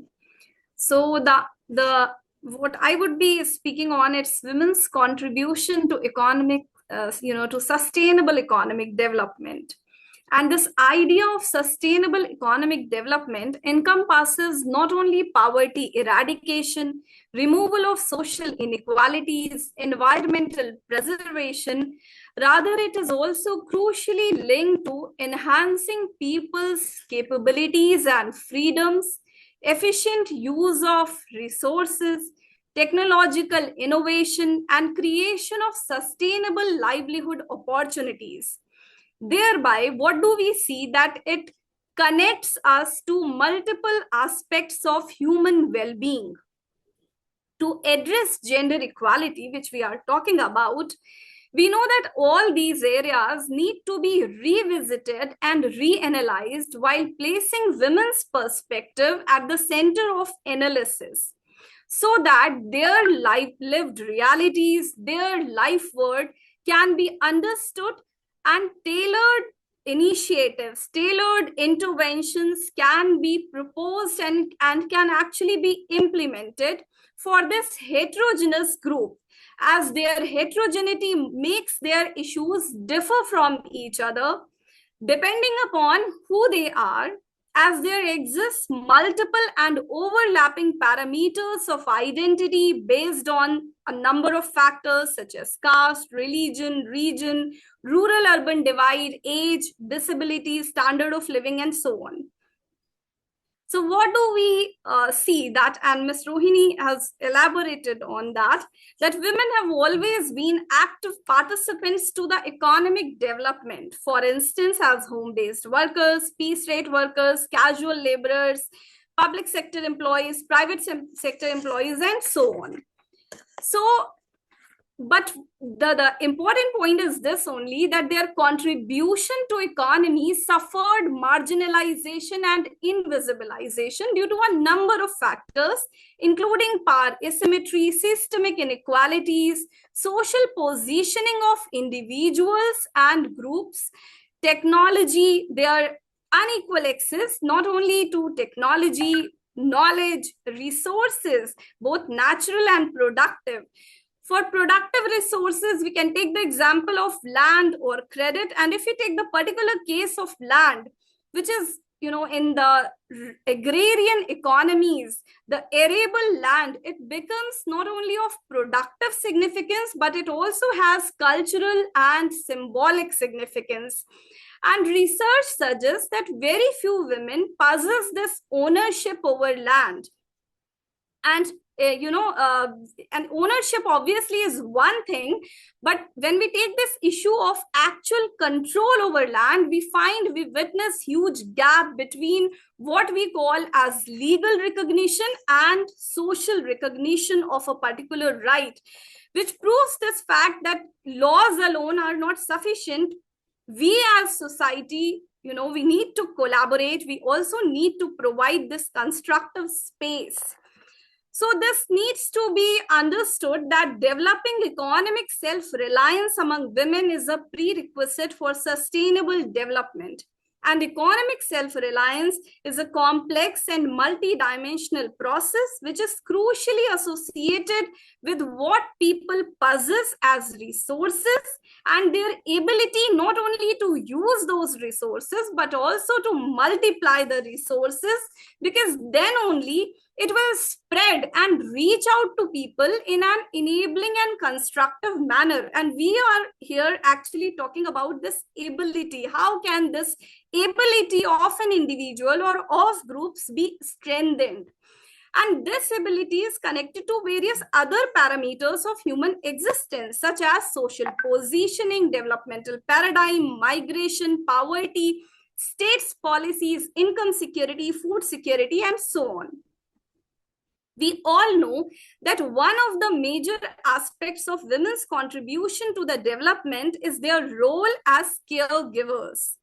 Care work, which covers a whole range of activities from domestic chores to providing personal care services to elderly, children, deceased, disabled.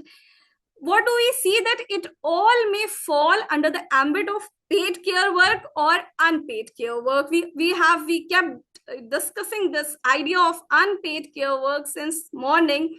So what do we find here? That the unpaid care work, though responsible for the effective functioning of the capitalist economy, as you know, through this work only, which has its own use value, but it doesn't provide exchange value, and that's why it doesn't get counted in the GDP.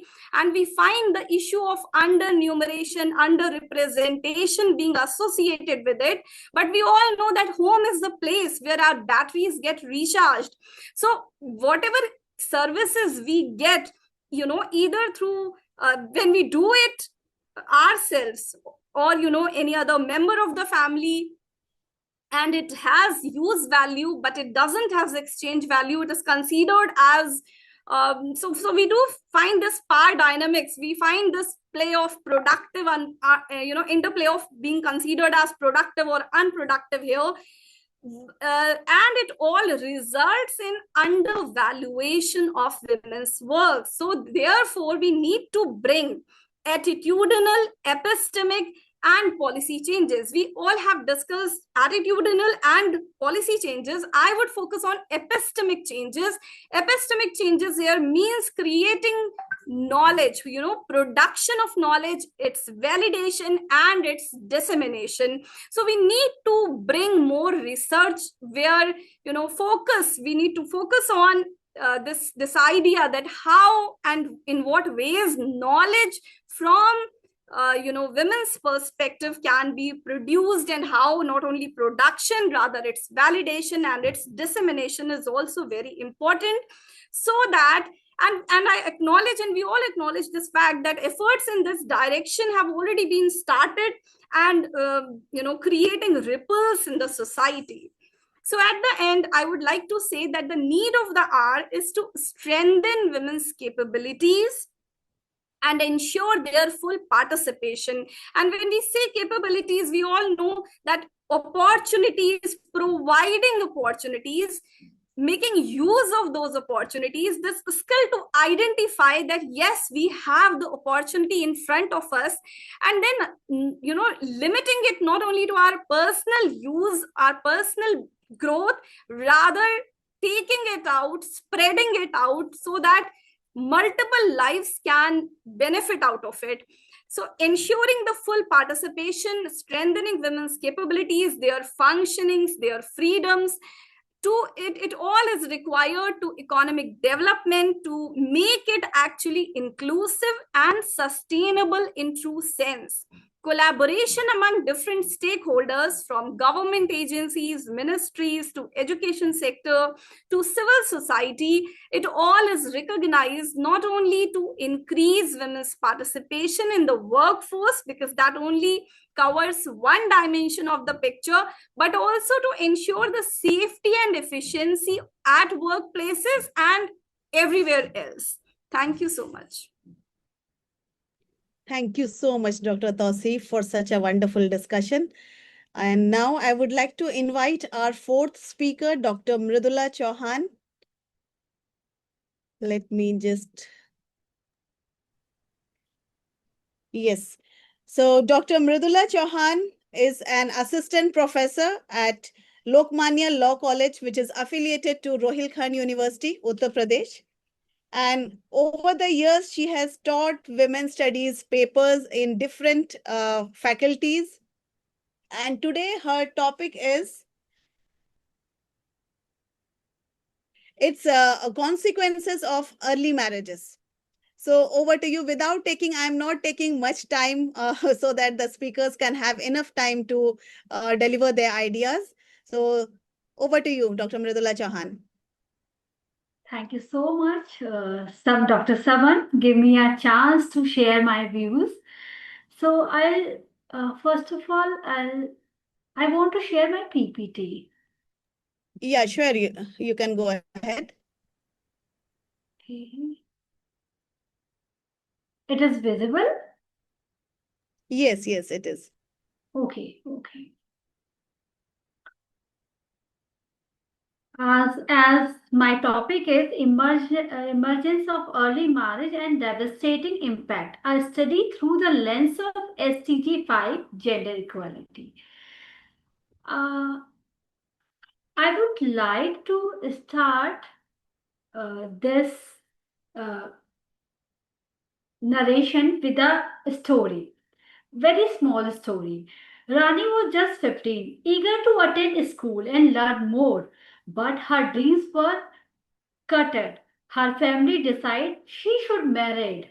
Within a month, she was bride, not a student. Her books replaced by wedding rituals.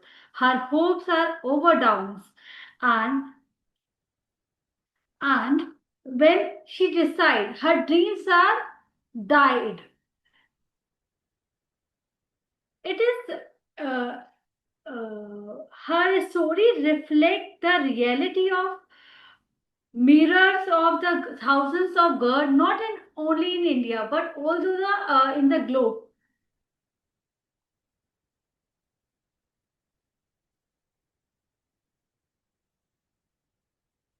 Sustainable Development Goal 5 aim to achieve the gender equality and empower all women and girls. But early marriage contradicted this goal. It takes away girls' right to education, healthcare, safety, and decision making. Instead of empowerment, they face dependency, poverty, and marginalization. So, ending the early marriage is essential to achieve the SDG 5.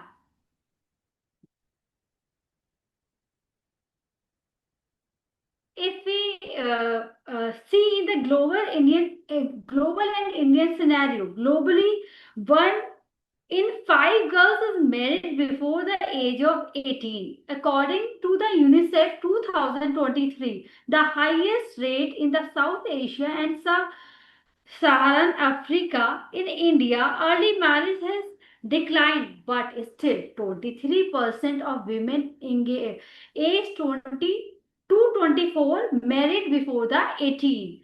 Because of her large population, India alone accounts for 1/3 of the world child bride.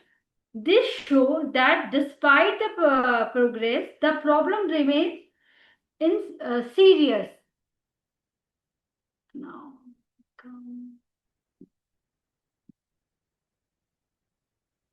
causes. The causes of early marriage are complex. Poverty is a major factor. Families see marriage as way to reduce expenses. Traditional and social norm push the parents to marry daughter early for family honor. Patriarchy sees girls as a burden rather than equals, and lack of education leaves girls with no alternative. Together, these factors may make early marriage not just a private choice but social system.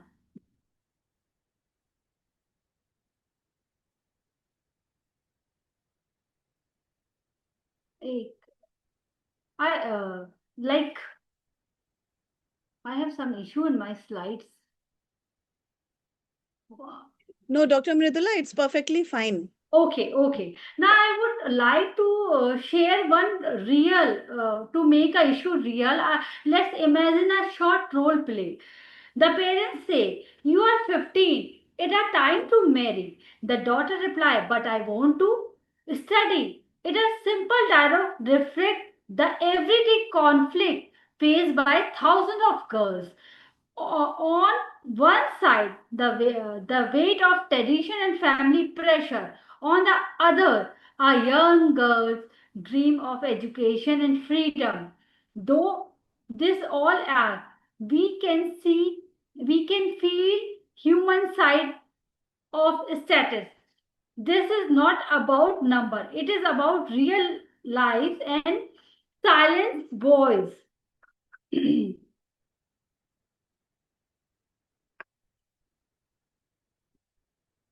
Solution. What can be done? First, strong law enforcement is needed. Many countries have law, but they are weakly applied. Second, keeping girls in the school is vital. Though scholarships, safe transport, and the supportive policies. Third, families must be empowered economically so they don't see marriage as a survival. And finally, awareness campaign by NGO leaders, media, and change the harmful of social norm. These solutions directly align with the SDG 5 and its target to eliminate the harmful practices. At the end, to conclude, early marriage is not a violation of human rights, but also direct barrier to gender equality and sustainable development. It robs girls' education, health, and independency. To the end practice, we need to a multi-dimensional approach, a strong law, education, economical support, and social awareness. Eradicating early marriage is not a potentials of girls. It is a building of inclusive, equitable, and sustainable society. Thank you so much. Thank you so much, Dr. Mridula Chauhan. Now, our last speaker is the youth voice, and she is Miss Shabnam Gonkade from Maharashtra. She's a high school student, and today her topic is confronting violence against women and girls for gender equality. Over to you, Miss Shabnam.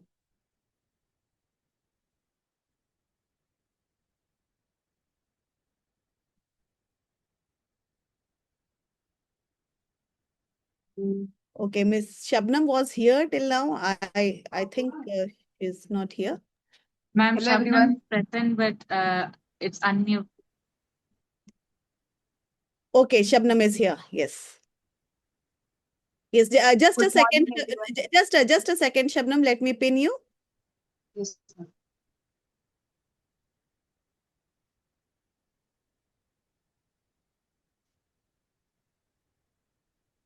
Just a minute.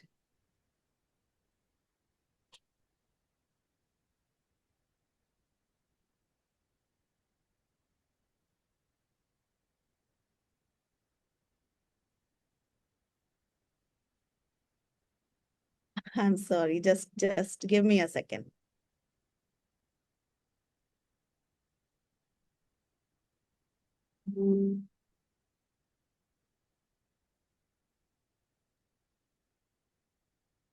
Yes, Shabnam, please switch on your video and go ahead.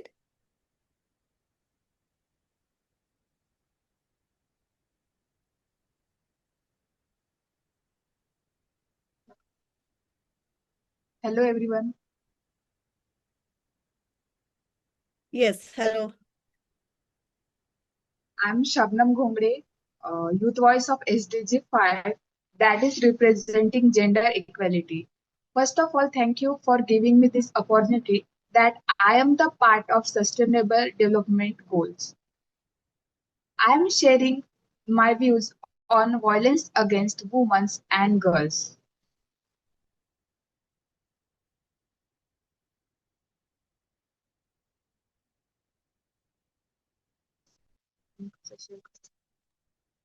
So, Shabnam, would you like to present through PPT? Or? Yes, ma'am, I am presenting my PPT. Okay, okay.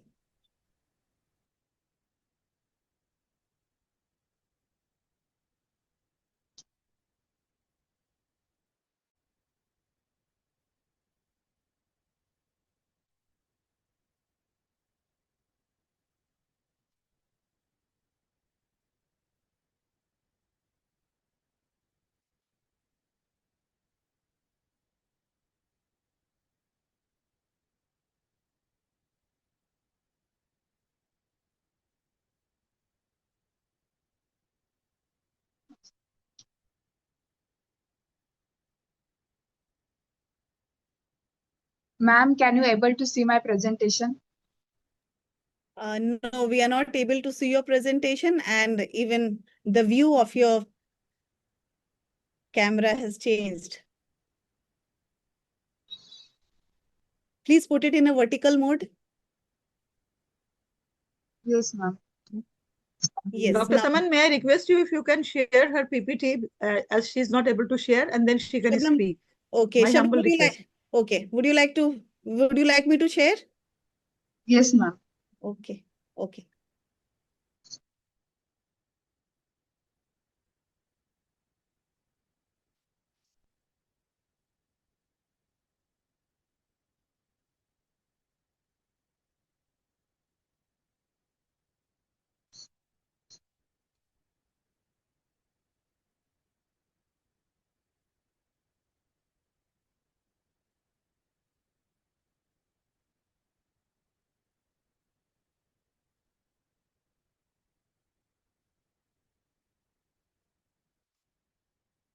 You have shared a PDF with me. Let me start. Yes.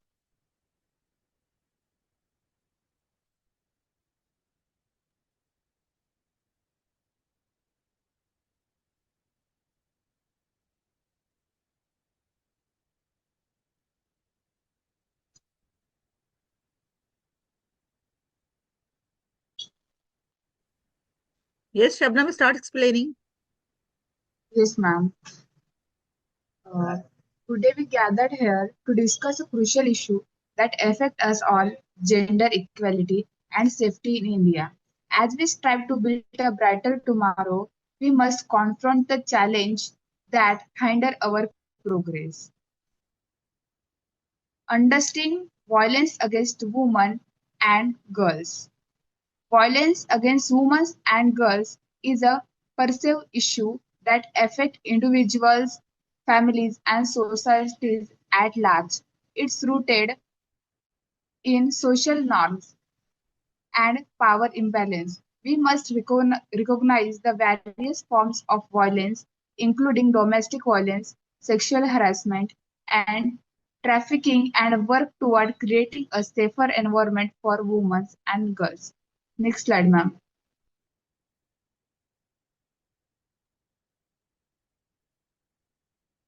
Legal protection.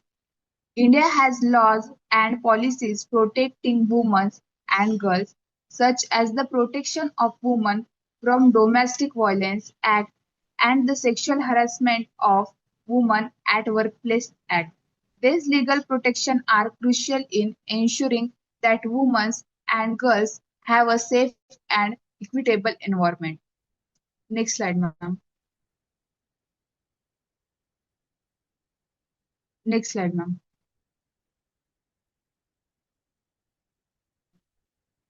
The government, NGOs, and community organizations are working together to prevent violence against women and girls and support survivors.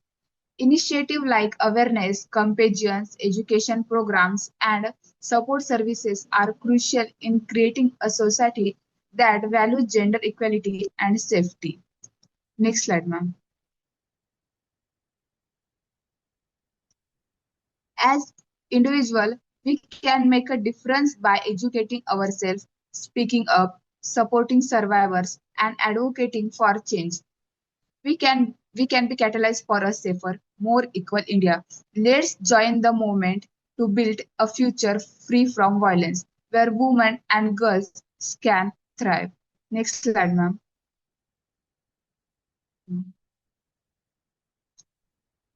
Next slide, ma'am.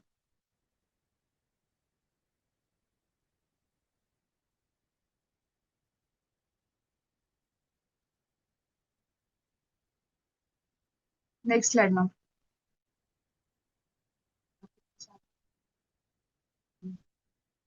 Together, we can create a brighter tomorrow where gender equality and safety are a reality for all.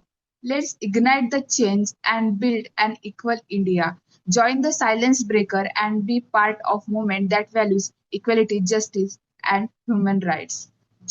Thank you, ma'am.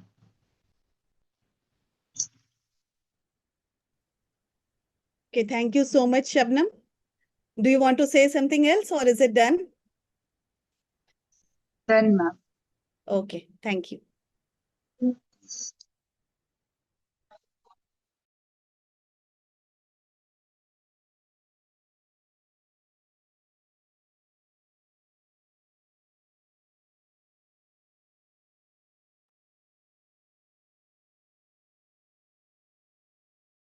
Okay, so we are done with all of 5 speakers, 4 speakers and 1 youth voice. And there was a lot of discussion on so many things. I have noted down few points and I would like to sum it up later. And first, I have my own small presentation to share with you all. And on this platform, I want to make, I just want to bring this argument through this platform that the discourse on gender equality and sustainable development, it remains incomplete without addressing the systemic invisibility of women's work, which already Dr. Tausif has mentioned, Ms. Rohini has mentioned, and even Ms. Aminat Ali has touched upon this aspect. So unless and until we recognize domestic spheres, domestic spaces as workplaces, and women's work is not considered just as hobbies or pastime work, the goals of SDG, I think it remains far from reality. So I just have a small presentation. I would like to share my slide. Give me a second.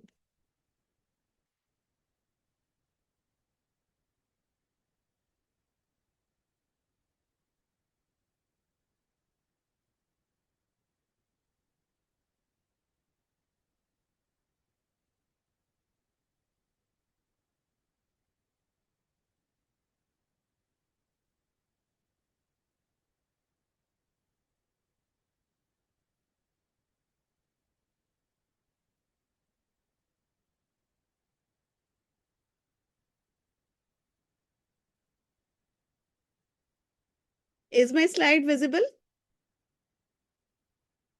Yes, ma'am. Yes.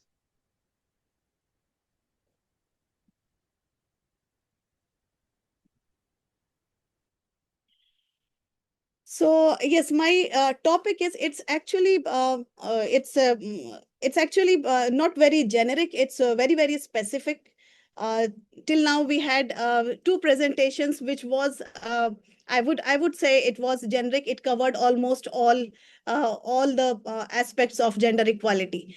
So here I would like to be very specific that how homes as workplaces are systematically excluded from the gender discourse, and how we can rethink this gender, labor, and this SDG 5, that's gender equality. So this is about challenging the boundaries of what constitutes work and about reimagining gender equality through the lens of home-based labor. Since I have been, my PPT is not moving. Why is it so? Yes. Yes. So is the next slide visible? Okay. So coming Yes, to this the one is tradition. available. Okay. Yeah, Thank yeah. you so much. Thank you so much. So coming to the traditional labor definition. The International Labour Organization, it traditionally defines workplaces as factories, offices, fields, and markets.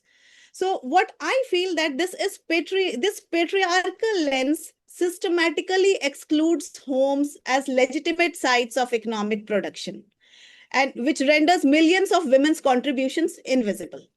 So this narrow framing perpetuates actually gender inequality by failing to recognize the substantial economic value generated within domestic spaces. So what I feel that there is a critical gap. SDG 5, it remains incomplete unless and until we acknowledge and address the invisible labor that women perform in domestic spaces worldwide. So my own study, I did a study of 220 home-based women embroiderers of Aligarh city in India. And what did it reflect? You know, there was a 6 points on an average 6.6 hours of women, 6 hours of work women were doing, while their daily earnings were only 15 to 30 rupees. So the case of this Aligarh women embroiderers, it illustrates the stark inequality in home-based work. And whereas the same amount of work was when it was done by women in the market, the wage disparity was very, very, obvious. At least they were getting at least 250 to 300 rupees for that particular work. So while women invested substantial time and skill, men, they dominated as contractors and traders and capturing the majority of economic value and relegating women to persistently low wage roles within the supply chain. So we need to address these issues also, the issues of subcontracting and the issue of supply chain market. So if we go through the global perspective on home-based labor, we can see that ILO data, it says that 58% women's share is there in the home-based labor. The global wage gap, it remains really stark. According to UN Women 2023, women earn merely 77 cents for every dollar earned by men. This disparity is particularly pronounced in home-based work, where structural inequalities compound gender-based discrimination. So now coming to the market dynamics and gender roles, we would say, what happens is there is a lot of outsourcing work. There's a trend of this work to be outsourced. And companies shift production risks to women through subcontracting arrangements. Then again, there is a devaluation of women's work. Work is considered to be as khali waqt ka kaam rather than legitimate labor. When I used to interview these women home-based laborers, they used to say, we just do this as a pastime hobbies. This is not actually our work, but we just do it as a leisure activity. So this is kind of exploitation. Wages remain meager while bargaining power stays systematically low. So again, I would say that my survey of 220 home-based women embroiderers of Aligarh city, it reflects exactly what Neetha N argues, that the outsourcing and subcontracting model systematically transfers market risks to women while maintaining their exclusion from decision-making processes. So this structural arrangement ensures that women remain in vulnerable positions within global supply chains. So we need to think on these issues. As far as feminist critiques of labor economics are concerned, Maria Mais brings the concept of iceberg economy, and she says that women's unpaid labor forms the hidden foundation supporting the visible economy above the waterline.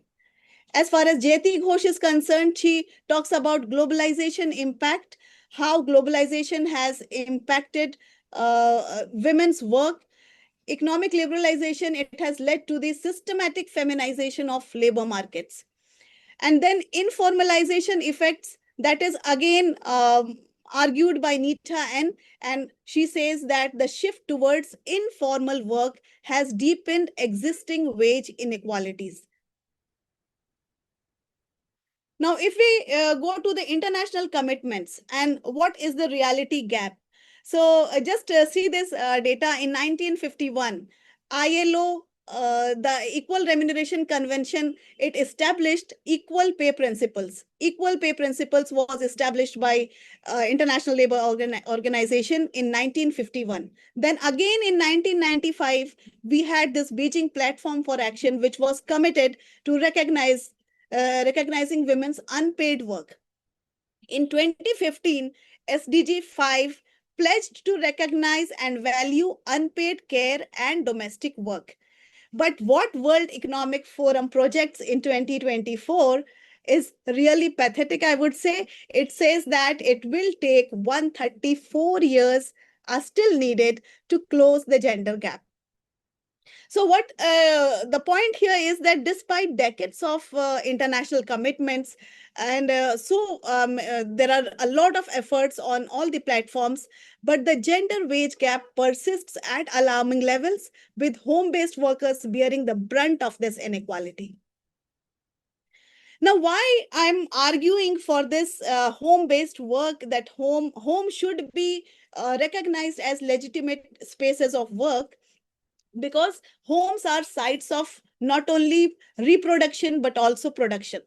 So homes are sites of production as well as reproduction. Recognizing homes as legitimate workplaces transforms our understanding of women's economic contribution and creates pathways for systemic change. Ms. Rohini also mentioned the same point, and even Dr. Tauseef Fatma mentioned the same points. So yes, recognition matters, and so that fair wages are ensured, there is social protection and there is dignity of work. Establishing equitable compensation standards that reflect the true value of home-based labor. Then social protection should be there, extending maternity benefits, insurance coverage, and childcare support to home-based workers. And the dignity of work. Her work should be recognized as legitimate work, challenging societal perceptions that diminish the value of domestic-based activities. Now, the way forward, we can have some strategic interventions. The basic thing which I feel is redefining workplaces. Again, I'm arguing from starting to the end, I'm arguing for the same thing, that we should redefine workplaces, expand the official definitions to include home as legitimate sites of economic production and labor rights protection. The second point is establishing fair wage standards. We can implement minimum wage protections and pricing mechanisms that ensure equitable compensation for home-based workers. Then strengthening collective models. We can scale successful cooperative structures like SEWA, Self-Employed Women Association, which is doing really well, and that empowers women through collective bargaining and shared resources. Then fourth point comes recognition of unpaid care work. We can quantify and account for care work in national economic measurements and policy frameworks. And last but not the least, challenge the gender norms. Deploy education and advocacy to transform societal attitudes towards women's labor contributions. So what actually, Ms. Rohini has also mentioned the same thing, that true equality begins at home. So two things are required: recognition and transformation. Women are already in the workforce. We don't need more women in the workforce. They are already in the workforce. We simply just want their visibility, and we just have to redefine the patriarchal definitions of labor. And we need transformation. Achieving SDG 5 requires a fundamental paradigm shift in how we define and value all forms of labor. So the path to gender equality lies not in bringing women into existing structures, but in transforming our understanding of work itself. So only by recognizing the economic value of home-based labor can we build truly inclusive and equitable societies. So that's what I wanted to bring my point today on this platform. Thank you so much. I would just like to sum up the entire our session of SDG 5, which I think was really very crucial. So how many minutes do we have now? We have almost 3.5 minutes. 3 minutes, yes. Yeah.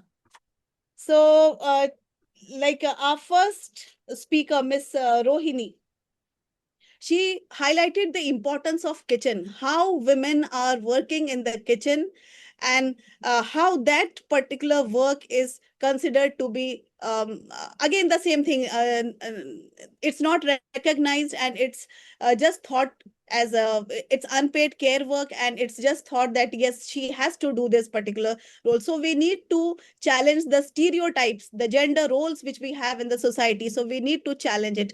And yes, this change begins from our homes itself. Then coming to Dr. Tawseef Fatma, she mentioned about land rights.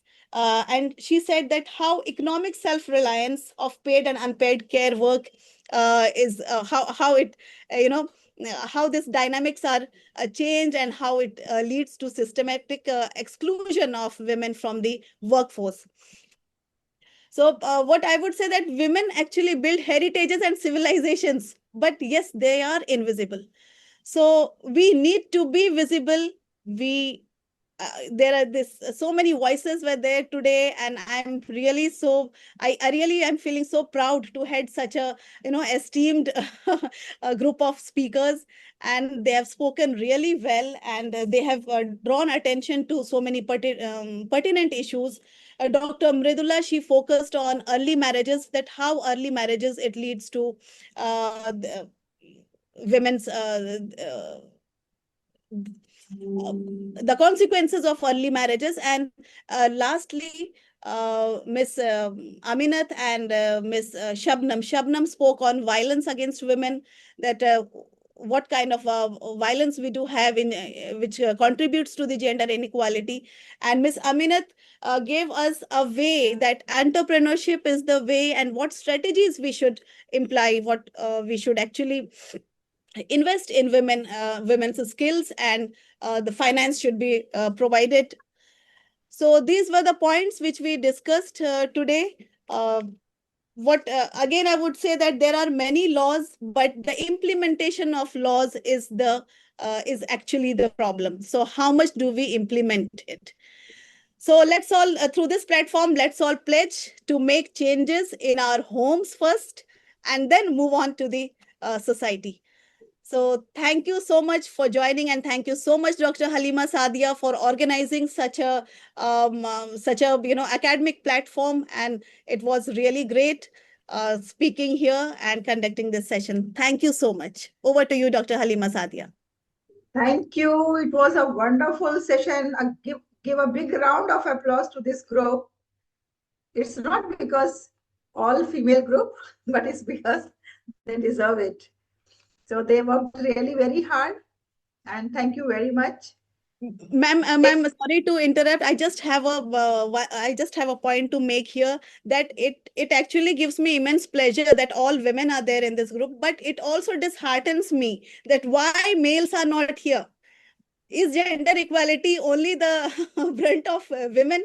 We should have had few. It would have really been. Someone, don't worry. It is said that if the child doesn't cry, even mother also doesn't feed the child. So let the sufferers cry first, and let the world understand. Then they all will come forward.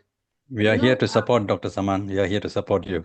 Yes, they are here. Mr. Nara, Dr. Ram, Nageshwaraji, Dimitriji, and above all, ladies and gentlemen, our chief guest for this function, Honorable Vice Chancellor of Hamdard University, he is here to support the cause, and we extend a warm welcome to our chief guest for this evening, and we'll move now to the inaugural session.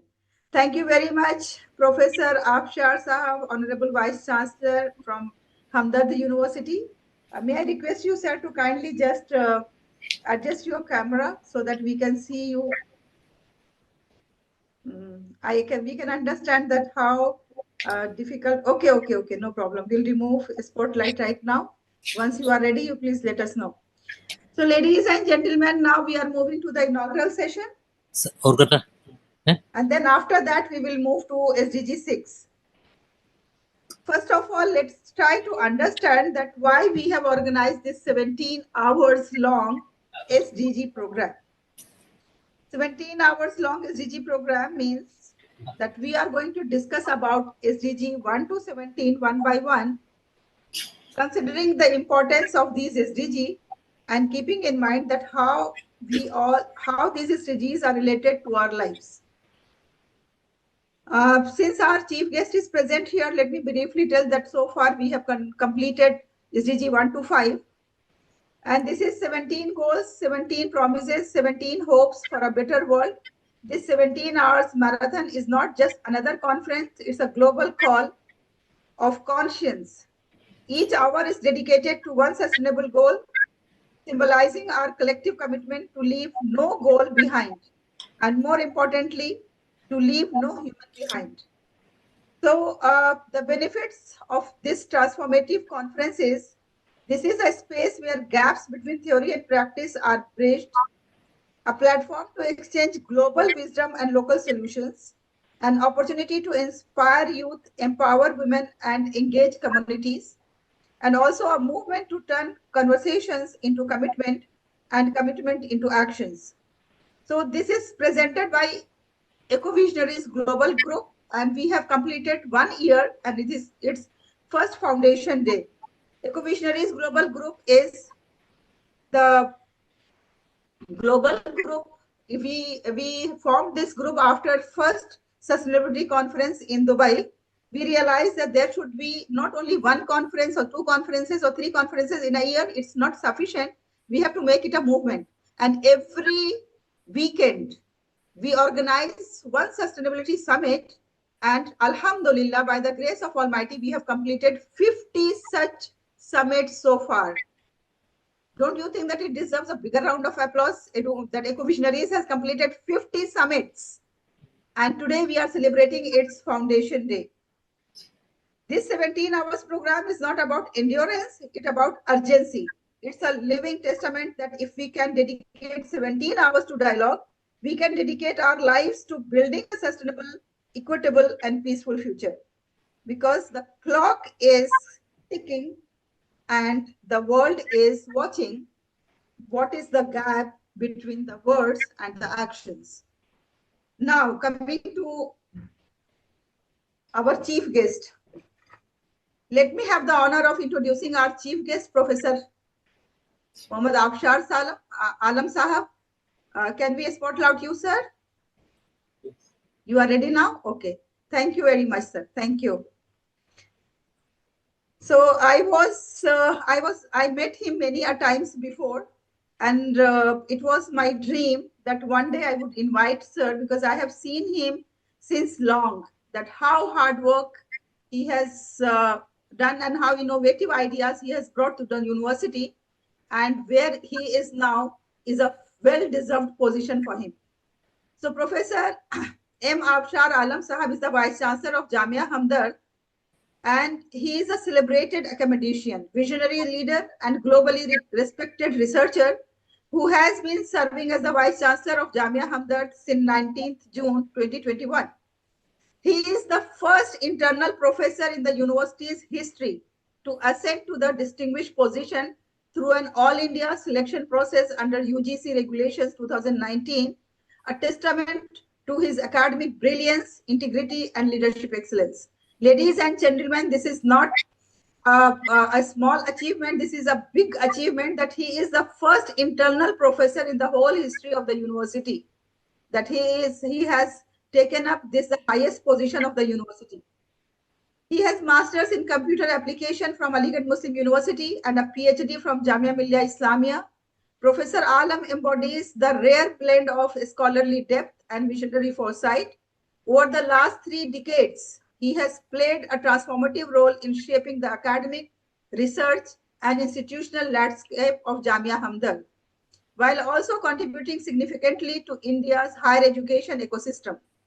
He has served in multiple strategic roles: Head of the Department of Computer Science, 3 terms, Dean of the Faculty of Management and Information Technology, Dean of the School of Engineering, Science and Technology, Head of the Computer Center, Dean Students Welfare Foreign Students Advisor over a decade, and Finance Officer. A pioneering force, he founded the Computer Center, Department of Computer Science at Jamia Hamdard and introduced computer-wide networking, laying the foundation for the university's technological advancement.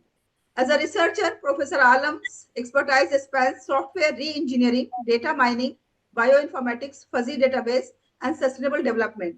He has mentored more than 35 PhD scholars and 200 postgraduate research projects, authored 12 books, and published over 175 research papers in globally recognized journals. Wow, that's really great. His scholarship has transcended borders and with invitation as keynote speakers and lecturers and distinguished scholars in countries including Australia, Malaysia, Singapore, China, Saudi Arabia, UAE, Nepal, Syria, Yemen, and Iran. He has also been curriculum architect, designing and modernizing programs such as BTech, MTech, BCA, MCA, and MBA, Health Informatics, to align academic with engineering, global research, and industry demands. Professor Alam's illustrious career has been honored with some of the nation's and world's most prestigious awards, including Bharat Ratna Dr. APJ Abdul Kalam Top Icon Award, Time Magazine India's Excellence Icon Award, Most Inspiring Leader Award on the birth anniversary of Sarvapalli Radhakrishnan, Outstanding Global Leadership Award, Singapore, Vice Chancellor of the Year by Making India Employable, AMP International Lifetime Achievement Award by the Confederation of Indian Universities, along with numerous recognitions such as the World Environment Day Award, National Peace Award, Mahatma Gandhi International Peace Award, and AMP Award for Excellence in Education. His contribution extends to national policy and governance. The Government of India has entrusted him with significant responsibilities. He currently serves as the chairman of NAAC, National Assessment and Accreditation Council, and he is also associated with lots of apex committees, UGC, AICTE, SERB, and chairman of the Technical Committee of NCPUL, Ministry of Education in 2025. He was also nominated by the Lieutenant Governor to the University Syndicate of Cluster Universities, Srinagar 2025 to 2028. A fellow of IEEE and life member of CSI and ISTE, Professor Alam represents the ideal synthesis of academic leadership, global vision, and inclusive development.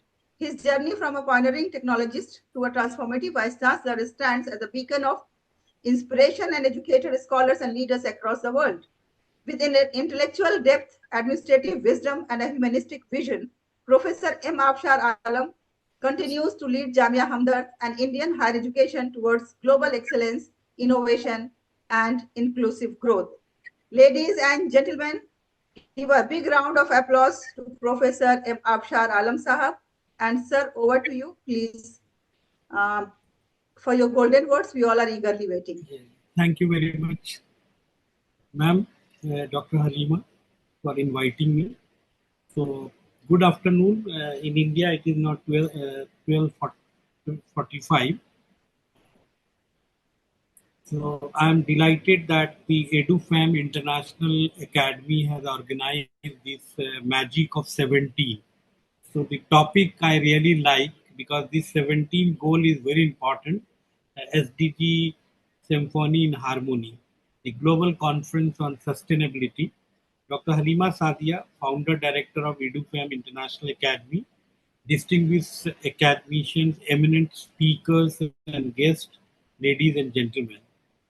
Imagine, if you will, walking into a grand concert hall, the light dim and the conductor raise their button. Suddenly the 17 different instruments begin to play. But it is not just any symphony, it is the most important composition of our time. This is the symphony of 17 Sustainable Development Goals. So every great symphony needs its foundation, and our begin with the most fundamental note of human existence. Listen closely. Can you hear it? The deep resonant bass of number of no poverty, the steady rhythm of zero hunger, the warm melody of good health and well-being. These are not just a goal on a page, but they are the heartbeat of humanity itself. But here where the magic begins, these notes does not play isolation. They harmonized, they support, they lift each other up. And when we eliminate poverty, we create a space for health and to flourish. When we ensure good health, we enable people to pursue education and work. So, speaking of education, the quality education is like the conductor of our symphony. It does not just play its own beautiful melody, but it enables every other instrument to reach its full potential. Education implies the voice of gender equity, fine tune of the precision of innovation, teach us the complex rhythm of environmental sustainability. Then if we listen as gender equality join the composition, not as a background music, but a powerful harmony that runs through every single movement. When women and girls have equal opportunities, the entire symphony became richer and more complex and more beautiful. The same is true for reduced inequality, and it is the harmony that ensures no voice is drawn out, no instrument is ignored. But perhaps the most urgent movement in our symphony comes from our environmental goal. Clean water, clean energy, climate action, life below water, life on land, they play with increasing intensity, sometimes dramatic, sometimes lengthy, always essential. They remind us that our symphony hall is planet Earth, and if does not maintain our concert hall, no music can made at all. So why I am giving connect, because your topic is so wonderful. So I have to try to connect your all 17 goal through the orchestra section. The middle movement bring us the decent work, innovation and sustainable cities. These are our bridge passages connecting human dream with the environmental realities and traditional melody with the modern innovation. They show us the progress and sustainability are not a opposing force. They are different sections of some same orchestra mean to play together. The responsible consumption and production provide our rhythm section. The ready beat they keep our symphony in time with our planet neutral rhythms. It reminds us we cannot play forever. Sometimes the most beautiful music comes from knowing when to play softly. Our symphony built towards the finite peace and justice created the condition of our grand crescendo. The strong institution provide the stage and the acoustic and very frameful that allow our music to resonate clearly. And finally, the partnership for the goal in our conductor's final gesture, bringing all 17 instruments together in a perfect harmony.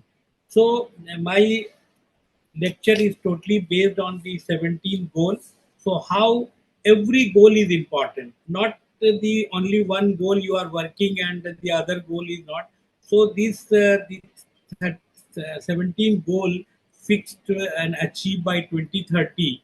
But India is try to achieve all the goals. Even every university now working on sustainability and sustainable development goal, the quality education is very important. So in these words, I thank Dr. Halima Sadia. Despite today we have a lot of engagement, but I thought I have to attend and give my deliberation in this respect. Thank you very much. Jai Hind. Thank you very much, sir. Thank you. It was really very encouraging, very informative talk delivered by you. And with your kind permission, now let me formally have the honor of formally inaugurating the session, and we will be playing a video that will be the sign of inaugurating formally. So ladies and gentlemen, kindly be ready for that. And I request all of you to kindly switch on your video so that after this session, we will click a photograph with our chief guest with our video on.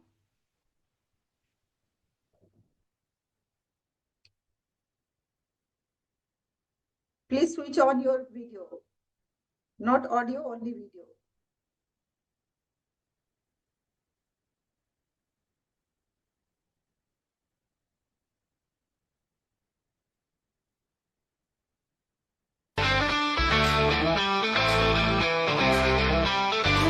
Is audible to you all?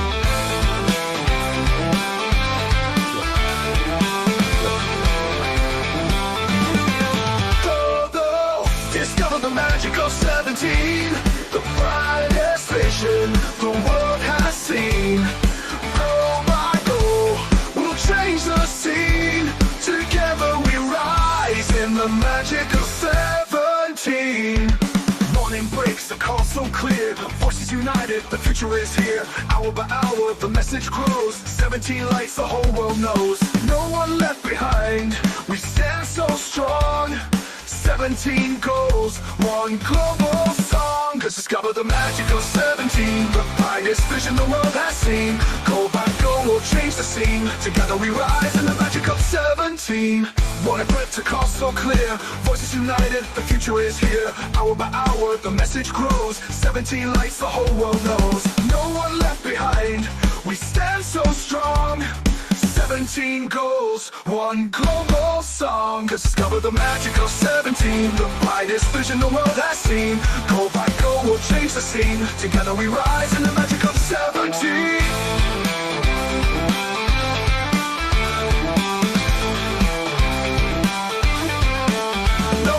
No one left behind, we stand so strong. 17 goals, one global nose. No one left behind, we stand so strong. 17 goals, one global song. No one left behind, we stand so strong. 17 goals, whoa, whoa, no. Just discover the magic of 17, the brightest vision the world has seen. Go by go, we'll change the scene. Together we rise in the magic of 17. Discover the magic of 17, the brightest vision the world has seen. Go by go, we'll change the scene. Together we rise in the magic of 17. Oh, SDG, SDG, 17 dreams for a brighter day. Quote SDG, SDG, together we're strong and we'll find the way. And the jewel folks' heart, this voice we bring. A global harmony, let the future sing. They, the world united, the dream is seen. Forever inspired by the magic of 17.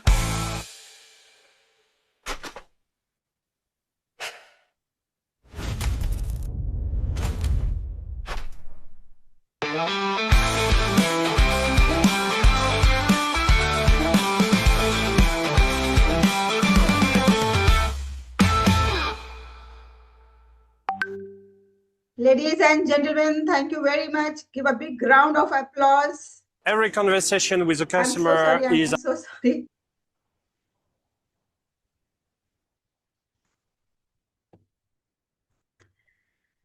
And let us thank for this our head of designing team, Ms. Hiba Majid, in her absence, who has done this creative task.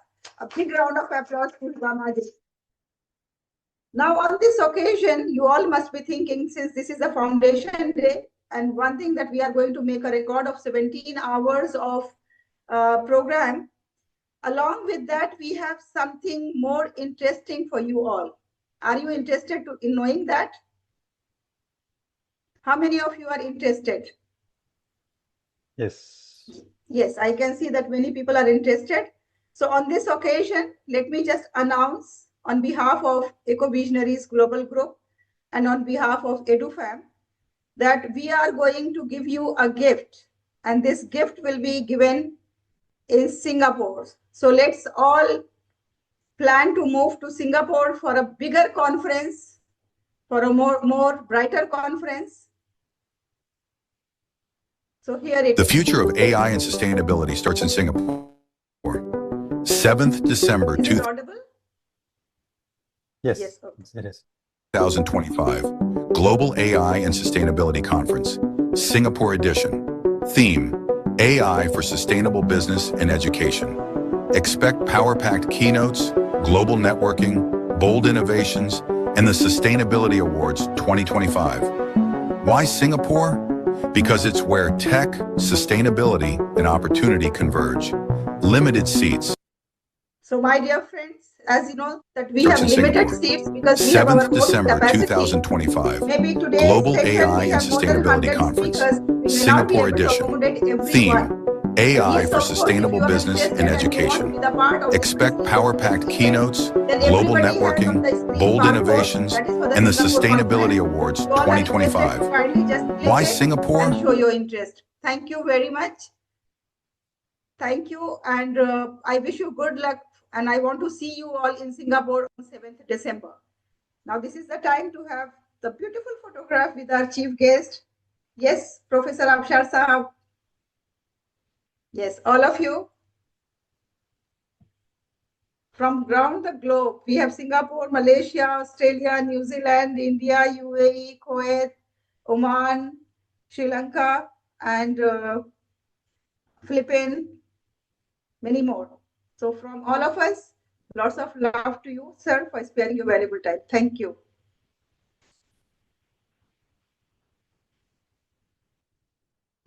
Thank you everyone for being present here. And with this, now we will move to our next SDG, SDG 6.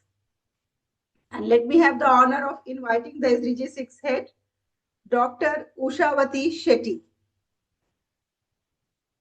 And I'm going to introduce Dr. Ushawati Shetty in few words.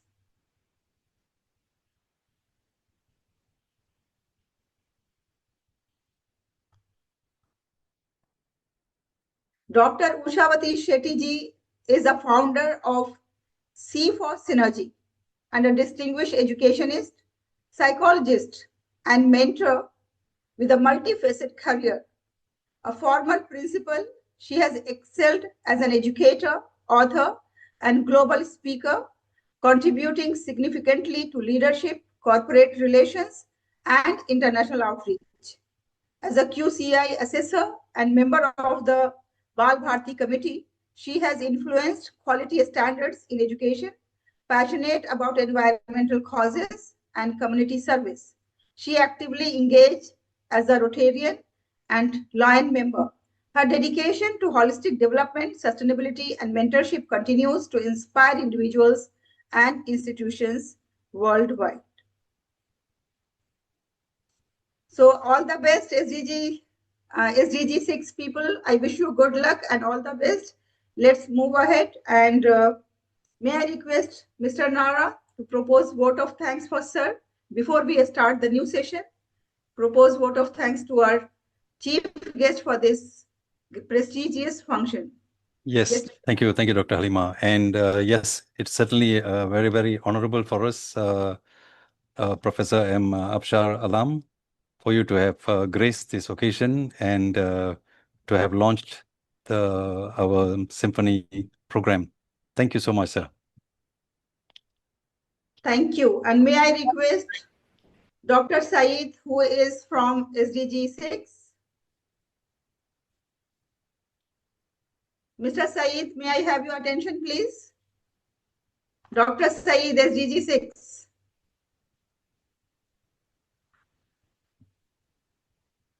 Saeed is there? Dr. Saeed is very much there. Yes, Dr. Saeed, please unmute yourself and go ahead with your presentation.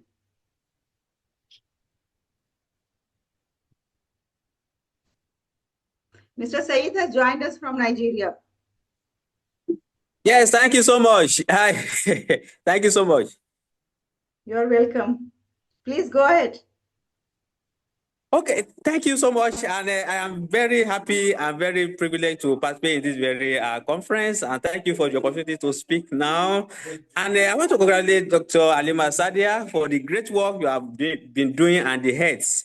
Very straight to the point before I take my journey front. I want to talk about the intelligence cycle and AI for holistic water efficiency and management. Pardon me, I've been trying to put my slide together, but I've been on traveling since, so I'm not able to share my slide, but I want to share few words on this very particular topic.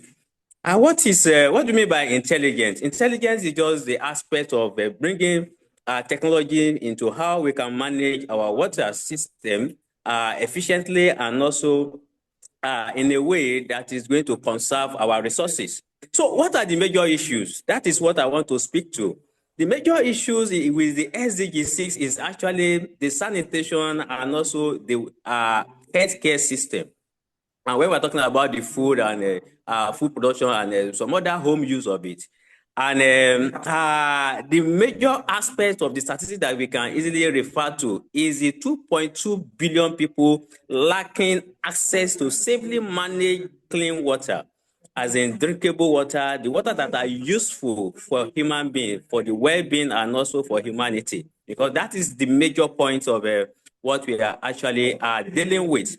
2.2 billion. It is a huge number of statistics that anybody can think of, and that is the major issue. The second issue is that we are all talking about how this water is being used in different sectors. But do you know that agriculture consumes 70% of our accessible water, available water worldwide? 70%, which means that the agriculture, the food production is actually the system that needs major focus to actually determine or to focus on this very innovative, smart management and efficiency use of water. So agriculture, let us take note of that. The second, the third point is that we have 80% of our wasted water, which are being discharged without treatment. So if we don't have it enough, the one we are wasting, instead of recycling it or treating it, we are still not converting it to anything. It is just wasted, which means that we don't have enough, we are consuming more than enough, and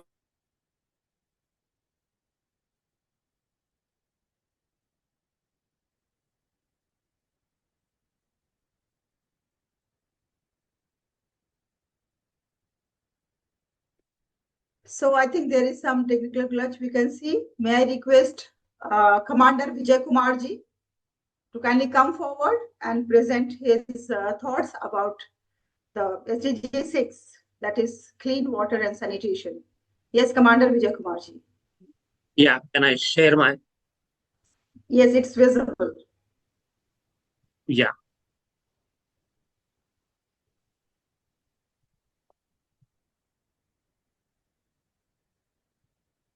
Good afternoon, depending on the time or whatever it is, good morning. So my topic is SDG 6, water pollution from the industrial and agricultural waste. And what is SDG 6? It is basically ensure availability and sustainable management of water and sanitation for all. It is like a scenario where Coleridge poem, it says, so much of water is there, but not a drop to drink. If we don't take care of our water resources, we are going to get the same thing, because I think only about 5% of the entire world's water resources potable. Only that much we can drink and use for our purpose. And if you deplete that by our carelessness, we are not be able to sustain ourselves in this planet at all.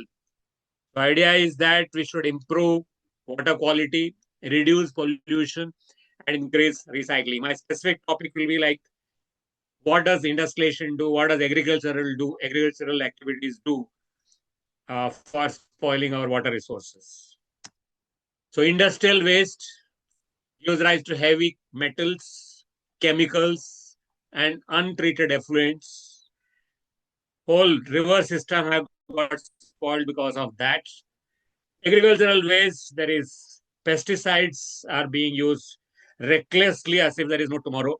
Fertilizers are used. We are no longer using the organic manures. We are using only chemical fertilizers. That gives rise to nitrogen and phosphorus concentration in the water resources because they are the runoff from the farms.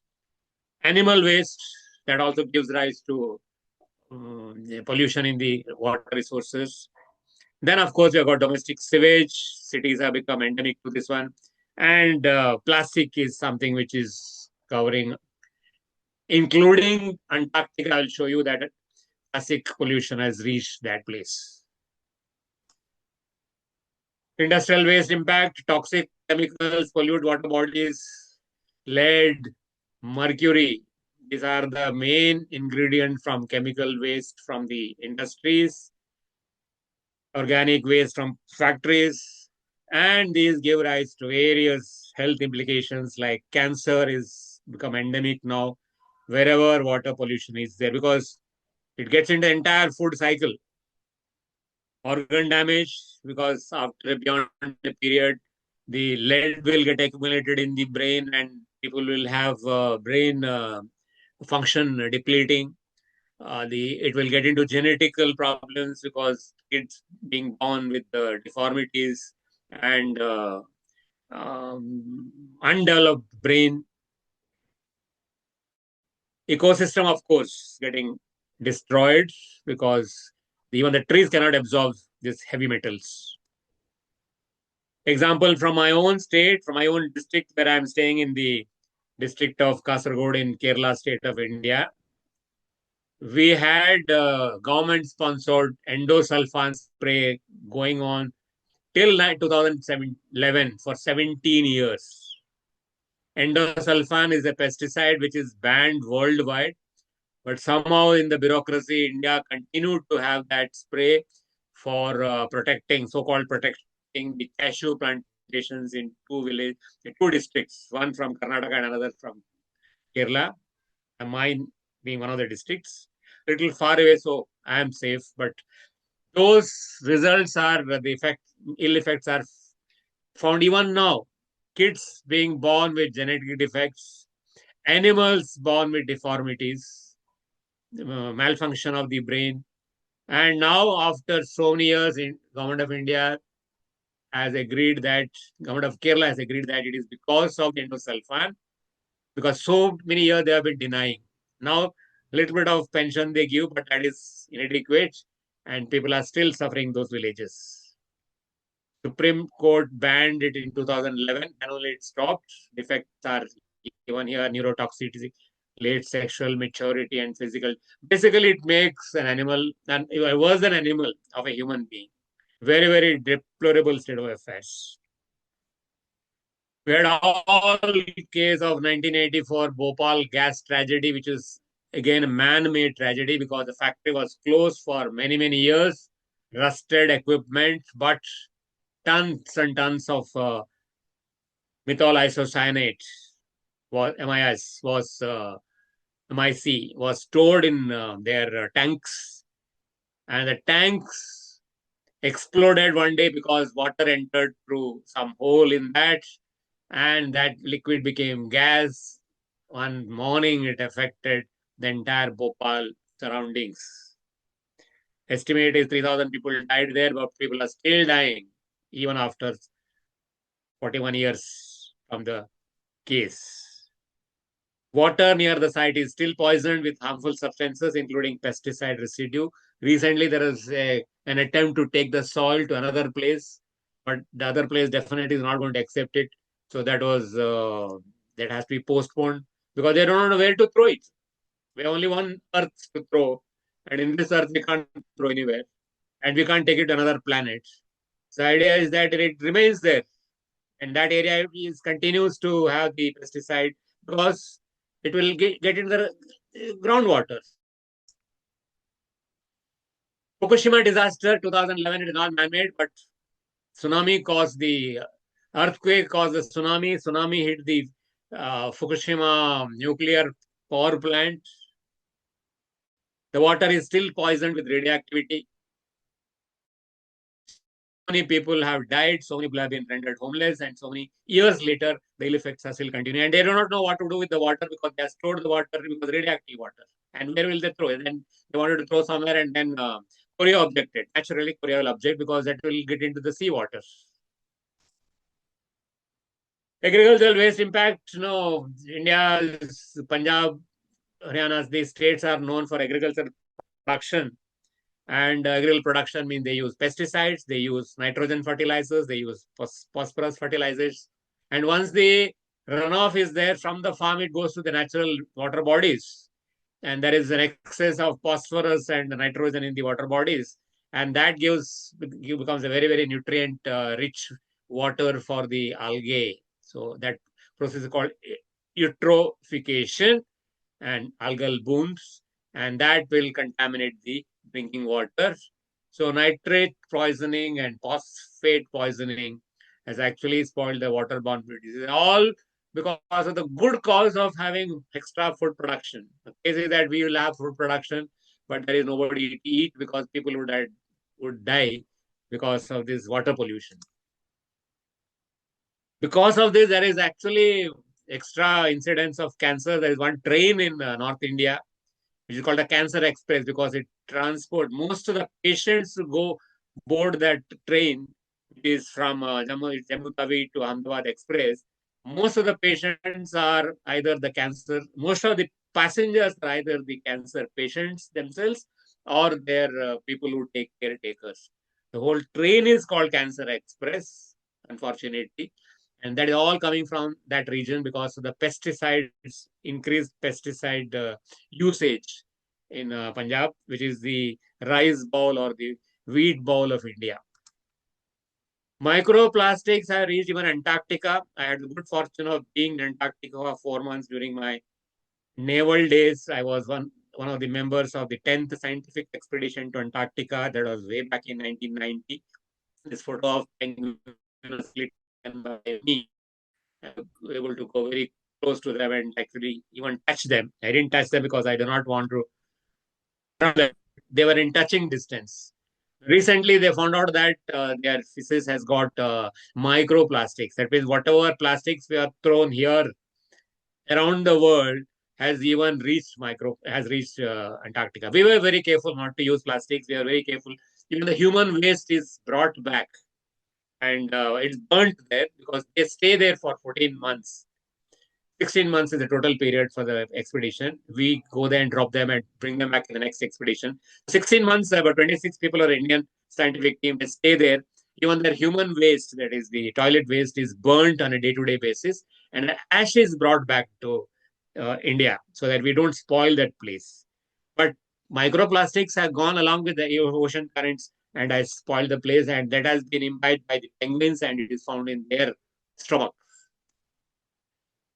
Even today, newspaper and news item in the news paper as well as the TV talks about a brain-eating amoeba in my state again, that is Kerala, entering the human body through the nose and going to the brain and starts eating the brain.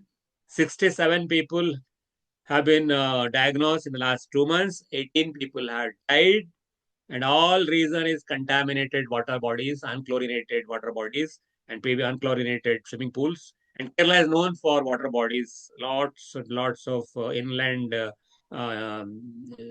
backwaters and open wells. And each temple has got a big lake where people used to take bath. But now with this one, with awareness, hopefully they will not do that because it enters the nose and the nasal passage, it goes to the brain, to the olfactory nerves.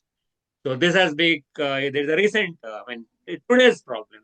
18 people are, and still they do not know how to, there are antibiotics if it is caught quite early, but any delay, because it starts with headache and fever, any delay in the treatment starting gives rise, it becomes fatal for the patients. 18 people already died as of today morning.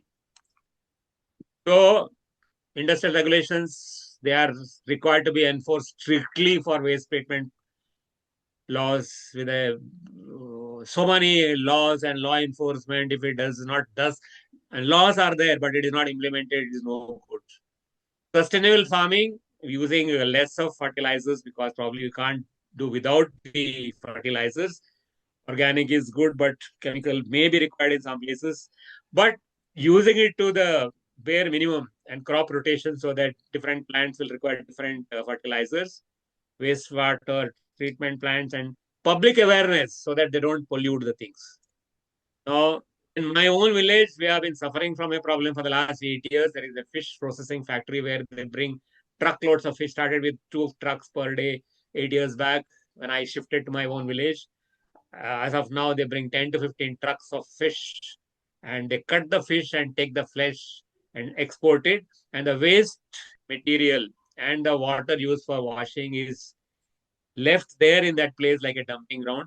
That has affected the groundwater and the nearby well. So under my leadership, that is me in the photo there with that red cap on, and that side is the panchayat president of local cell body is the one, cell government body is the one which regulates all these things. We have told them, please cancel the permission and license for this factory. And we are about 300 people went in a procession about 5 kilometers and gave a memorandum. She has promised that, because the process is on for the last 8 years, we have met the DC, district collector, for the last, for the previous 1 month.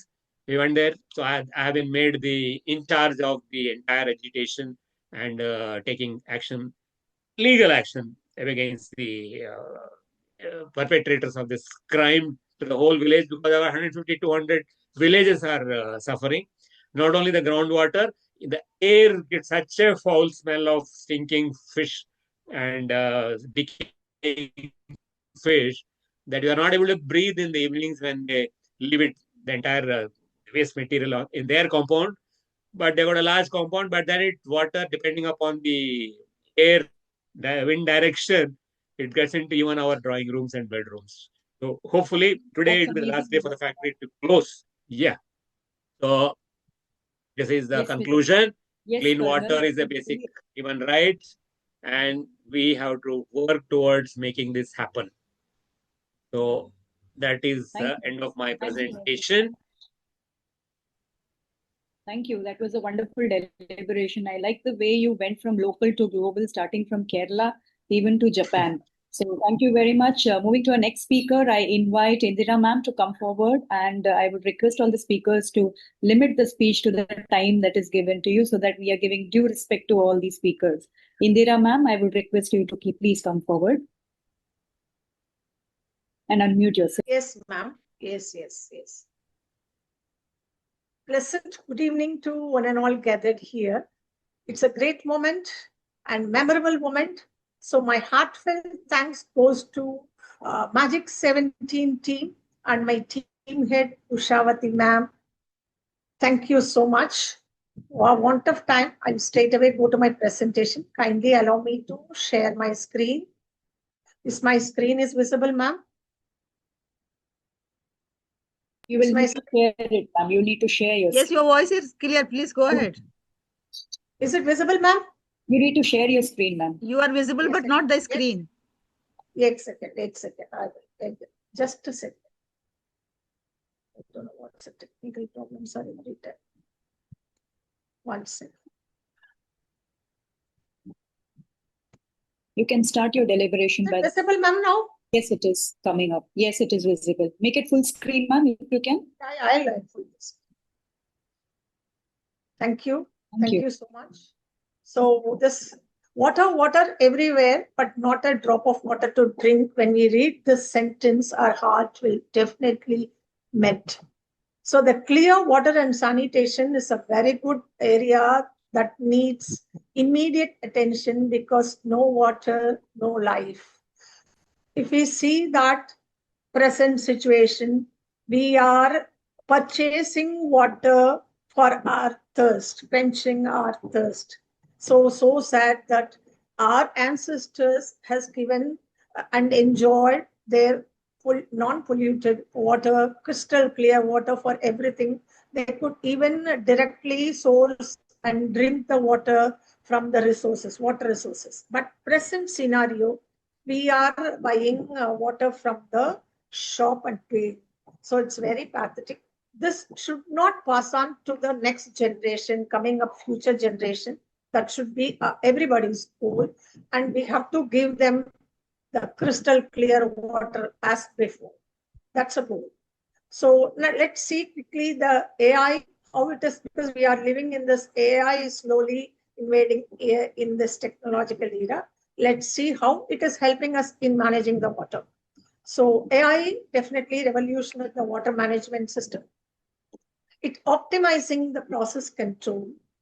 It enhancing the prediction of water quality.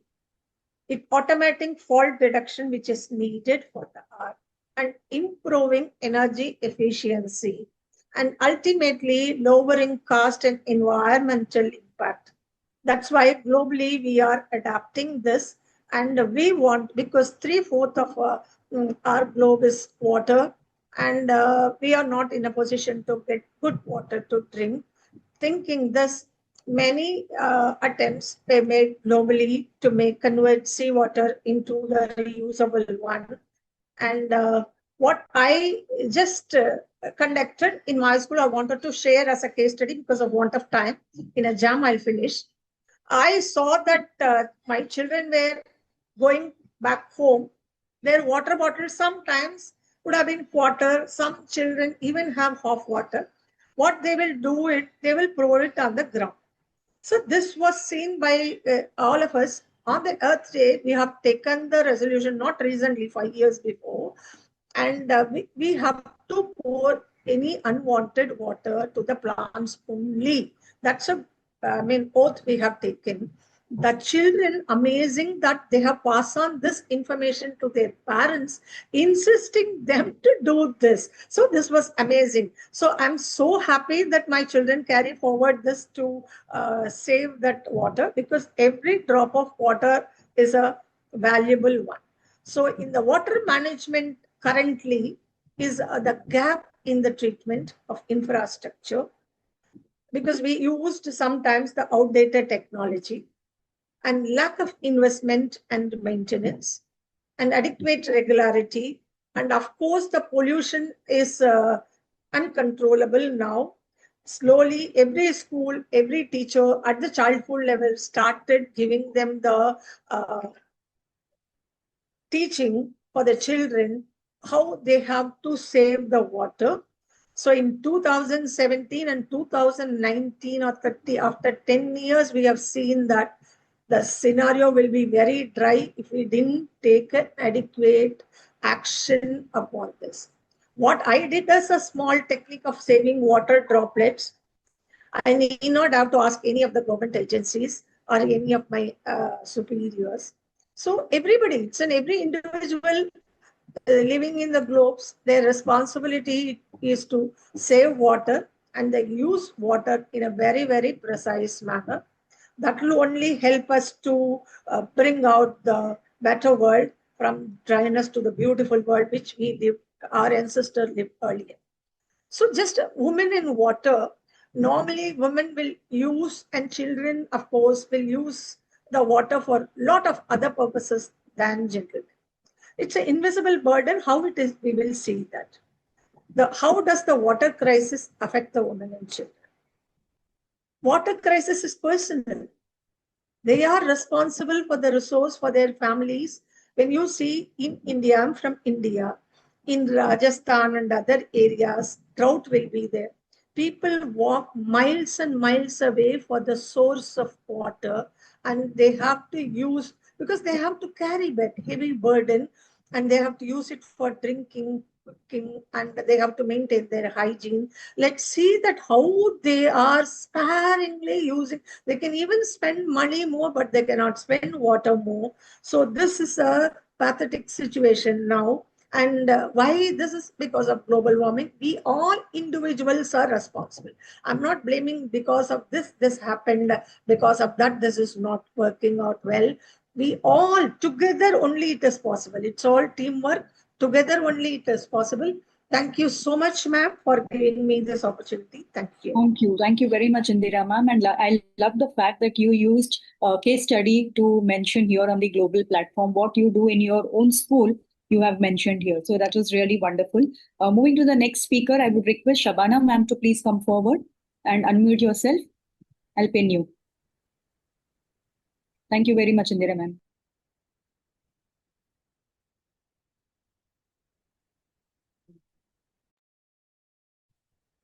Shabana ma'am. Kindly unmute yourself. Shabana Nazir is the co-host now.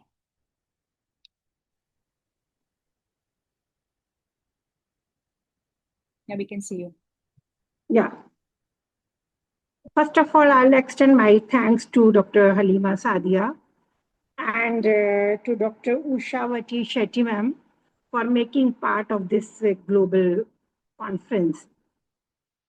Friends, before sending man on this earth, Almighty God has provided all essential elements in abundance, maybe water or air. The importance of water is revealed by two factors. Number one, more than 70% of Earth is covered by water. And when it comes to human body, 6 to 70% of our body contains water. Hence, water is an eternal part for the existence of life. The water suitable for human consumption is pure water. But there is a rising concern about the availability of pure water. Wastewater is emerging as a devastating problem. Now, question arises, what is wastewater? Wastewater is water that has been polluted or contaminated by human activities. It could be by domestic use, which include water from our toilets, sinks, washing machines, or other drains from our houses. It could be from agricultural activities, where a lot of fertilizers and pesticides get dissolved in water. Another major component is from industries. This plays a major role in water contamination. To cater the ever-increasing demand of mankind, industries are blooming, and in return, they are polluting water bodies to an irreparable extent. As a result, the scarcity of potable water is becoming a serious issue, as it is directly affecting the life and health of human beings. It has been noticed that ladies cover miles to fetch water for their daily needs and for their households. Many places, people are compelled to consume contaminated water and is spoiling their health. It is need of the hour that waste and contaminated water may be converted in usable form. This process is called water treatment. Water treatment is a process involving different types of operations, which include some physical operations, some chemical, physiochemical, and biological processes. The aim of these processes is to eliminate or to reduce contamination or non-desirable characteristics from water to make it usable for a specific end. A specific end means that either they are preparing for drinking water or for agricultural use or for industrial use, for irrigation or for river flow. In short, the process of returning water to the environment is water treatment.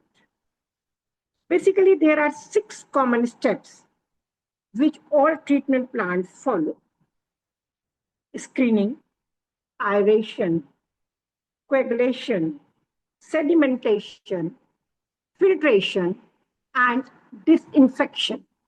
And finally, storage and distribution.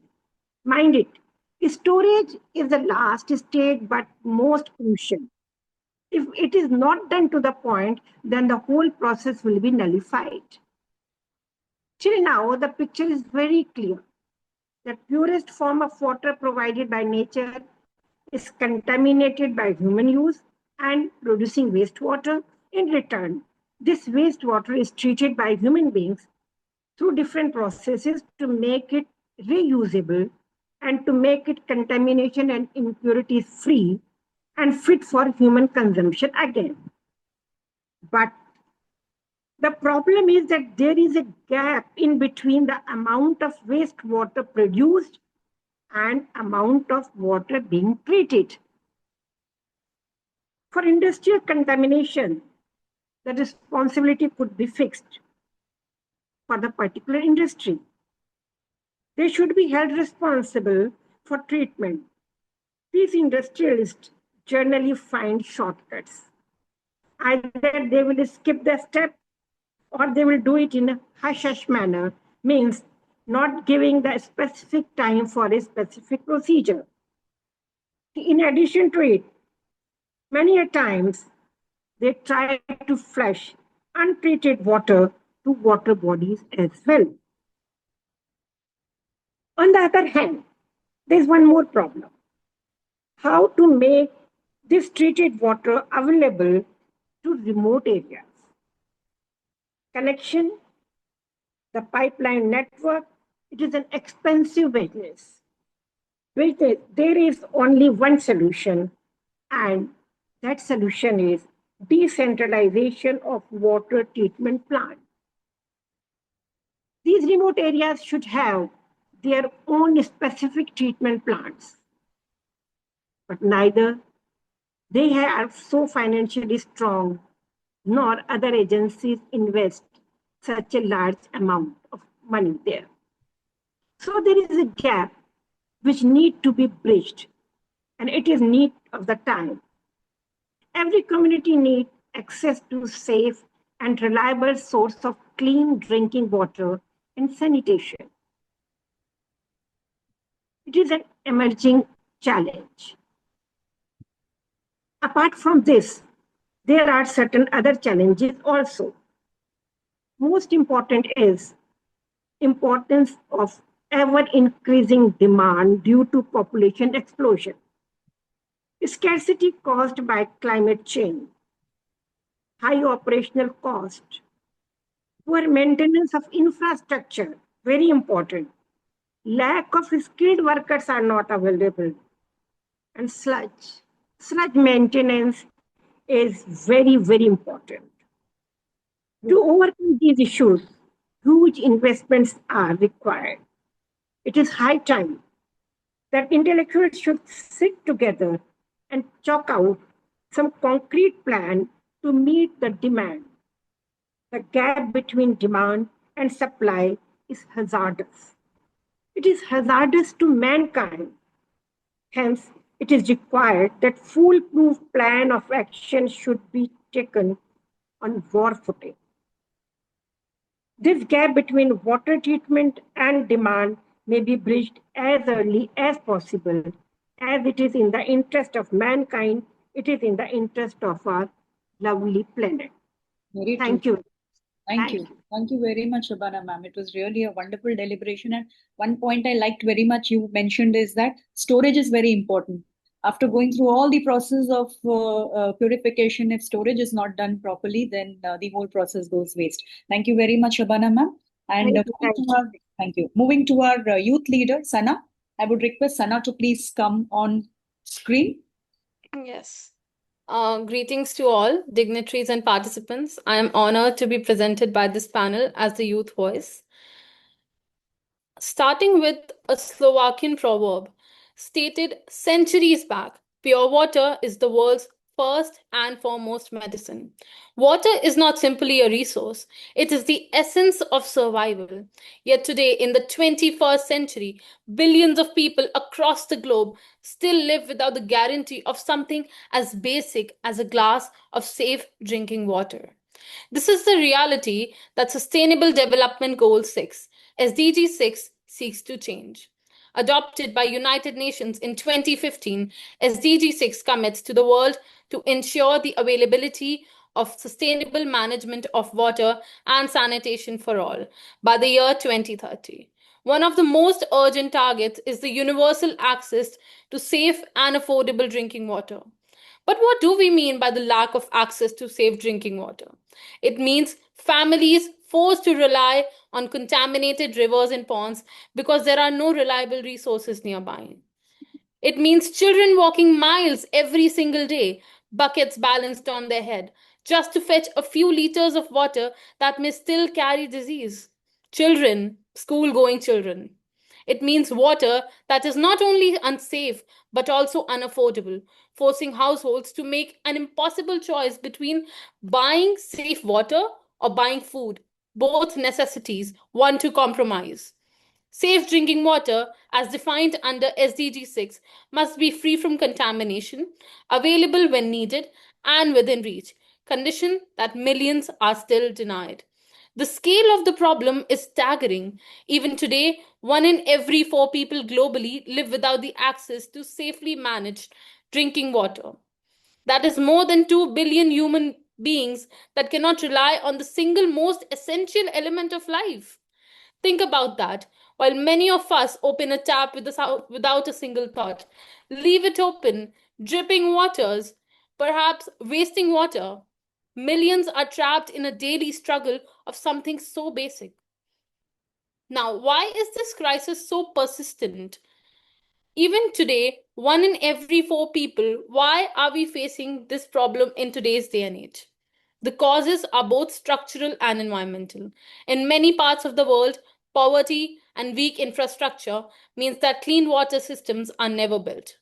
Where pipes and treatment plants do not exist, they are often poorly maintained or too expensive for rural communities. Climate change depends on crisis further. Droughts dry up reservoirs, floods contaminating rivers, rising temperatures making fresh water scarcer each year. Population growth and rapid urbanization stretches the limited resources to a breaking point. The consequences of unsafe water are devastating. Health is the most immediate casualty. Contaminated water spreads diseases like cholera, diarrhea, and typhoid, illness that claims hundreds and thousands of lives every day, most of them children under 5 years of age. Education too suffers. Children, especially girls, miss schools because they spend hours of the day fetching water or because illness keeps them home. Economies bear the weight as well. Time lost in collecting water or recovering from diseases translates into loss of productivity, trapping families in a cycle of poverty. We must not overlook gender inequality. In many societies, the burden of fetching water is still reliable on women and girls of the family, robbing them from the education and opportunity and safety. We still come back to the point of gender inequality. So, what do we do? The way forward demands an immediate action on multiple fronts. Government must invest in infrastructure, buildings, and maintaining reliable water treatment plants. Popularity in rural and underdeveloped areas is must. Communities should embrace rainwater harvesting and sustainable water management to reduce dependency on unreliable resources. Education and awareness campaigns can teach safe storage and hygiene practices, ensuring that even limited supplies are not wasted and contaminated. And on the global stage, stronger cooperation is needed because water scarcity respects no border. It is not only government and institutions that bear the responsibility. In today's day and age, each one of us as global citizens play a role. Conserving water, supporting organizations that bring clean water to vulnerable communities, raising awareness, and holding leaders accountable are actions within our reach. With children having the social media at the very hold of it, we have the power to be able to hold leaders accountable. Every drop saved, every voice raised, every effort made adds to a collective movement that can change lives. Let us be clear. Access to safe drinking water is not a privilege for few. It is a fundamental human right. Denying is denying life itself. If we continue to ignore this crisis, millions more will pay the prices in their health, their future, and their dignity. If we act with urgency and innovation and with compassion, we can ensure that no child goes to bed thirsty, no family fears disease from the water they drink, and no community is left behind. Water is life. It is time we treat it as such, not with compliancy, but with responsibility. Together, let us make the promise of SDG 6 a reality so that by 2030, safe drinking water is no longer a dream for billions, but a daily reality for all. I request you all to today take a small effort, go to your social media, go to your local uh, villages, any underdeveloped area, teach people about it, educate people about it, resharing stories about water treatments, water saving, perhaps 5 steps a day to save water. It is as small as a step as that that can bring a change in years. Thank you so much. Thank you, Sana. Beautiful deliberation. I really loved it. The youth of our country is really going in the right direction. Wonderful. Moving towards our next topic, I would love to present something. I would love to say that summing up the whole thing, SDG 6, 1 in 4 people globally still lack access to self-managed drinking water. What we heard right from beginning, right from Nigeria to India to Malaysia, everyone is talking about the same particular topic. And hats off to Halima ma'am, a 17-hour SDG session right from morning till late at night. It is really wonderful. Sana, what I liked about you is what Afshar Alam sir mentioned, that each and every SDG is interlinked to the other. You really did that. In your particular speech, you mentioned how water scarcity is making sure that, education is not reaching everyone. Girls are busy carrying water, filling water, and at the same time, they are not going to schools, and how it is affecting the education. We spoke about gender equality also. This reminds me of one particular advertisement. I don't know, all might have seen that. There are 2 parts to that ad, and in one it is shown that it is an urban setup where one person is having a shower bath, and the same screen on the other screen shows how people are walking towards the source of water, and on the other side still the shower is going on. And then on the other side, people are walking to the source. There are people filling water, taking it back, going back to their home, and then this person is still taking a shower bath. And then it says a person in the urban area has still not finished his bath, but the whole village has been able to fill water for their daily needs. So whether we need it for our daily needs or whether we are wasting it, that is really very important question that we need to ask ourselves. 80% of wastewater flows back into the environment untreated. That was a very important point that was made by Dr. Saeed. Dr. Saeed, if you're here, that was really wonderful point that you made, that almost 80% of water flows back into the environment untreated. Now, when we talk about the wastewater recycling, there are a lot. Thank you. बहुत बहुत शुक्रिया. I would request others to please be on the mute mode. आप कहाँ के हैं? I would request all the others to be किधर on the के हैं? नेपाल के? If Nara sir can help me out, Thank you, ji.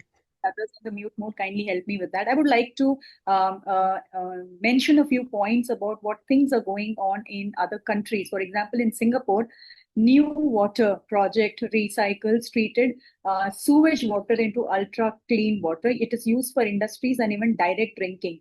Now, this project, it supplies up to 40% of Singapore's water needs. There is another project that is going on in Texas, which is El Paso, a new direct portable reuse plant that soon purifies wastewater straight into drinking water pipelines. They use reverse osmosis technology, and they also use advanced oxidification technology as well. In Beijing, they are trying to do a project where they are using the underground water reclamation plant, which treats around 5 million cubic meter water per day, and it is used for urban landscaping and industrial cooling. It is also used for wetland restoration. Meanwhile, researchers in India are also working towards a lot of initiatives in this direction. They have developed sunlight-activated concrete beads that reduces water waste pollutants by almost 80% by using photocatalyst. Technologies like AI sensors, the graphene-enhanced membrane, and zero liquid discharge system, these all helps a lot. In the beginning, I think Indira ma'am was mentioning that water everywhere, not a drop to drink. That is so very true. We never thought almost 40 years back that we will be buying drinking water. We are so used to drinking well water and borewell waters, but now today we cannot do without any bottled water, Bisleri water. So what are we really, where are we heading into?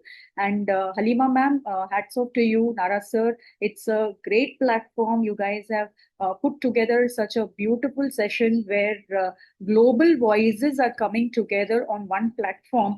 And not only senior educators, you are inviting young school students as well, the youth leaders as well, to express their views. So that itself shows that, the voice of tomorrow is not only just the elderly, but also the youngsters of today.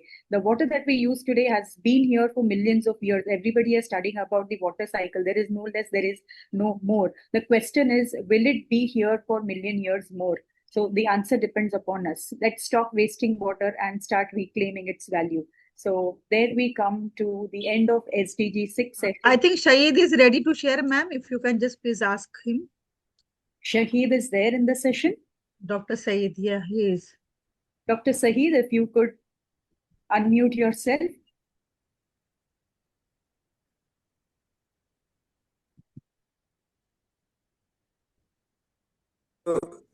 Thank you so much, and I have been part of the session. It has been very lovely. I love everything that has been said, and in fact, I am relaxed because everything that I wanted to actually say have been covered. And the youth voice, I like the insight. I like the insight. Thank you so much, and congratulations, everybody. Thank you so much. Thank you so much.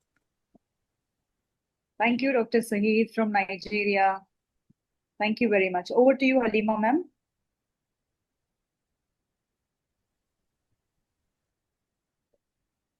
So thank you very much, Dr. Ushavati. It was really a wonderful session, well conducted. And so far we have completed 6 SDGs, and we have not given the chance to any participant to share their ideas, thoughts, how it is going on, what are their expressions about this. If somebody wants to take 2 minutes time, you can take, otherwise then we will move to SDG 7. Please raise up your hand if you have any suggestions to give or any thoughts to share, or you have any expressions to share with us. Yes, it means that everybody is very, very satisfied. Shall I take it that way? Now I can see SDG 7 is ready. Can I say something? Yes, Dr. Geeta. Just Indra, 2 minutes, 2 seconds. Yes, Indra ji, please, Our please. goal is we should not buy water, and we all should drink pure and clean water in future. That is possible? Yes, of course it is possible if we all collectively take the responsibility to save water in every possible way. Thank you so much, ma'am. Thank you very much. Now may I request the technical team to please shift the session and start SDG 7. Over to you, Mr. Nara. All right. Thank you so much, Dr. Halima, and also Dr. Ushavati. I think that was very well done, very excellent content. And as you pointed out, I think the youth feedback was probably one of the strongest so far, and knowledgeable. So that's what we actually hope, that the 17 youth who are actually participating here will be able to take as much as possible from a succession point of view, and become a bigger influence than what the previous generations have been. So we move on to our SDG 7, and we are going to have Ms. Ranjita to actually be our session head. Let me introduce Ms. Ranjita. Ms. Ranjita is a business growth consultant with a strong commitment to sustainability and the UN SDGs. Her career reflects a balance of entrepreneurial acumen and social responsibility, guiding businesses to integrate sustainability into their growth models. Through her advisory and mentorship, she supports organizations in creating meaningful impact beyond profit. Her vision centers on aligning business strategies with long-term ecological and social goals, ensuring that economic success contributes positively to communities and the environment. So over to you, Ms. Ranjita.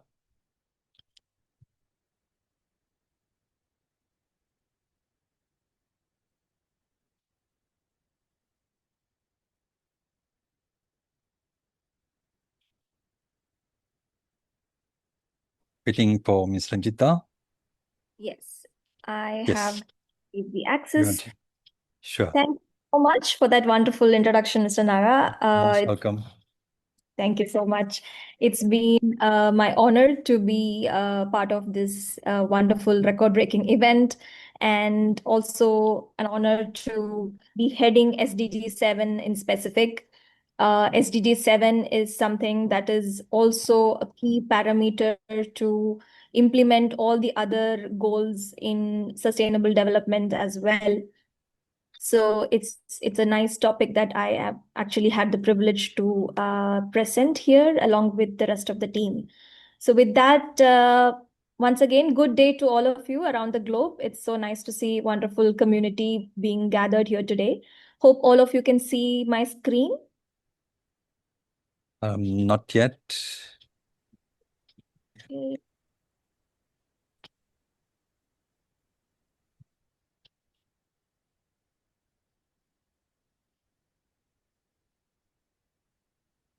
Okay, starting. I am also just entering full screen mode. Yes. So for today's session, we have with us under SDG 7, we have Mr. D. Nageshwara Rao, Ms. Deepti Umarani, Ms. Meena Mishra, Ms. Purnima Pejawar, and the student voice Himang Shetty. So technical team, please do give them access to unmute themselves and present their screen as well. So with that, I would like to start the introduction to sustainable development, number 7, which basically is about affordable and clean energy. So what exactly is SDG 7 when we say affordable and clean energy? It does not just talk about powering homes. That's the usual thing that comes to our minds first. What it also means is about powering opportunity. It's about powering dignity and growth. So what does SDG 7 stands for, or what is its goal? It is to ensure that every person, regardless of where they live, has access to affordable, reliable, sustainable, and modern energy. And that is everybody's prerogative. And we want to make that happen for everybody, no matter where they live. And what does energy mean, or why does it matter? Energy is the invisible backbone of all our lives. From lighting classrooms, to running hospitals seamlessly, to driving industries, and even to make this conference possible, connecting us all digitally around the globe. It's all happening because of energy. Without it, progress on all the other sustainable development goals becomes much, much harder. So where do we stand for today? We have definitely made a lot of progress over the years. Renewable energy is rising. The capacity to implement it is also rising worldwide. Technologies like solar, wind, hydro are becoming cheaper and more accessible day by day. But the gaps are still staggering, whether it is in terms of millions of people, 675 million to be precise, still live without electricity, mostly in sub-Saharan African region and South Asian region. Whether it is 2.3 billion people still relying on wood, charcoal, or kerosene for cooking, which actually causes pollution and also harms health, especially for women and children. And finally, 80% of global energy still uses fossil fuels. So the gaps are very evident. It's not a small scale that we have to actually reach to achieve the goals, which means we are not on track to meet the SDG 7 goals by 2030. If we divide the gaps, it can be divided into 5 major categories, which is what the rest of our team will be talking about. To summarize, gap 1 is about energy poverty in rural communities, millions of lives in darkness with limited access to reliable energy.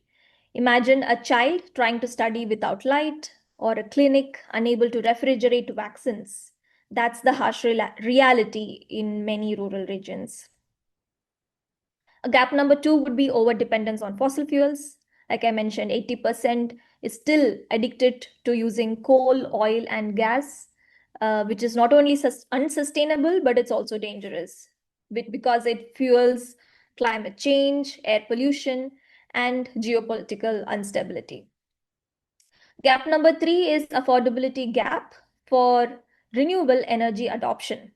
While renewable technologies are cheaper and available in the long run, the initial investment is still too high for many households or small businesses and even governments in developing nations to adopt. Gap number 4 is lack of grid infrastructure in the developing nations. Even if energy is produced, there is weak infrastructure that is preventing it from reaching the people who need it the most. So rural electrification requires innovation and a decentralized solution. And last but not the least, we have gap also between energy innovation and policy support. Like in all SDG, we have incredible technologies from green hydrogen to advanced storage systems, but without the right policies, incentives, and regulations, innovation doesn't scale fast enough and execution doesn't happen either. So what can we do to bridge these gaps? It requires collective action, as to again with all SDGs. Governments must set clear policies and create enabling environment to execution.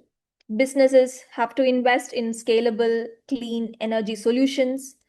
Communities must embrace energy efficiency and local renewable systems.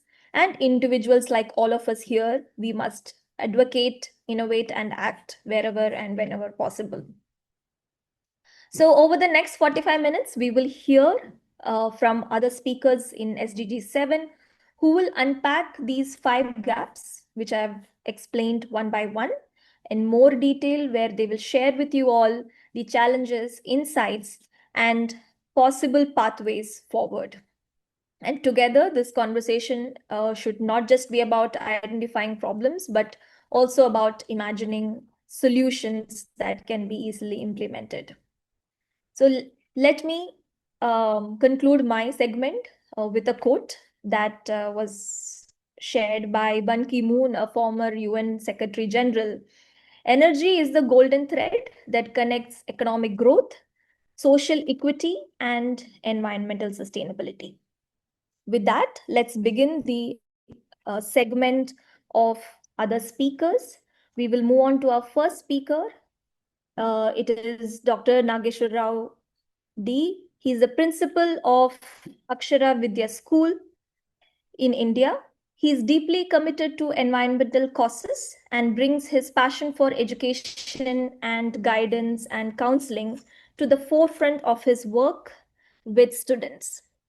He's an avid reader and writer, frequently sharing his thoughts through articles and public speaking at summits and special forums. Beyond his professional contribution, he enjoys music and cherishes spending time with children. So today he is honored to share his perspective on energy and sustainability within the context of SDG 7. So over to you, Dr. Nageshwar Rao. Please unmute yourself and you could start.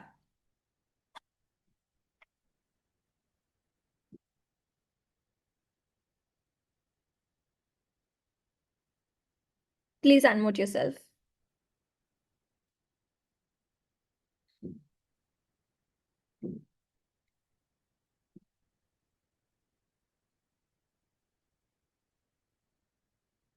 Yes, you can start. We have the timer already going on. So.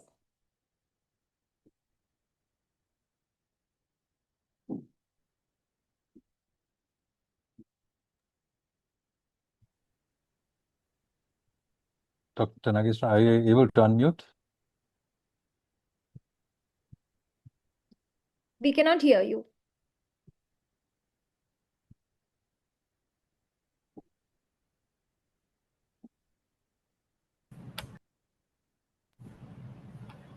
Yes, we can hear. Yeah. Okay. The host is not allowing. That's the reason. Okay. Are you okay now? Yes, now okay, fine. All right. Namaste. Good afternoon, everybody. Good afternoon. Thank you for giving the opportunity. Today, I'm here to speak on the Sustainable Development Goal, affordable clean energy. Madam Ranjita ma'am spoke about the total energy conservation and all in detail.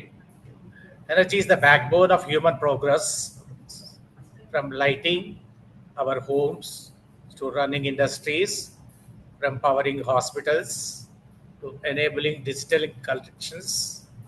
Energy fuels every aspect of modern life. And the way we produce and consume energy has a difficult direct impact in our planet's future. The United Nations, recognizing this, included SDG 7 in the 2030 agenda with a clear aim to ensure access to affordable, reliable, sustainable, and modern energy for all.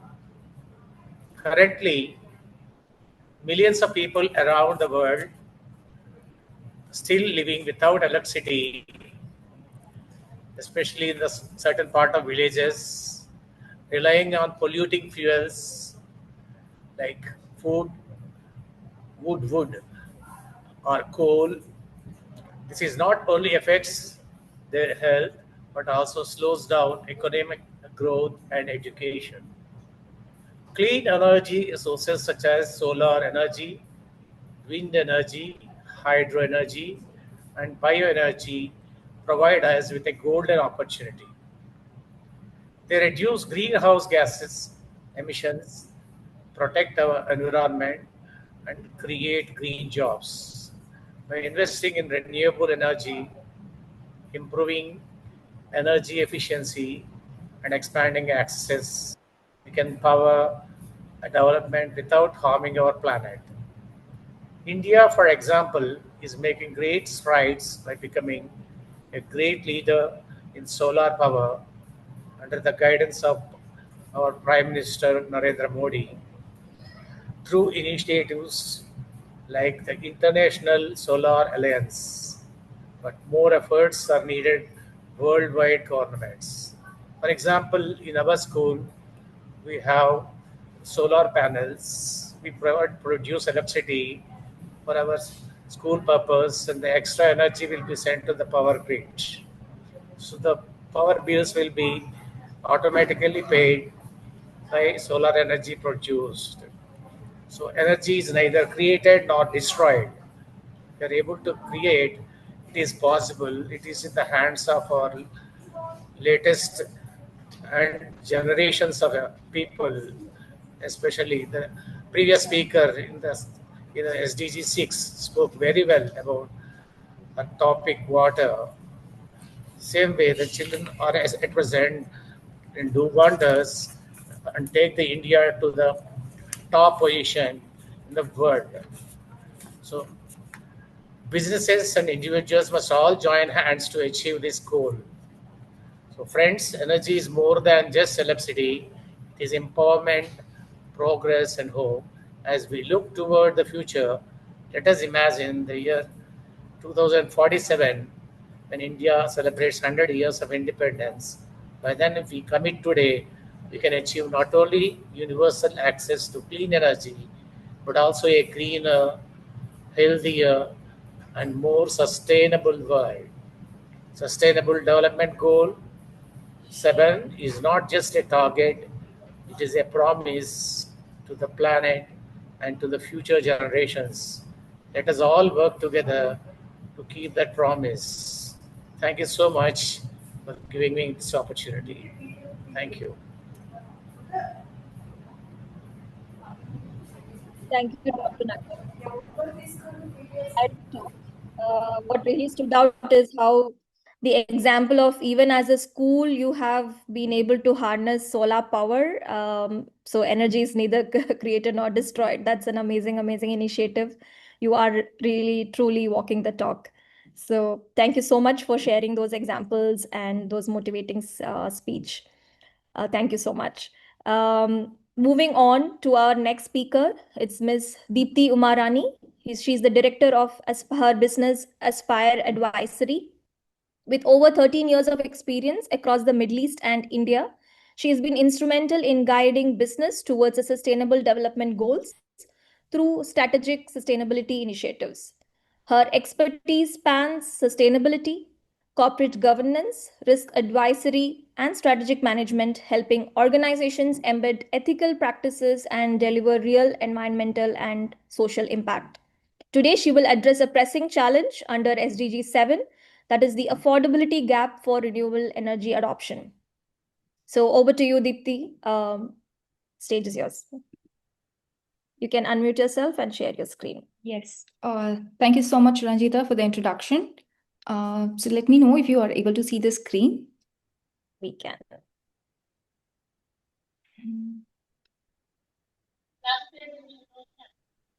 Okay. So we are in 2025 and we discuss AI, we discuss space tourism, we discuss about electric cars. Yet there are 770 million people, mostly based in rural Africa and Asia, who still live without electricity once the sun sets. For example, a child studies under kerosene lamp. Still, we are talking, this is not about the history, we are talking about the present. So this is why SDG 7, which is affordable and clean energy for all, is not just an aspirational goal, it is a lifeline. It is a foundation for every other development target. And today I want to speak about this biggest barrier standing in the way of opportunities, the affordability gap in the renewable energy adoption. The renewable energy is no longer a futuristic dream, right? It is proven and it is powerful because there are few statistics which can help us analyze. The cost of the solar has dropped like 80% by since 2010, and the cost of the wind power is cheaper than coal in many markets. And Morocco has built an infrastructure which is proof that the cost of renewable energy can be brought down. But the question arises, if renewable energy is so cost effective, why isn't the world fully powered by them? This is where the affordability gaps comes into picture, right? First of all, the very high upfront costs. I think Ranjita did mention about this and she did highlight about this. The solar panels are cheaper in the long term, but the initial prices are too high for any of the low income families. Then limited financing, the banks do not provide affordable renewable energy like loans or credit access, especially for the rural development areas for the households is very difficult. Next, subsidiary government actually has it actually spends like 7 trillion annually in subsidizing fossil fuels and making this as a cost effective option when you see with respect to the high upfront costs and limited financing options. So Here I would like to illustrate this, and to illustrate this, let me give you two examples. First of all, the Germans solar boom. When Germany introduced these subsidies and granted guaranteed payments for household producing the solar power, the rooftop solar became affordable to the middle class.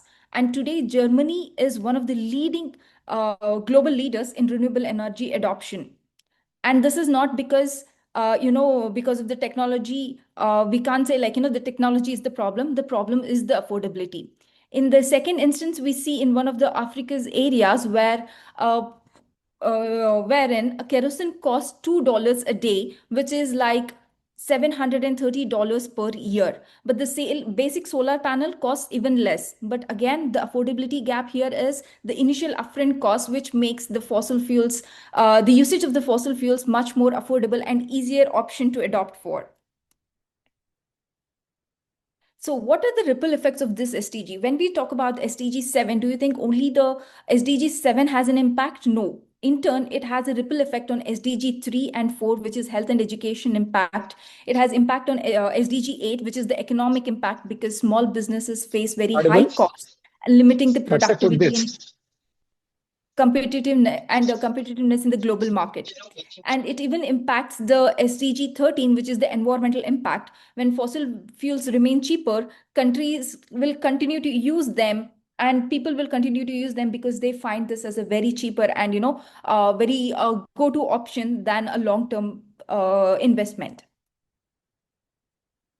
What are the solutions? A few countries have already been working towards it, and we can see some of the innovative financing solutions like Kenya and Uganda. They have like a pay-as-you-go solar, which allows households for the small and daily investments via mobile, which is just a recharge kind of thing. This can be one of the best solutions that I see as of now. Next is government policies. India's net metering and rooftop subsidies have enabled millions of families to afford solar panels.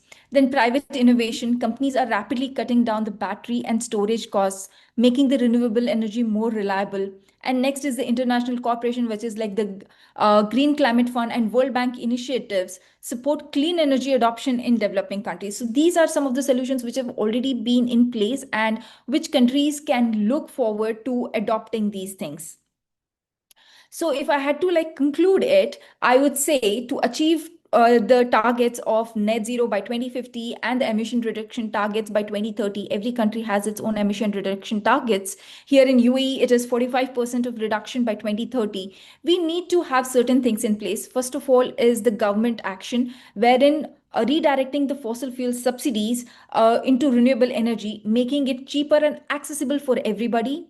Second is the financial innovations, design like micro loans, green bonds, or even innovative financing models that can bring the upfront cost for the household and the businesses.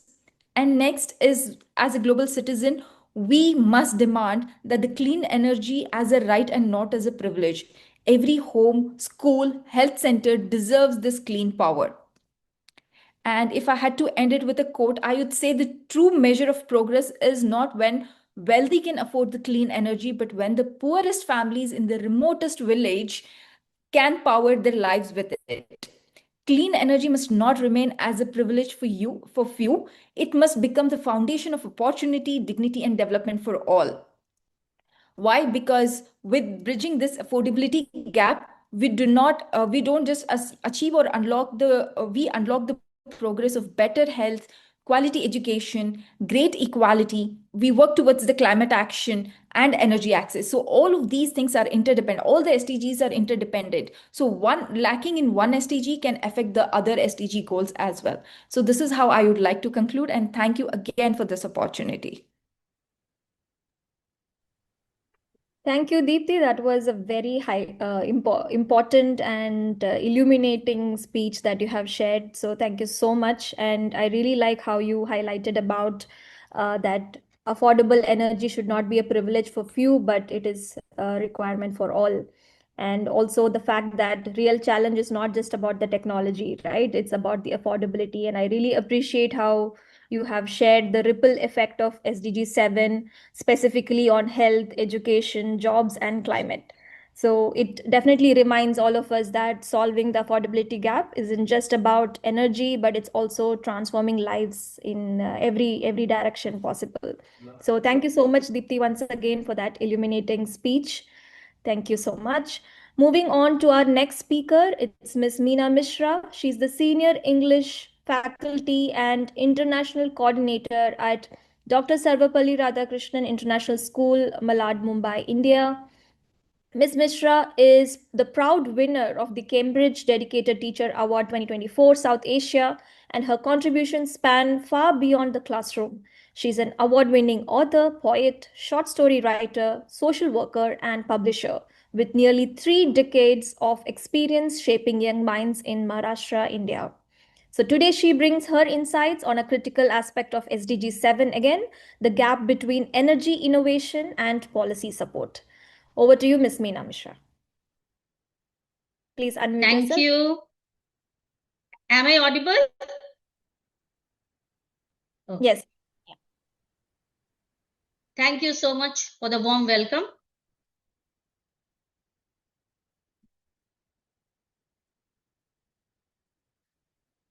So my topic is gap between energy innovation and policy support. You can make it as the view in full screen. So it I'll go for slideshow. Slideshow from beginning. Yeah. Perfect. Thank you. Please start. Good afternoon from India. Let me share a slice of my childhood with you. I grew up in the peaceful hills of Charhi, a small town in Jharkhand, surrounded by nature's calm. My father worked with Central Coalfields Limited, that is CCL, and I still remember the long lines of coal trucks leaving for different parts of the country. Coal, a vital energy source, quietly fueling countless homes and industries. We lived in a government colony where life was simple. We had a black and white television, our prized possession. Sunday evenings were reserved for family movie time. We would all sit excitedly in front of the TV, waiting for the movie to start. But there was always a twist. Just as the plot thickened, the electricity would vanish. Like an actor walking off mid-stage, mid-scene.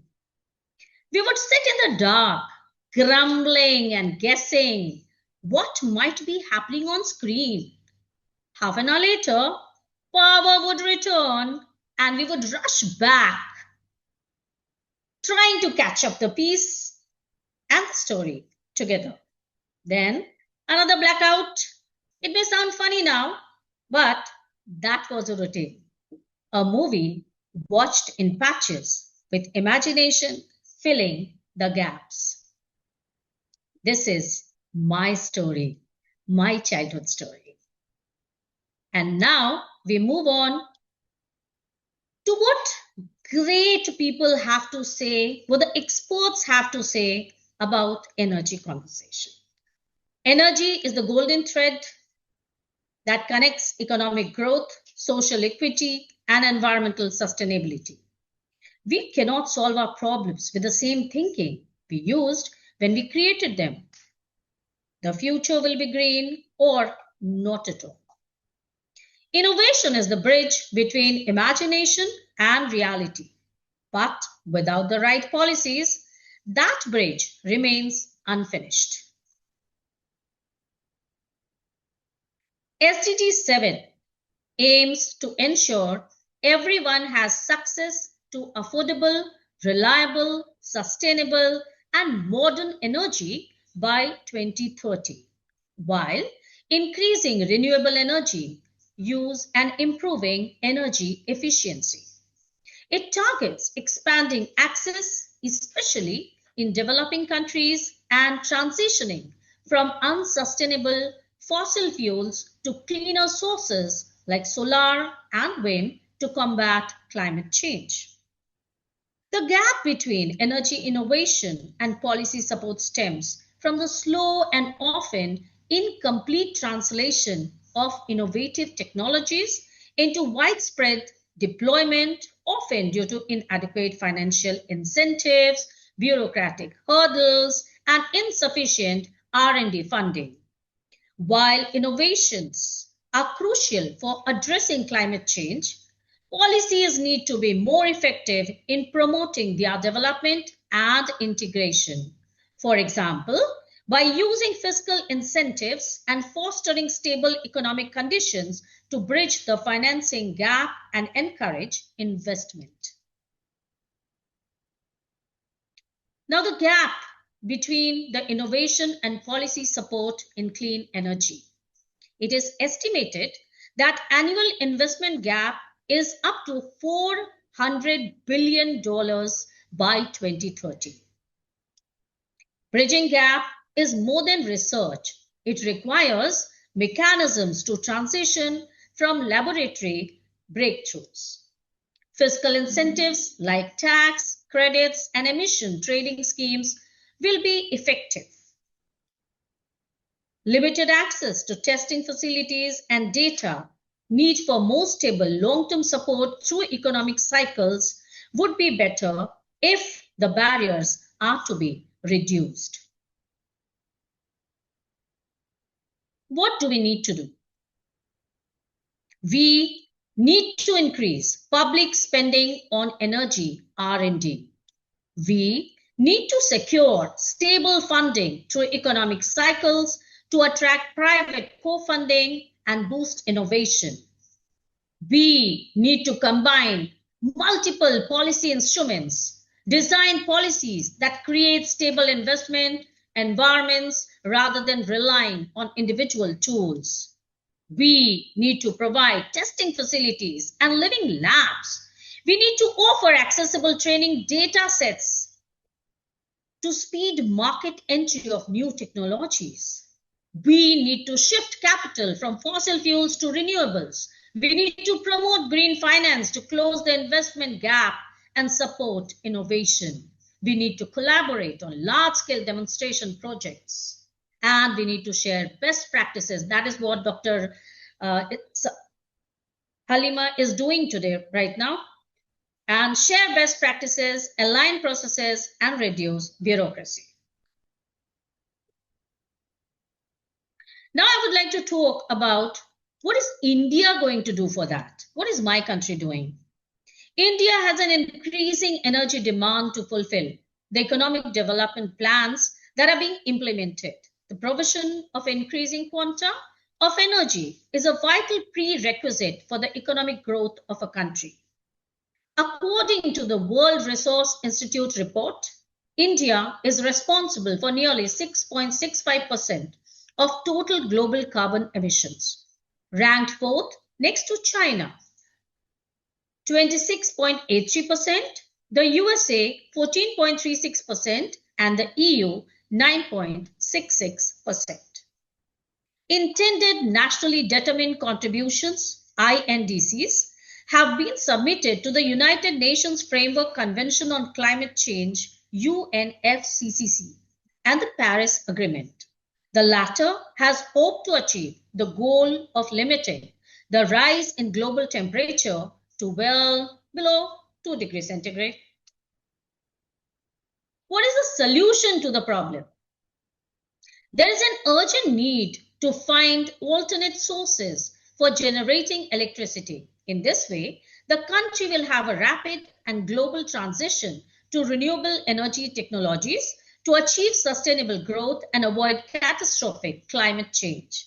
Renewable energy sources play a vital role in securing sustainable energy with lower emission. It is already accepted that renewable energy technologies might significantly cover the electricity demand and reduce emissions. In recent years, the country has developed a sustainable path for its energy supply. India aims to attain 175 gigawatt of renewable energy, which would consist of 100 gigawatt from solar energy, 60 gigawatt from wind energy, and 5 gigawatt from small hydropower. Recent estimates show that by 2047, solar potential will be more than 750 gigawatt and wind potential will be 410 gigawatt. Investors have promised to achieve more than 270 gigawatt, which is significantly above the ambitious targets. The promises are as follows: 58 gigawatt by foreign companies, 191 gigawatt by private companies, 18 gigawatt by private sectors, and 5 gigawatt by the Indian Railways. So this is what the government is trying to do. I had begun with my childhood story, and I would like to end with what is the condition there. So after 25 long years, I decided to visit Chari, the same small town in Jharkhand, with my sister, where we had spent memorable childhood summers. The dusty roads and the lush green fields looked familiar, but the town itself had transformed in ways we never imagined. As we walked through the lanes of our childhood, nostalgia swept over us. But it wasn't just memories that greeted us, it was change. Chari had moved ahead. Every house we passed had a smart TV, and surprisingly, there was uninterrupted power supply. Ceiling fans hummed smoothly, refrigerators stood tall in kitchens, the air coolers buzzed gently in the late afternoon heat. We were amazed. Gone were the days of frequent power cuts and long silent nights. We remembered those old movie evenings when the power would suddenly go off, leaving the film unfinished and children disappointed. Back then, people would sit under the stars, waiting patiently for the electricity to return, often in vain. Now, families gathered around bright screens in the evening, enjoying their favorite shows without interruption. We spoke to a few locals, and the joy was evident. Life has changed, one elderly man told us. We thanked the government for finally remembering us. Standing there, my sister and I exchanged a glance, half in disbelief, half in joy. Charhi had not only kept up with the times, it had embraced them. It was heartening to see this progress. Yet, amidst all the advancement, warmth of the people and the simplicity of life remained untouched. And this is not only my story. This is the story of entire world. This is not the story of only India. Government is working for it. There are NGOs working for it. There are people working for it, and everything will change today or tomorrow.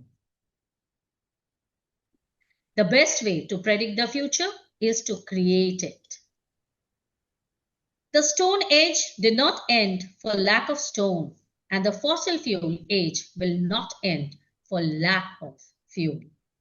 Clean energy is not just an investment in power plants. It is an investment in people, health, job, and planet. The question is whether we can afford not to. Thank you. Thank you, Ms. Meena. That was an amazing storytelling moment that you have given us. And I believe all of us who were living and growing up in developing nations could resonate with the story you shared, where we had to fill the gaps in the stories that we used to watch on telly with our imagination.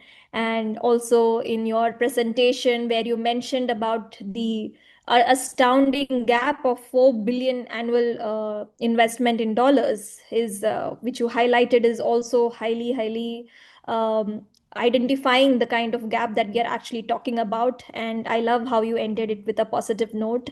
And I believe with everybody's support and this transition and this improvement can be accelerated. So let's all hope for that.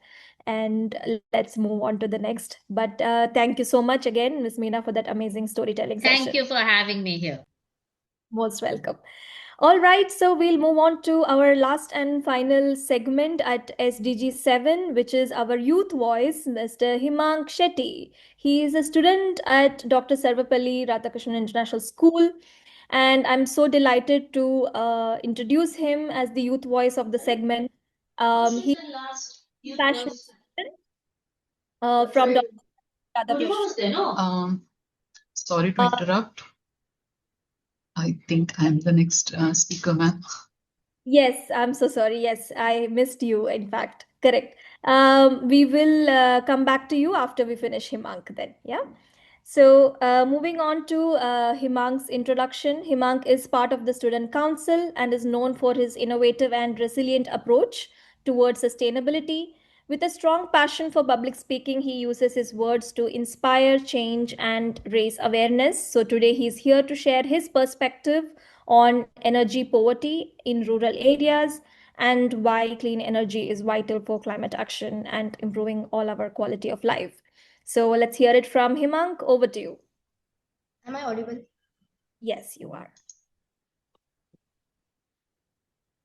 You can also share your screen and put it on full screen mode to make it available for everyone to see clearly. Thank you. Is my screen visible? Is my screen visible? Yes, you can. Yeah, we can see it. Energy poverty in rural areas.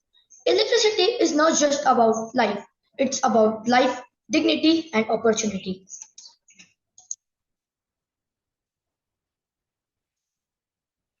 Today, I want to draw your attention to a silent crisis that grips millions of lives. Energy poverty in rural areas. Imagine a child trying to study under a dim kerosene lamp, inhaling smoke that harms their lungs.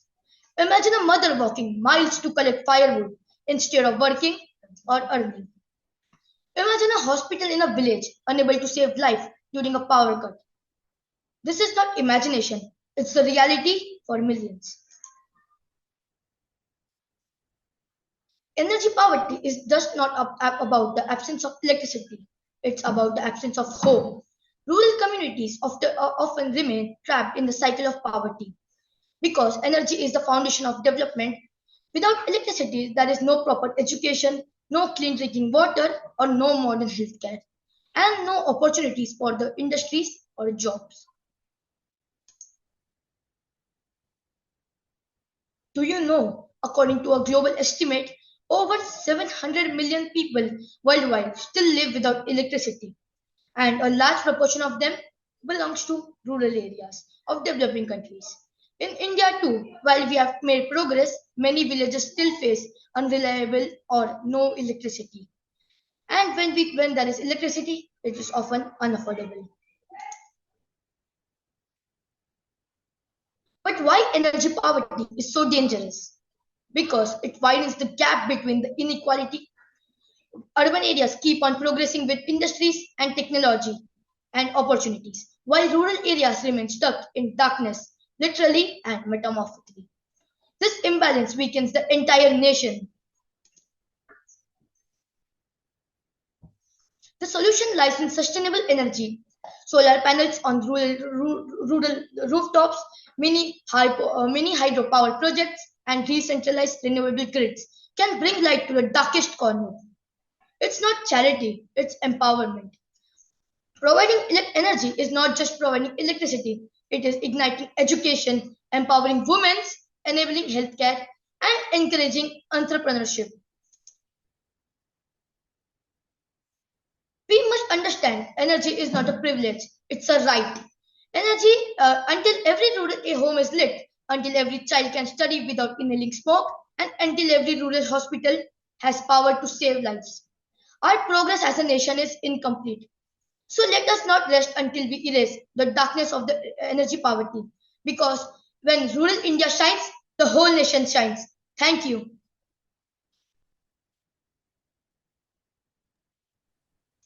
Thank you, Himank. That was such an inspiring story that you shared. I like how you mentioned about the small things that actually still happen in millions of cases, be it, how students are not having enough light, there is no enough light or electricity during emergency situations in the hospitals and so on. So yes, the reality is harsh, and we at urban locations, we don't end up seeing what is actually happening in the rural areas. So thank you so much again, Himang. It was a wonderful presentation for sharing and bringing to light what is exactly happening in the rural areas. Thank you. And moving on now to the final segment is Ms. Hima. Yes, now you get the chance, and her introduction. Ms. Purnima Pajawar, she is a dedicated science educator from Dr. Sarvapalli Radhakrishnan International School, Milad, India. With over 2 decades of experience in teaching, she not only imparts scientific knowledge but also engages students through her social science club. Her school science club. Today, she will share her insights in one of, again, another pressing challenges for SDG 7, that is the lack of grid infrastructure in developing nations. So over to you, Ms. Purnima. Hello. Good afternoon, everyone. I am Purnima Pejawar from Dr. S. Radhakrishna Vidyalaya School, Mumbai, India. My topic for today is lack of grid infrastructure in developing nations. I'll be sharing my screen.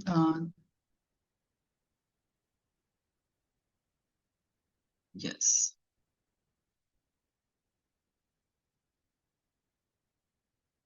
Lack of grid infrastructure in developing nations.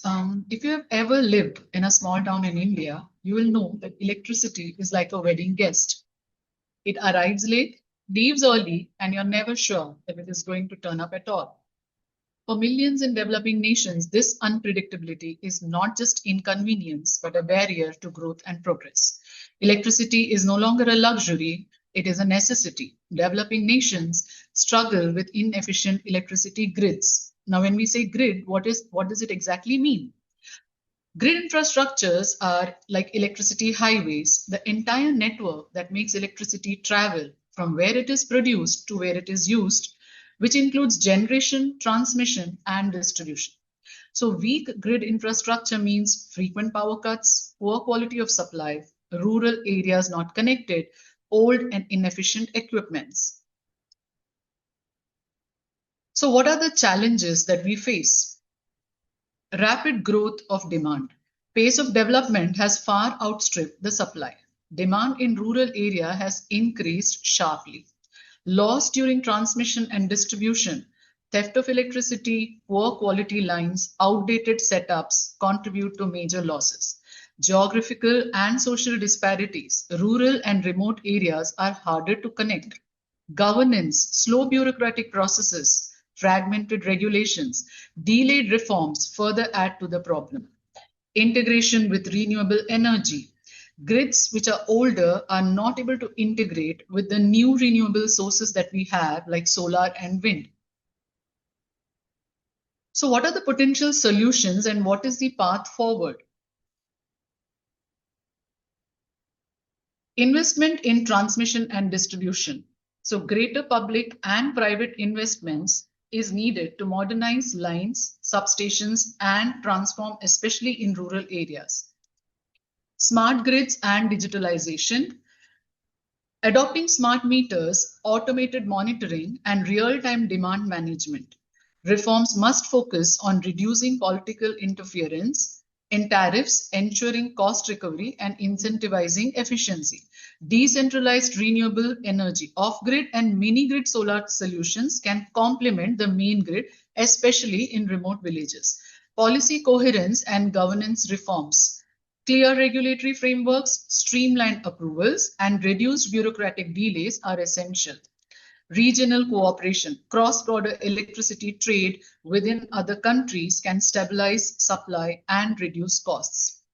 I'd like to share some of the government initiatives that has been taken by India to resolve these issues. First one is the Saubhagya scheme, which was taken up in 2017, which aims at universal household electrification, and it has been successful. integrated power development schemes which strengthen sub-transmission and distribution networks in urban areas.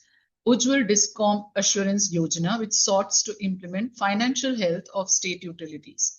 Renewable energy push. India targets 500 gigawatts of non-fossil fuel capacity by 2030, necessitating the grid modernization. Now, these are some of the government initiatives. While these national policies and large-scale projects are vital, some of the most inspiring solutions to India's electricity challenges have emerged at the grassroots level. Individuals, households, and communities in rural areas, often the worst affected by unreliable grids, have developed or adopted innovative alternatives to meet their energy needs. These examples demonstrate how local ingenuity and renewable energy can complement formal infrastructure. I'm taking the first example of Mansukh-bhai Jagani, the Bullet Sati innovation from Gujarat. He's a small farmer from a rural village, realized that unreliable electricity made farming difficult, especially for running irrigation pumps.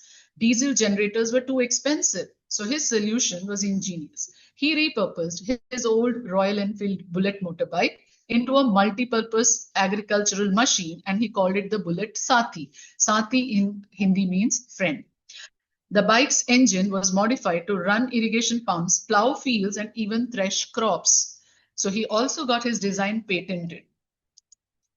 Community-driven adoption or decentralized renewable energy. Modera village is a fantastic example of this. In 2022, Modera, famous for the ancient Sun Temple, became India's first 100% solar-powered village. What are the key highlights of this? Every house in the village has rooftop solar panels. A 6 megawatt solar plant and battery storage system supply electricity day and night. Villagers now receive free or very low-cost electricity, which has reduced household expenses. Farmers use solar power for irrigation pumps, cutting diesel costs. This project has also turned Modera into a model of heritage plus sustainability, boosting ecotourism around the Sun Temple. Selco, solar and household in Karnataka. Community-driven adoption of decentralized renewable energy. In rural Karnataka, where power cuts are frequent, households could not rely on grid electricity for lighting or study. So this 100 kilowatt solar mini grid now powers homes, schools, and small businesses in this hamlet. Households gained access to reliable lighting, reducing the dependence on kerosene lamps. Farmers could use irrigation pumps, and shopkeepers extended their working hours.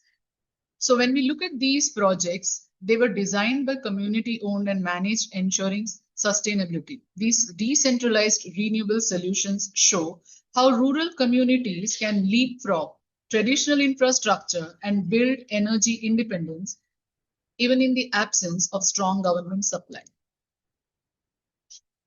I would like to conclude by saying, when the grid of a nation lights every home and powers every dream, true development begins. Thank you. Wow, Miss Purnima, that was such an insightful session where you actually taught us what infrastructure grid is all about as a true teacher. And I also like how detailed you went into all the different kinds of examples of projects that as a community have developed, which means that technology and solutions are available. It's just about executing and implementing as a team, as a whole community.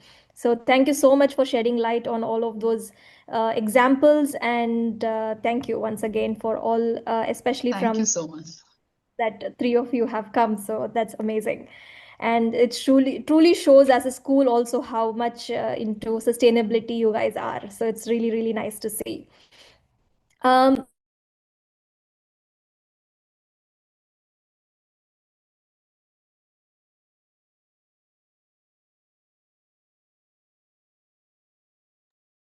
All right. Yeah.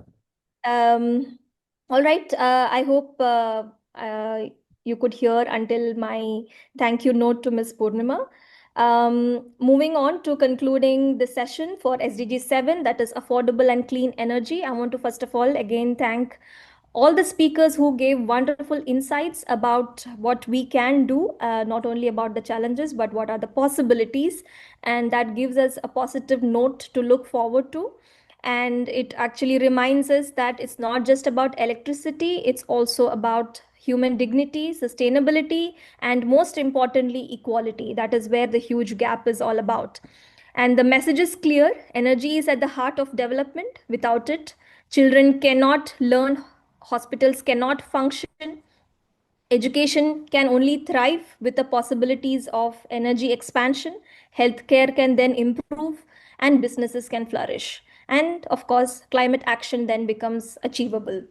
And what stood out for me today is where the challenges, even though they are complex, the solutions are already existing, as most of the speakers showed. And it's just about implementing those solutions, whether it is through decentralized approach or through government policies and innovations. So the real question is not if we can achieve SDG 7 on time. The question is what we will choose to act fast and how fast enough. And as I leave here today for all of us for at SDG 7, I would like to share one last bit, which is about our commitment.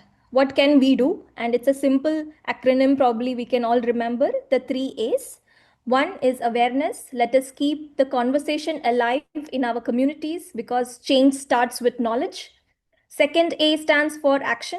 Support clean energy initiatives, whether by personal choices, business investments, implementations like in schools that we have seen, or in community level, and also, of course, for policy advocacy. And third A is accountability. Let's remind our leaders, our organizations, businessmen about how this is important, and let us all look at approaching the goal of SDG, which is approaching at 2030, which is another 4 years. And the delay would come at a very heavy cost, at a human cost. So let me end again with another quote that I would like to share with all of us, is by the late Nobel laureate Wangari Maathai. He mentioned that the generation that destroys the environment is not the generation that pays the price. That is the problem. So let us keep the awareness, action, and accountability at our hearts, and let us make sure that SDG 7 is not just about what we cannot afford to pass about to the future generation. It's about together how we can, as a generation right now, ensure and make sure that SDG 7 goals are achieved by 2030. And let us end this on a note of light and hope and opportunity for all. And thank you so much for everyone who participated, and for everyone who were such wonderful listeners as well.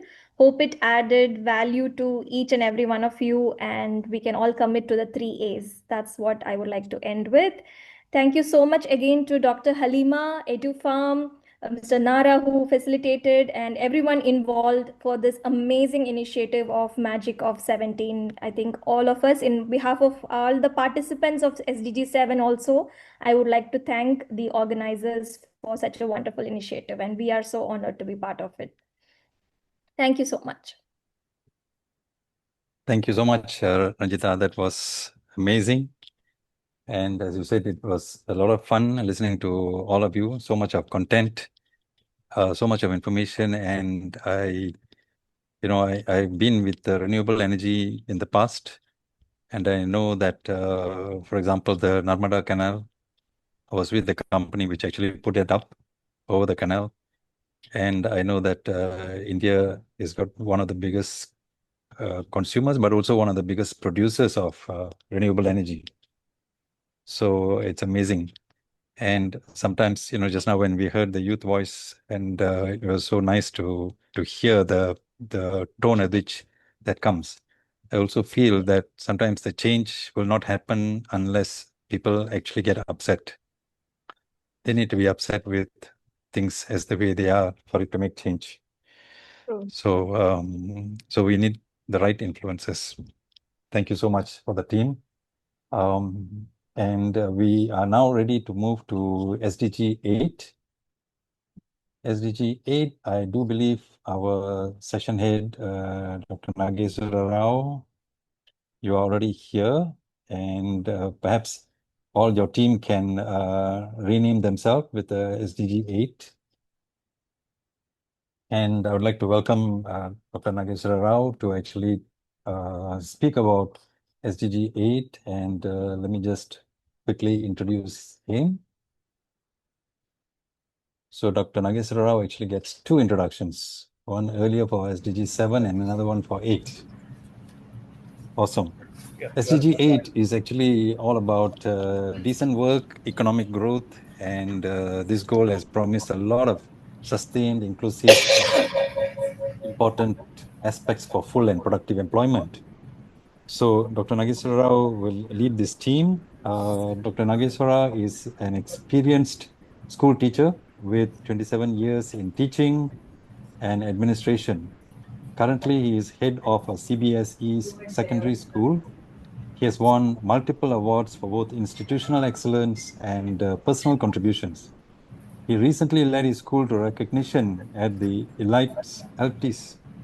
Altis Health Conclave in Hyderabad, winning the Best School Award for Holistic Development. He is passionate about teacher training. He has guided educators in science, mathematics, life skills, gender sensitivity, and environmental awareness. As he nears superannuation, his legacy remains one of dedication to children's learning, teacher empowerment, and holistic education. We look forward to hearing from all of you all, Dr. Rao and your team. Over to you, sir.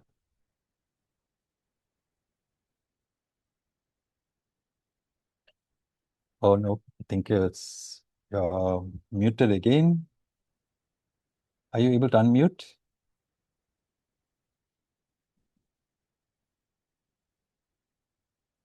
So they made. Okay. Yes. Okay, there's a bit of an echo there at the back. Yeah. Good afternoon, sir. Thank you very much for giving me an opportunity to lead SDGs 8. Sorry, you may be having two devices, so there's a big echo at the back. Okay. So the second device may have to be on mute. Sure.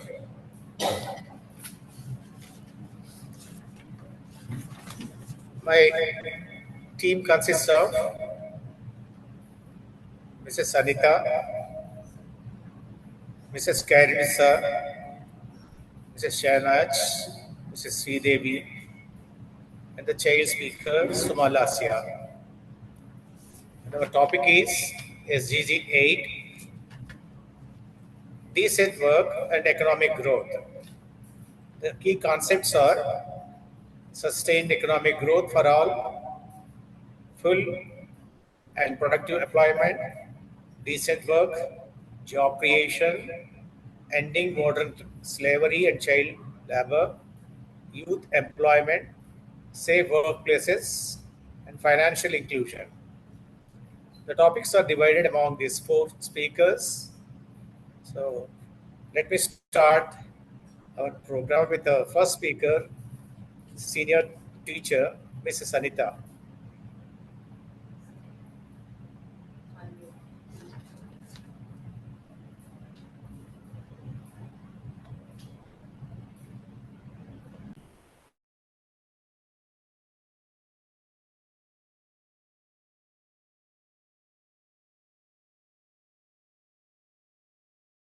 Of the world.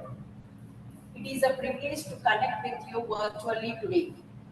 Technology may separate us physically, but it also brings us closer in thought and purpose.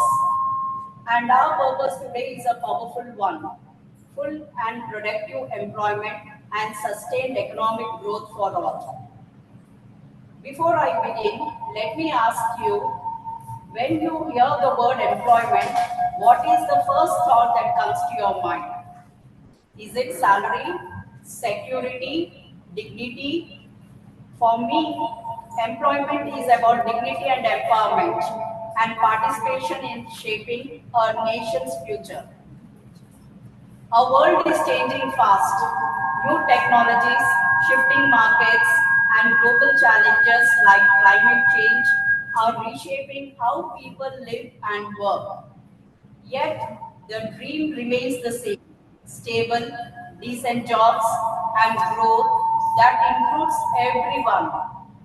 The UAE stands as a shining example how vision and innovation can create opportunities.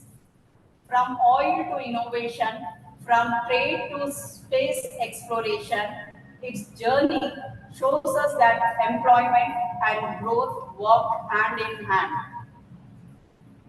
Full and productive employment means more than just jobs for everyone.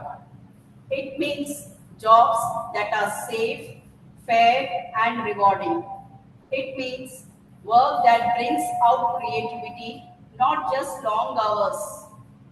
The UAE's focus on education, entrepreneurship, and women's participation is a strong model. It tells us that when people are empowered, societies grow stronger. Employment itself is the real engine of economic growth. A skilled worker attracts investment. A new job uplifts an entire family. Employment reduces inequality and builds peace. Let me ask you, can you think of one job or profession in your country that has completely transformed lives in recent years? These examples remind us that sustained growth is not a sprint. It is steady, inclusive, and built on the energy of people who feel valued. When we speak of sustained growth, we mean growth that is steady, long-lasting, and benefits people not just today, but for generations to come. For example, the UAE's investment in renewable energy, like solar power projects, ensures that even when oil resources decline, the economy will continue to grow in a clean and sustainable way. The country's vision for the future, with its focus on technology, digital transformation, and knowledge-based industries, is another sign that growth is being prepared for the next generation. Yet, challenges remain. We must prepare young people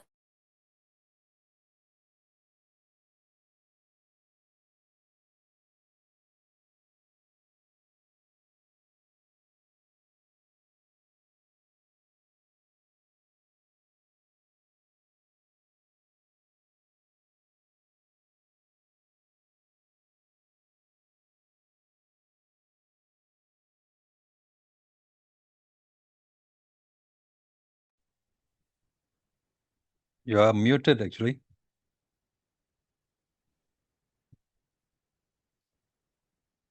But you have two devices at the back, so one of them is creating an echo.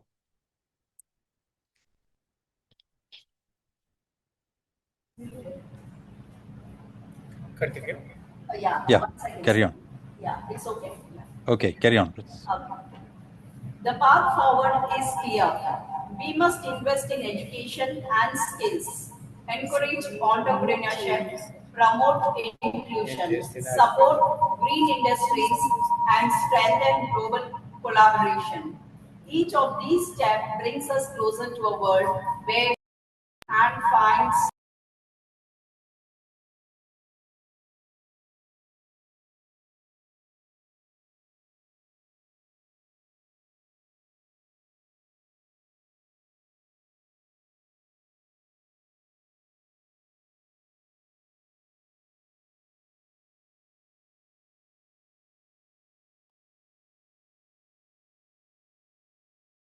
Hi, Mr. Nageswara, you have muted the wrong one. Your mic now is muted. I think you have muted the wrong one just now. this one and speak here. Okay. You're on now, but the other, yeah, you can, yeah. Is this audible? Yeah, now it's audible. But are you having another device on nearby?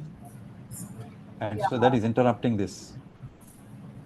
Okay, we'll continue the next teacher would continue from the other device. Okay. Friends, the dream of full and productive employment and sustained economic growth for all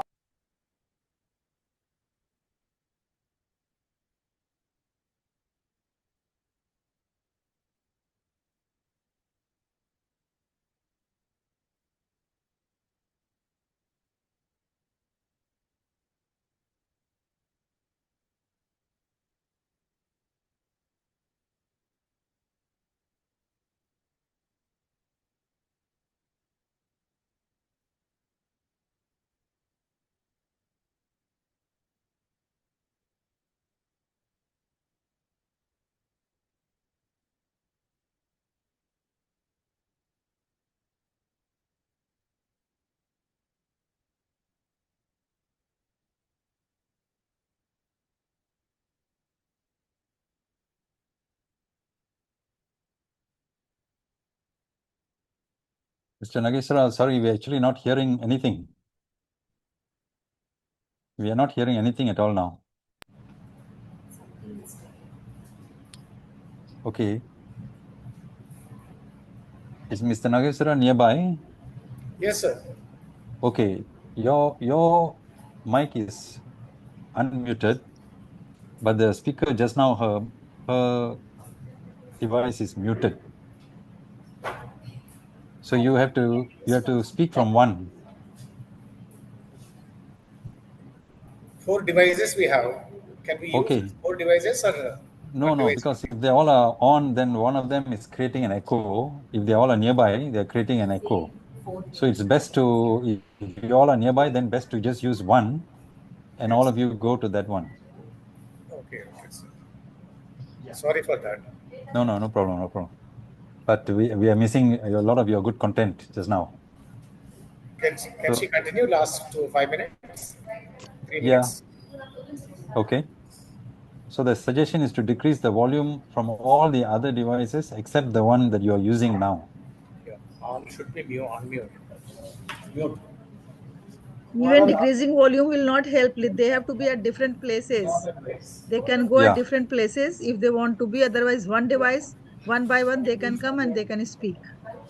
Yes, I think in this case, because they all are nearby, best is to go to one device and go to that device. Okay, we will use only one device, sir. Yes, yes.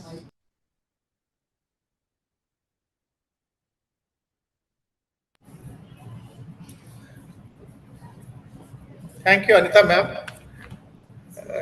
She was a senior teacher. She taught up to class 10 and brought good results for the school. And she mentioned about the UAE and the changes brought in that country by the government and other employment people. The topic on the no job, no food.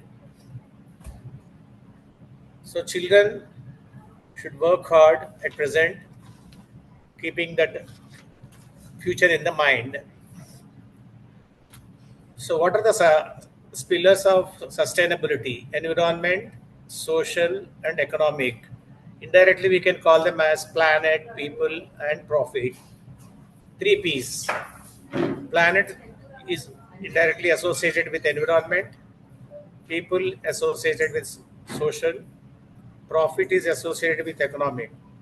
So job also we can interrelate with all these three: environment, social, and economic. The more they get educated and job employment, their environment will be clean, their country will be developed, their economic growth rate will be good, they socially improve in all levels of life. Thank you, madam. I would like to go to the next speaker, Mrs. Karen Issa. I need to speak from this only, sir. You can speak. Where else you can use? Stop that. But background is not created. Good afternoon, everyone. Good afternoon. Okay. So it's an honor to be here and in front of you all today and speak on the issue of the effects an issue that affects us all. That is the importance of a decent and safe workplace under the Magic of 17 program inspired by the United Nations Sustainable Development Goals. It's goal number 8, and once again, I would like to repeat the subject, that is decent work and economic growth. So, the Magic of 17 is more than just a campaign, and it's a global call to action. Among the 17 goals, the goal number 8 is decent work and economic growth, a goal that focuses on promoting inclusive and sustainable economic growth, full and productive employment, and decent work for all. So, what do we mean when we say decent and safe workplace? A decent workplace is one where individuals have the opportunity to work with dignity, equality, and fairness. A decent fair workplace is not just about having a job, it is about working with dignity, earning fair wages, being free from discrimination, and having the freedom to speak up. It means having access to opportunities for growth and being treated with respect no matter who you are or where you come from. A decent workplace is one where individuals have the opportunity to work with dignity. It's a place where workers are paid fairly, treated respectfully, and given opportunities to grow and contribute meaningfully. It includes job security, freedom from discrimination, equal pay for equal work, and the ability to raise concerns without fear. But just decent workplace is not enough if it is not safe. A safe workplace means an environment where employees are protected from physical harm, health risk, mental stress, uh, harassment, and exploitation. It's about ensuring that no one has to risk their life, health, or mental well being just to earn a living. Sadly, according to the International Labour Organization, over 2.3 million people die every year due to work related accidents or diseases. This is not acceptable in any society. Workplace safety is not a privilege, it is a basic human right. Now, let's take a moment to connect this to everyday life. Whether you are a student who is preparing for your future career, a teacher guiding young minds, or a worker already contributing to the economy, this issue concerns all of us. When workers are safe, motivated, and respected, they perform better. Companies grow, families thrive, nations develop. It is a cycle of positivity that starts with dignity at work. So, under the Magic of 17 program, we are encouraged to think globally but act locally. That means we must hold our institutions, governments, and employers accountable. But we must also reflect on how we treat others in our own schools, colleges, and workplaces. Are we creating spaces where everyone feels included, safe, and respected? So, to sum up all of this, what can we do? Raise awareness is the first one. Talk about labor rights, safety standards, and the value of decent work. Number two, report abuse. Whether it's unsafe conditions or workplace harassment, speak up and support those who do. Number three, support ethical businesses. Choose companies that treat their workers fairly. And last, educate yourself and others. Learn about the 17 Sustainable Development Goals and share the knowledge. By the way, as we come to know about all these 17, one thing is for sure and clear that all these 17 are related to each other. So, to sum it up, creating decent and safe workplaces is not the responsibility of government alone. It's a shared responsibility. of employers, workers, educators, students, and every citizen. A safe and dignified workplace is not just a goal in itself, it is the foundation of a peaceful, fair, and productive society. As we move forward, let us remember that decent and safe work is not a dream, it's a demand. It's not a favor, it's a fundamental human right. And through the magic of 17, we can make it a reality. So, let us be the generation that choose respect over exploitation, safety over shortcuts, and dignity over discrimination. Thank you. Thank you. Thank you very much. Thank you, sir. Well said. Sir, please. Call चाहिए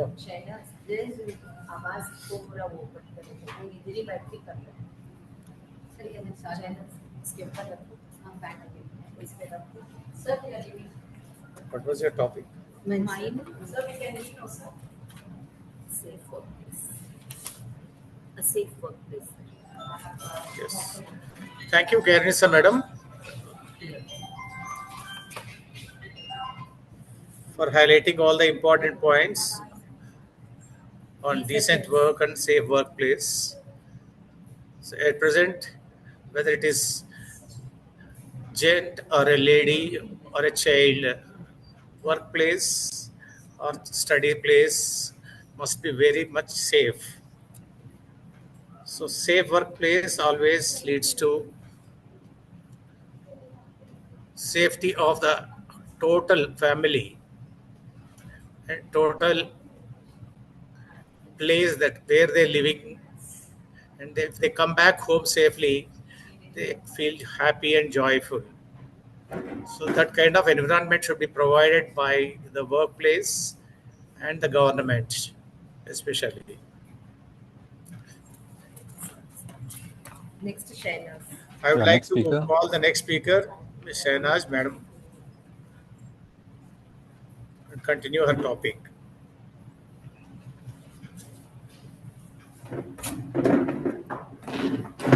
Should be there. That's why I'm asking you. Shall I read, sir? Yes.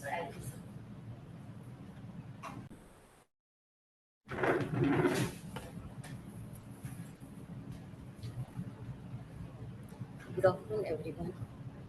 I stand before you today to speak up on a subject that touches both our conscience and our responsibility. Ending modern slavery and child labor is my topic today. Good afternoon once again. Thoughts the words slavery and child labor may sound like distant memories of the past. The reality is painfully different. Even in the 21st century, millions of children are denied the right to learn, play, and dream millions because they are trapped in exploitative work. Millions of men and women still live in bondage, forced to work under conditions that rob them of dignity and freedom. Ending these practices is not only a moral obligation but also a crucial step towards achieving justice, equality, and sustainable development. Understanding modern slavery and child labor. Modern slavery is not about chain and shackles anymore. It appears in hidden forms: forced labor, human trafficking, debt bondage, forced marriages, and exploitation of migrant workers. According to the global estimate, over 50 million peoples are currently trapped in modern slavery. Childhood. Child labor, a painful companion to slavery, affects 1 in 10 children worldwide. Many of them work in hazardous industries, mines, agriculture, or as a domestic worker. Instead of holding pencil and books, they are forced to carry bricks, polish shoes, and stitch clothes. The reasons are complex: poverty, lack of education, weak law enforcement, and consumer demand. In short, modern slavery and child labor are symptoms of inequality, poverty, and greed. Behind every statistic is a human story. Imagine a child of 10 years waking up before dawn, working in a factory without sunlight, inhaling dust and earning barely enough to eat. Imagine a young girl forced into marriage, robbed of her childhood dreams. Imagine a man bonded to an employer because of an unpaid loan, working endlessly without freedom. The cost is not only personal but social. Nations lose future innovators, leaders, and change makers. When children are denied education, communities remain trapped in cycle of poverty. Economics suffer because productivity based on exploitation is never sustainable. Thankfully, the world has not turned a blind eye. The United Nations Sustainable Development Goal 8.7 calls for the end of forced labor, modern slavery, human trafficking, and child labor by 2030. Many governments has introduced strong laws, NGOs has rescued thousands of children, and awareness campaigns have started a change mindset. Organizations like the International Labour Organization, UNICEF, and countless local activities are waging a tireless battle. But laws and policies alone cannot achieve this. What is needed is collective responsibility. What we can do is raise awareness among the people, support ethical practices, educate children, strengthen laws, empower communities, be vigilant, moral and spiritual responsibility. Ending modern slavery and child labor is not just about economics or development, it is about humanity. Every child deserves the right to dream, to play, to study, and to grow in safety.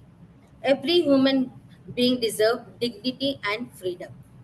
When we fight against exploitation, we do not just save individuals, we uphold the values of justice, equalities, and compassion that define us as a human being. Conclusion, ladies and gentlemen, the afternoon sun outside reminds us of a powerful truth. Just as no shadow can survive forever in the light, exploitation cannot survive when confronted with awareness, action, and unity. If we want to see a world free from modern slavery and child labor by 2030, every government, every organization, and every individual must rise to the occasion. Let us remember a society is judged not by its wealth or power, but how it treats its most vulnerable. So today, let us pledge to be the voice for the voiceless, the strength of the powerless, and the hope of our children who dream of a bigger, brighter tomorrow. Together we must end modern slavery and childhood labor. Thank you, one and all. Thank you. Mr. Nagavisa Rao. Yes, sir. Thank you, Shahnaz ma'am, for brief points about your topic. Now I would like to invite Mrs. P.C. Devi madam to talk about her topic. I have chosen all my teachers because without teacher there is no computer, without teachers no education. So artificial intelligence come or some other technology come, nothing can be replaced by a teacher. A teacher cannot be replaced by any technology. So that is my confidence. So we did not put the background first for one speaker. Now we would like to use the background for the sake of the rules to be followed. Thank you.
Good afternoon, respected dignitaries and all the wonderful audience there. In today's scenario, if we have to speak about unemployment, we have to definitely speak about the educational system. What exactly are the demands of the job market? Are we really training children regarding the same? The skills, the crisis management, which is never taught at the school level, socializing skills, moral and ethical values, are the future citizens really equipped with all these?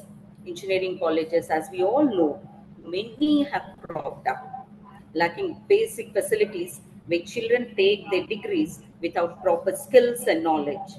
Same holds good with the other faculties too. A child having a degree, lacking practical knowledge, not knowing what to do, confused, frustrated. Few might even turn out to be antisocial elements or get into depression. As a mother of a teenagers, I know the plight of unemployment. If the country or the nation has to be strong, people have to be strong, self-sufficient, self-reliant, happy. Unemployment problems are many, as we all know: financial strain, mental health issues, strained relationships, reduced consumer spending, lower productivity and GDP, increased government burden, hindered growth and innovation, increased poverty and inequality, social issues and crime, loss of human capital, and hopelessness. To tackle unemployment, training or educating children in according to their job market or interest is very much needed. Allowing children to take up professional courses according to their interests, not giving permission to educational institutions lacking facilities and proper lecturers, proper guidance and counseling organizations and sectors to be developed free of cost and should be in reach to every unemployment youth. Vocational training should be a part of educational system, that is skill training sectors, promote lifelong learning to help adapt to the evolving demands and challenges, foster a supportive environment to start and grow their own business. Funding is also very important, and the way to find the project and initial level and support is also crucial for an unemployment youth. Encourage innovation, strengthen the rural economy, which is very, very important, and teach the children the dignity of labor. We need not see for the costly jobs. Even mere jobs which can fulfill the needs of an individual should be very much sufficient, and attract foreign investments. As we all know, these are the very simple rules that we can follow. How many debates or discussions go on or speeches are conducted, it is at the implementation level. If there's a failure, no changes can be brought about.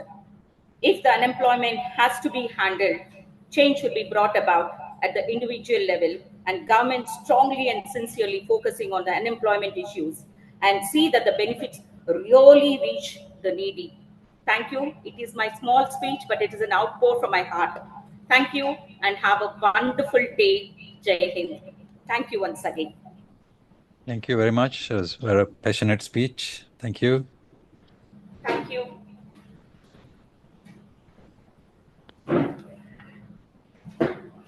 Thank you, Sridevi Madam. India showcased progress in enhancing employment rates and expanding formal labor market participation and broadening social protection coverage by the 2024. And it is estimated that Indian cabinet approves 11.7 billion employment incentives plan to create 35 million jobs. This is about Reuters news agency as on July 1st, 2025. Then Times of India says Manipur regulates working hours for women. And you also heard the news about Maharashtra increased working hours of 2 more hours, 8 plus 2, 10 hours per day. The Times of India says 14% to 36% government initiatives help increase participation of UP women in labor force as on July 24, 2025. Latest news. Thank you. Now I would like to invite my student speaker, Ms. Suma Lasya. Please come join, Suma. Good afternoon, teachers. Good afternoon, children. I request children those who travel by bus number 10 to get ready for dismissal.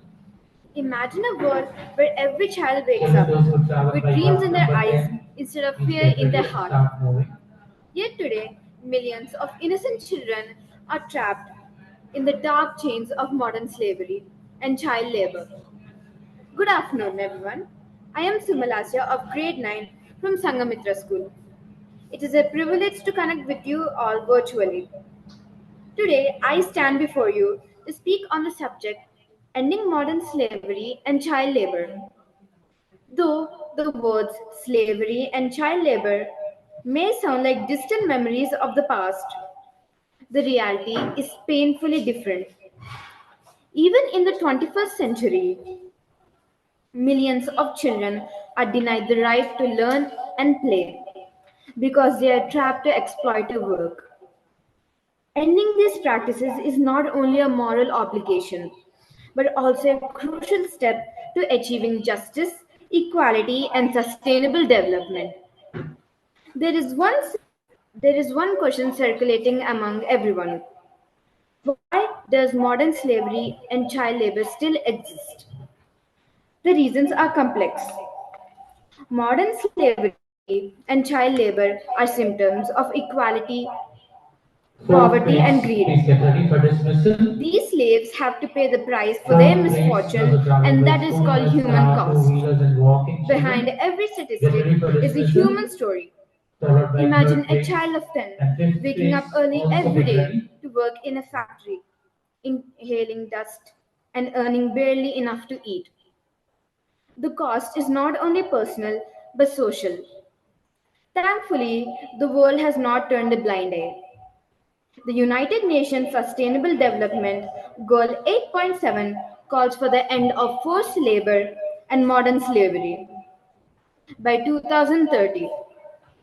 Child labor is not just a violation of human rights. It is a wound on humanity's conscience.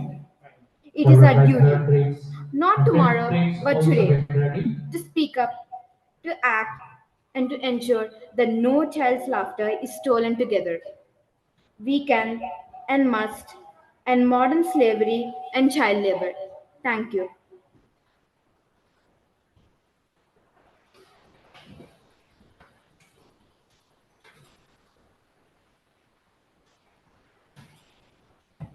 Thank you so much, Lasya. We are very thankful for your valuable time sparing. Ladies and gentlemen, and respected dignitaries, esteemed speakers, and dear participants, it has been a day of deep insights and powerful discussions on sustainable development goal and decent work and economic growth. Each speaker brought forward a unique perspective, yet all were united by one vision, creating a world where prosperity is inclusive, employment is productive, and growth is sustainable. We heard about urgency of addressing unemployment and underemployment, not just as economic challenges, but as human challenges that touch the dignity and potential of every individual. We reflected on the importance of job creation, safe workplaces, and the need to empower youth and women as the real drivers for future growth. Our speakers shed light on the risks of overdependence on fossil fuels, the necessity by connecting it to the different sustainable goal, that is goal number 7, and transforming towards a sustainable energy, and how economic growth must harmonize with environmental responsibility. We also discussed the ending modern slavery and child labor. It is also linked to the sustainable goal number 3, ensuring that no prosperity is built on exploitation. These conversations have reminded us that growth is meaningfully only when it is just, inclusive, and resilient. As a head of SDG 8, I am proud to say that today's dialogue has not only enriched our understanding but also strengthened our collective resolve. The road ahead is long, but with shared commitment, innovation, and compassion, we can indeed realize the dream and decent work of sustained economic growth for all. Sixth grades Thank you, also get Dr. ready. Halima After ma'am. fifth, sixth grade children can Thank you, start moving. Dr. Nara I Subramaniam request sir, seventh and and eighth grades the to get ready. EduFarm team for giving us the opportunity to speak in before you all. Thank you so much. Thank you, sir. Thank you very much, Mr. Nageswara. We realize that this would have been a very challenging time for you as well, while you are in the school environment, and there are just 100 things which go around the school. So in spite of all that, you have been able to get a good team of speakers with a lot of information that you all have shared in relation to the SDG 8. And certainly decent work and economic growth is one of the key aspects of how the rest of the goals can be successful. They do not get decent work and economic growth, then there's nothing to fuel the people. So thank you very much. And we appreciate all of them. Please convey our regards to each of the speakers. Thank you so much. We will move on to One more point. SDG 9. Our school is rated as a green school because of maintaining the water harvesting peak and sustainable development goals. And then Sixth grades also can start CII moving is after rated fifth. this as a green school. And we maintain the clean environment, all kind of things, whatever prescribed by the United Nations. Great. Great. Thank you so much. Please do write to us and give us more information about the school and the background and what's going on and how they're actually helping. And we would like to have that published perhaps in the next issue of the Green Guardian. Thank you. And so moving on to SDG 9, my pleasure to introduce the speaker and the session head for SDG 9. SDG 9 is all about industry, innovation, and infrastructure. And what's more important, again, we need to have resilient infrastructure to promote the sustainable industrialization and also foster innovation. So the session head for SDG 9, my pleasure to introduce Professor Dr. Geeta Subramaniam. Professor Dr. Geeta is adjunct professor at University of Wollongong in Malaysia. She's a veteran academic with more than 40 years of service. Holding a PhD from Victoria University of Wellington, she specializes in labor economics, women and work, sustainable development, and educational management. She's an avid researcher. She has authored more than 180 journal articles, 3 books, and edited over 10 volumes. She serves on numerous editorial boards, including Scopus indexed journals. Recognized for her scholarship and mentorship, Professor Geeta continues to influence economic and educational policy while empowering future researchers globally. So warm welcome to Professor Dr. Geeta and your team. Thank you. Thank you. Thank you very much, Mr. Nara, for the lovely introduction. Good evening, everyone from Malaysia. Firstly, I would like to say congratulations to Global Eco Visionaries Group. Thank you to Dr. Halima, Mr. Nara, and the team for providing us this platform for us to share our thoughts and views on SDGs, focusing specifically on gaps and calls for action. I've been actually following the session from morning. It's been a very thought-provoking session, more interesting than many conferences I have ever attended in my 25 years. So I must say congratulations and give a big clap to all those who have put their heart and soul to this.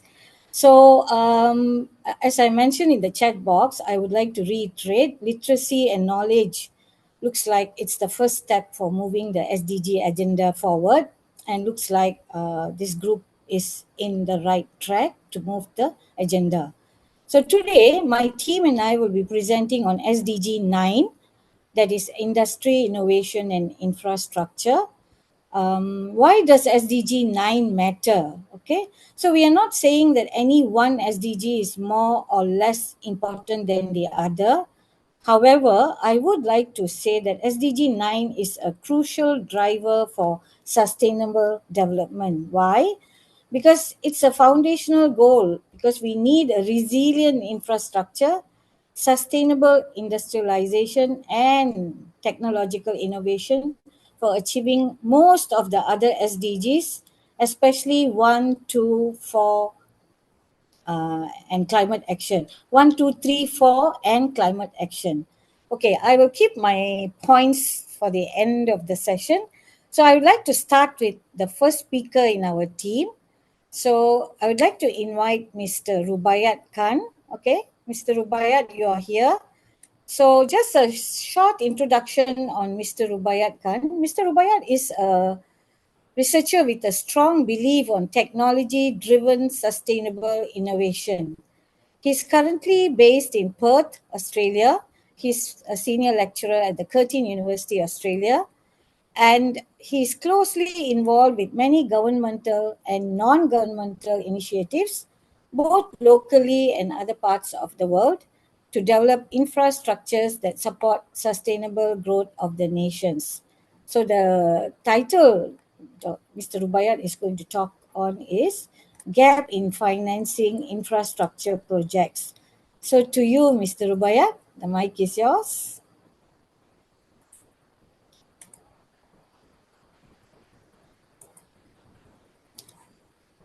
We can't hear you, Rubaiyat. We can't hear you.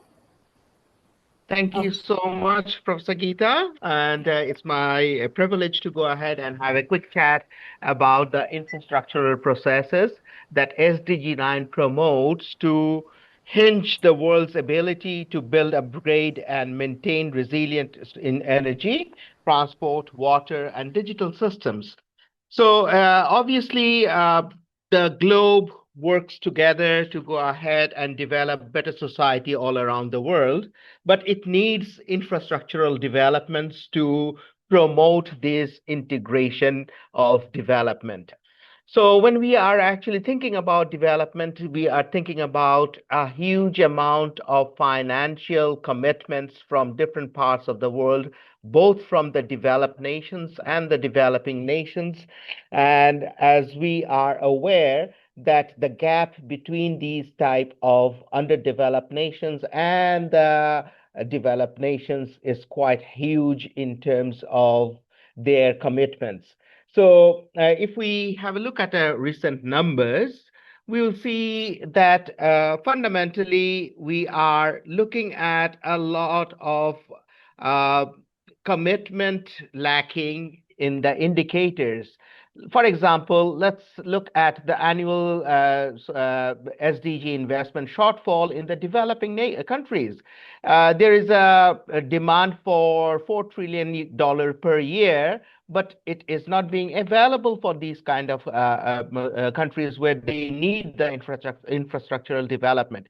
If we look at the global infrastructure need up to 2040, we need a commitment of $94 trillion.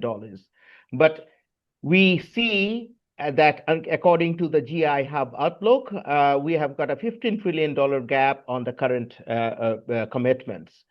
We also see a lack of private participation in the infrastructures under the LMIC's 2023. From World Bank, we see that there is a gap of about $86 billion of the LMIC commitment of GDP, less than 0.2%. And so obviously, the cost to achieve this universal meaningful connectivity by 2030, we will require $2.6 to $2.8 trillion to have a better connecting humanity within the blueprint, but we are still lacking these gaps.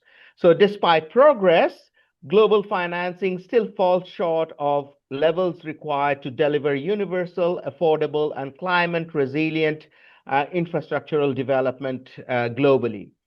So we see here from the numbers of and the size of the gap that there is a trend in increasing gaps between the financing needs. So what is creating these gaps? We want to actually go ahead and have a look at the reasons behind these gaps, and we can see that there are three fundamental categories. The fiscal shortfall, obviously, the public budgets are borrowing capacity are often insufficient to cover the large, long-lived infrastructural needs, especially in sub-Saharan Africa and lower-income countries like the Asian and Far East Asian countries. We also see a shallow capital market where the domestic capital market frequently lacks the depth of instruments to absorb these huge investments and the infrastructural assets that is required through constraints of private participation. And the final identified gap that exists is that there is a poor institutional and quality risk, where the allocation of this is leading the investors to be discouraged to raising financing cost for energy and infrastructural development projects under the public-private partnership programs. So the global SDG investment gap reflects the insufficient public budgets, limited private sector capital mobilization, and weak project bankability in many low to middle income countries. So this gap concentrates where the fiscal space is constrained and the capital markets are underdeveloped, and limiting long-term projects for the finance, industry, innovation, and the infrastructure under the SDG 9 that we aim for.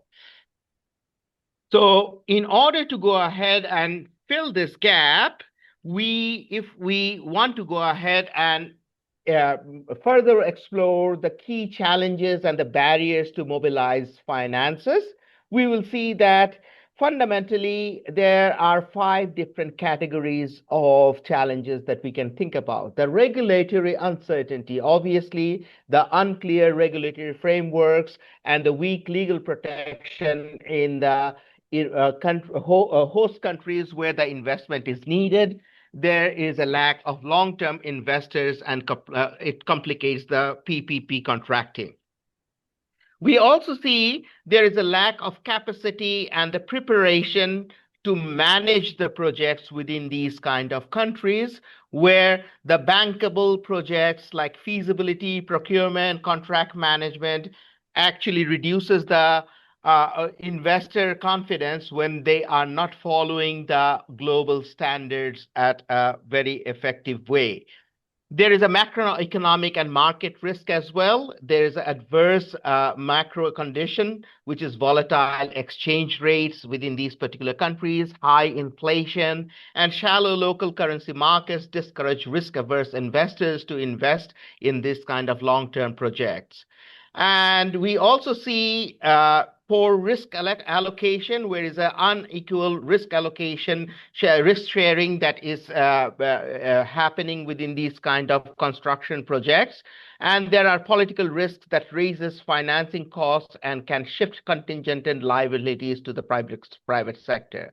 And the last but not the least, is the fragmented standards of and lack of harmonized taxonomies of these kind of projects that actually lacks the standardization among the investor assessment and lack of SDG alignment within this particular project. So what we are actually proposing, what we can consider as a possible solution to fill up these gaps is bringing in the modern technology and bringing in the better strategic involvement of different stakeholders within the specific countries where the infrastructural developments are actually needed. The recent highlights in several converging trends that shape the future of SDG 9 includes the trends combine technological, market, and the policy innovations that's seen across the different regions. We can mention a few, for example, the digital finance and tokenization of the democratizing access. So using blockchains and blockchain-based currencies, the tokenization and distributed ledger approaches are emerging to improve liquidity and broaden the investor basis for infrastructural assets through practical obstacles, but also there are government regulations in many of these countries that actually lacks the framework. We can also think about the climate-linked instruments, for example, the carbon emission policies that is linked to the carbon market proposals, where we can actually develop infrastructure funding, creating a new adaptation of finance streams. We can also think of central bank engagement for modernization of the taxonomies and identifying suitable finance markets that will create the development support. We can have a look at the blended finance scaling, which may result into different types of vehicles, such as the institution and de-risk the projects to crowdfunding and commercial capital, and especially in the Asia Pacific programs. And the final thing that we can also think about is that we need to go ahead and have a stronger governance focus on institutional reforms so that there is a policy available and we can actually bank on that policy to control and create the opportunity to develop a more streamlined process of financing the infrastructural development around the globe. The action map that we would like to actually propose here is that multilateral development banks and donors should also understand their role in the guarantees and subordinate loss capitals to publish and progress on capital efficiency reforms and expand grant funding for project preparation and off-taker reforms. The governments and the regulators have got their role as well. We would like to ask them to go ahead and stabilize the tariffs and off-taker payments, and we would like them to streamline and enable pension funds to invest in the similar infrastructures so that the long-term benefit can be opted for different types of infrastructural projects. And obviously, the private investors will result into taking part in a standardized public-private partnership with the concessions and having these particular streamlined projects. The sectors that we recommend includes things like energy and grids with a blended finance auction model, the digital industries and infrastructures with a meaningful connectivity roadmap, and the water resources, which we can actually bank on the results-based finance tied up with their service outcomes that they actually provide. Now, the risk sharing brings private capital in political risk and the credit guarantees. When paired with local currency hedging, lower pricing and lend-in tenors, we can have a very effective financing options that are available. Now, one thing that I would like to actually conclude my thought with is that we should remember that credit is not only for the rich. Credit is something that needs to be thought of in terms of a fundamental right for all the human. As Dr. Yunus, the Nobel Prize winner on microcredit mentions, I have been arguing that the credit should be accepted as a human right if we can come up with a system which allows everybody access to credit while ensuring excellent repayment, I can give you a guarantee that poverty will not last long. So having the credit for a long-term commitment will result into a better infrastructure in our United Nations umbrella. Thank you so much for your patient hearing. And I will hand it over to Professor Geeta again, and she can go ahead and continue with the next presenter. Thank you. Thank you, Mr. Rubaiyat.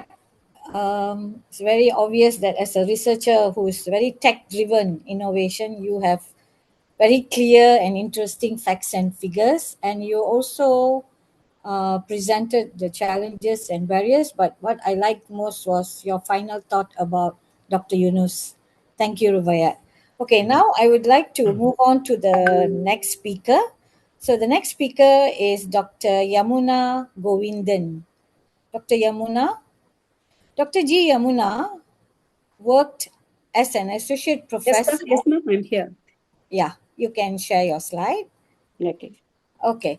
Let Thank me you, just ma'am. introduce you, Dr. Yamuna. Dr. Yamuna worked as an associate professor in the Department of Economics, Sri G.V.G. Visalakshi College for Women, which is affiliated with Bharatiyar University, and she completed all her 3 degrees, MA, MPhil, and her PhD from Gandhigram University. With 24 years of teaching experience, both at UG and PG levels, she has also presented her research work at national and international conferences. She has published 1 book and has authored more than 10 papers.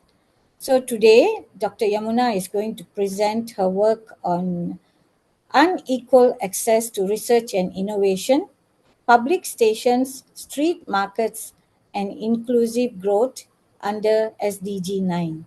Dr. Yamuna, the mic is yours. Yes, ma'am. Thank you, ma'am.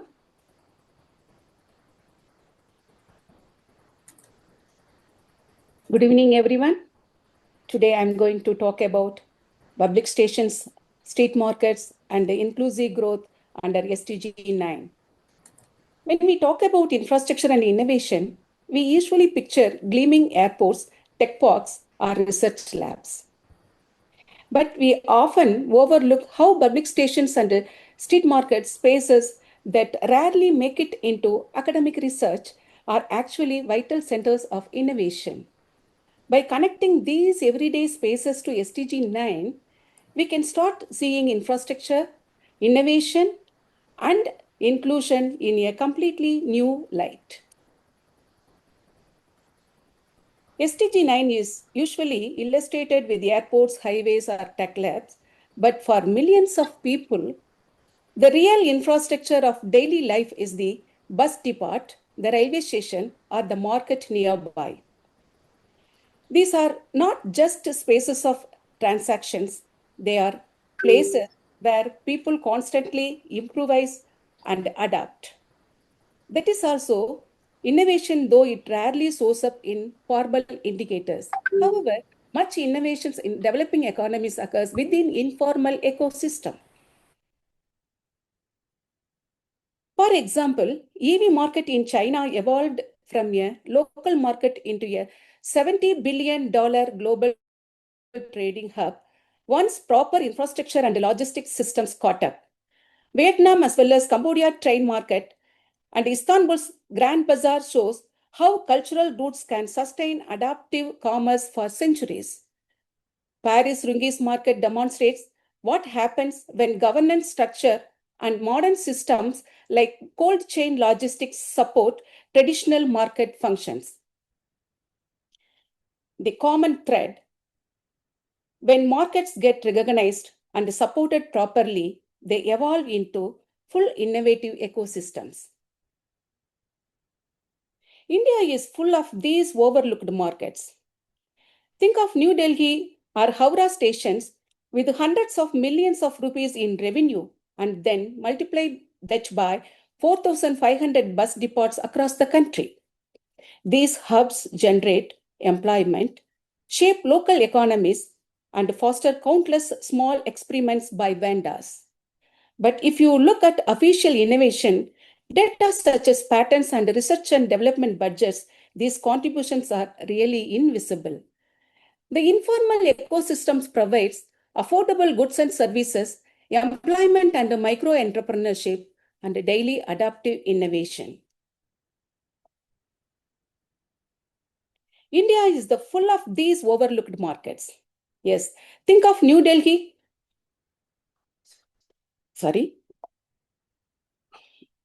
Slowly but surely things are catching up. This Street Vendors Act gave vendors legal identity for the first time. UPI brought millions into digital payments, and vendors can now sell a rupees 10 snack and still have a traceable digital transactions. They enhance both revenue and tax efficiency to the local bodies. Social media has become a low-cost R&D lab where vendors test products, see what gets attention, and adapt in real time. So we are beginning to see bridges between grassroots practices and formal systems. My fieldwork in Udumalpet, which is located in South India, really brought this to life.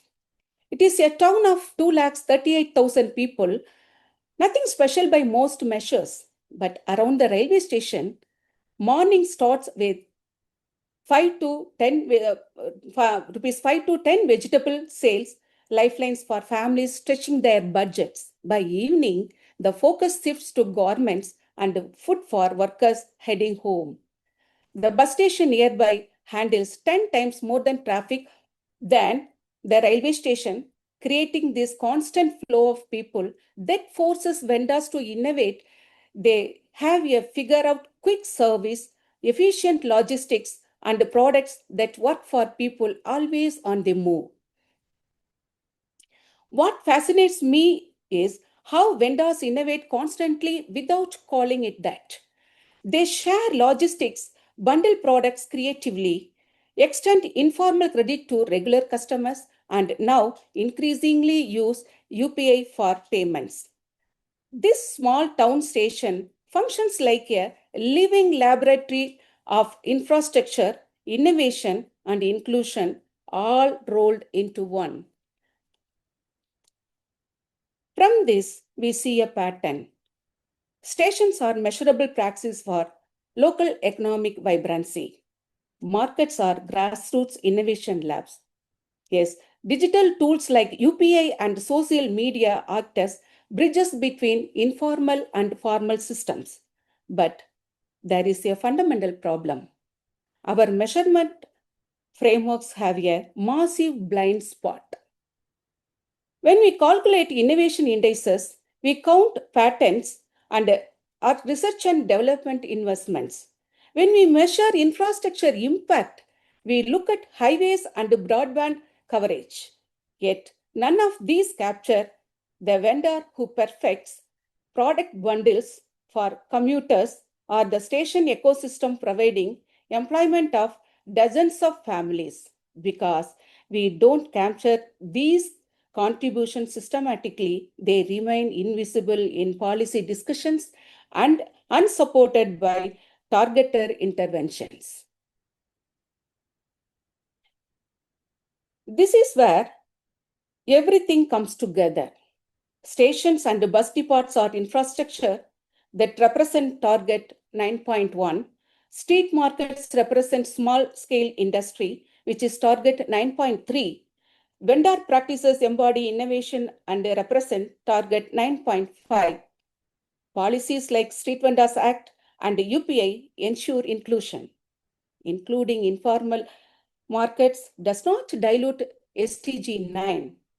It makes it real, practical, and genuinely inclusive. My proposal is a station market performance index. Imagine combining revenues, footfall, digital adoption, vendor density, inclusivity metrics. It gives policymakers a dashboard to treat these hubs as part of our innovation landscapes. This bridges my field observations with something actionable for research, planning, and SDG monitoring. To conclude, innovation cannot just live in labs and patent offices. It is also in that 10 rupees transactions at a bus station, in how a vendor figures out the perfect bundle, in how quickly they adapt to digital payments. If we want growth that actually includes everyone, we need to count these contributions and build policies around them. Because if innovation is supposed to drive growth, it must work for all of us. Thank you for listening. Thank you once and all. Thank you. Thank you very much, Dr. Yamuna. That was Thank you, very, ma'am. very interesting. So Dr. Yamuna actually presented a global example, but she zoomed into a case study of a bus station in a very, very small town in India, basically trying to show us that innovation in developing countries can be achieved within informal ecosystems with a good local infrastructure support. Thank you once again, Dr. Yamuna. Okay, let's move on to our next speaker. Okay, we have with us, after listening to, I must tell you all that this team of mine has got 4 generations. So now we are going to a very, very young one, a young speaker. Okay. So Wei is a researcher at Sanda University, China. She focuses on she's going to focus on less developed countries' poor infrastructure in agriculture, energy, and finance. Her team uses AI for crop yield prediction, energy futures, and platform for financial risk. Basically, she is all into AI, algorithm, and data mining. So global funds and local training are suggested with AI bridging infrastructure gaps. So let's listen to what what Wei has for us. She wants to link solutions for agriculture, energy, and finance through inadequate infrastructure in LDCs. Okay, Wei, the floor is yours. Thanks a lot, Professor Gita. Good evening, everyone. Today, I'd like to share with you a topic that's both urgent and global: inadequate infrastructure in less developed countries. Infrastructure is the backbone of modern society. It supports transportation, energy, education, and finance. But in many of the world's less developed countries, these systems are fragile or missing. This raises a key question: how can we bridge these gaps? In my talk today, I will explore how artificial intelligence, AI, can play a role in supporting these countries, especially in agriculture, energy, and finance, and how AI can serve not as a replacement, but as a bridge to help them move closer to the goals of SDG 9. Let's start with the global picture. I will show from 4 global perspectives. Firstly, 1 billion people still don't have reliable electricity. Secondly, 40% of roads in less developed countries are unpaved. Thirdly, 1.4 billion adults remain don't have bank accounts, and every year about 40% of crops are lost before harvest due to pests, disease, and poor monitoring. These aren't just numbers. They mean families living in the dark, farmers losing their income, and young people missing opportunities. So, what's happening right now? Traditional infrastructure projects, roads, power plant, banks are being built, but progress is slow and very expensive. Meanwhile, digital innovation is moving much faster. Based on my observation, this is where AI comes in. AI can fill infrastructure gaps where traditional systems are missing, whether in agriculture, energy, or finance. It doesn't replace infrastructure, but it can serve as a bridge to support development today. So, how can we move forward? Based on my observation, we need policies that promote open data, financial inclusion, and sustainable innovation. We need international cooperation, sharing AI tools and datasets. We need to train local experts so solutions are adapted to local reality. And we must invest in digital infrastructure like satellites, cloud platforms, and data centers. That's the foundation for scaling up AI solutions. Let's see my research in agriculture. With satellites and domes, we can collect images from farmland. AI models can then identify crop types and predict yield. This allows early warning of crop failures, which helps food security and agriculture finance. And globally, remember, 40% of crops are lost before harvest. AI can help reduce that loss and strengthen food supply. Now, let's move to energy.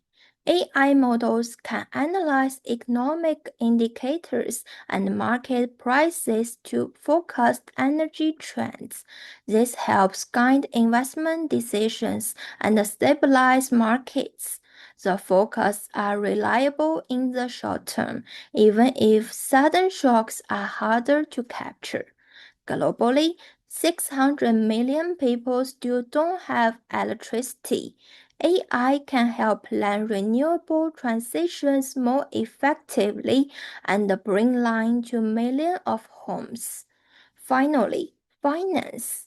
Weak financial systems mean limited access and higher risks in less developed countries.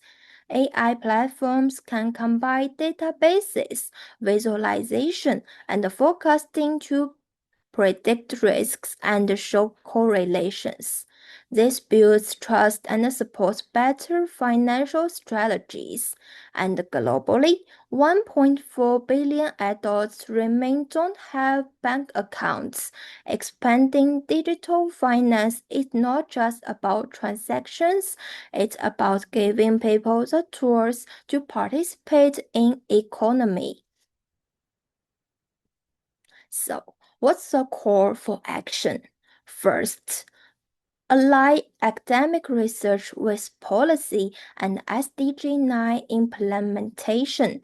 Second, focus on long-term capacity building, not just short-term aid.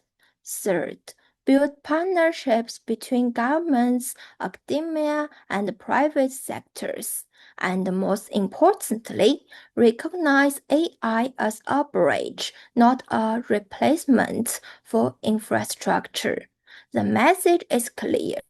Inadequate infrastructure is not only a less developed countries' issue, it's a global challenge. If we act now, we can make sure no country is left behind. That's all content I want to share with you today. Thanks a lot. Okay, thank you. Thank you very much, Wei. So Wei is very much into AI research, and so she wanted to try to tell the world that research on AI, machine learning, algorithm maybe can be some help for the less developed countries. Thank you very much, Wei. Okay, let's move on to the fourth speaker for the day, Dr. Wang Zi. Okay, Wang Zi, Wang Zi is a lead accredited professional in building design and construction with a very strong academic and professional background in sustainable architecture and environmental design. So she's got academia and also industry experience. She holds a master's degree from Cardiff University, UK, and a PhD in management from Segi University, Malaysia.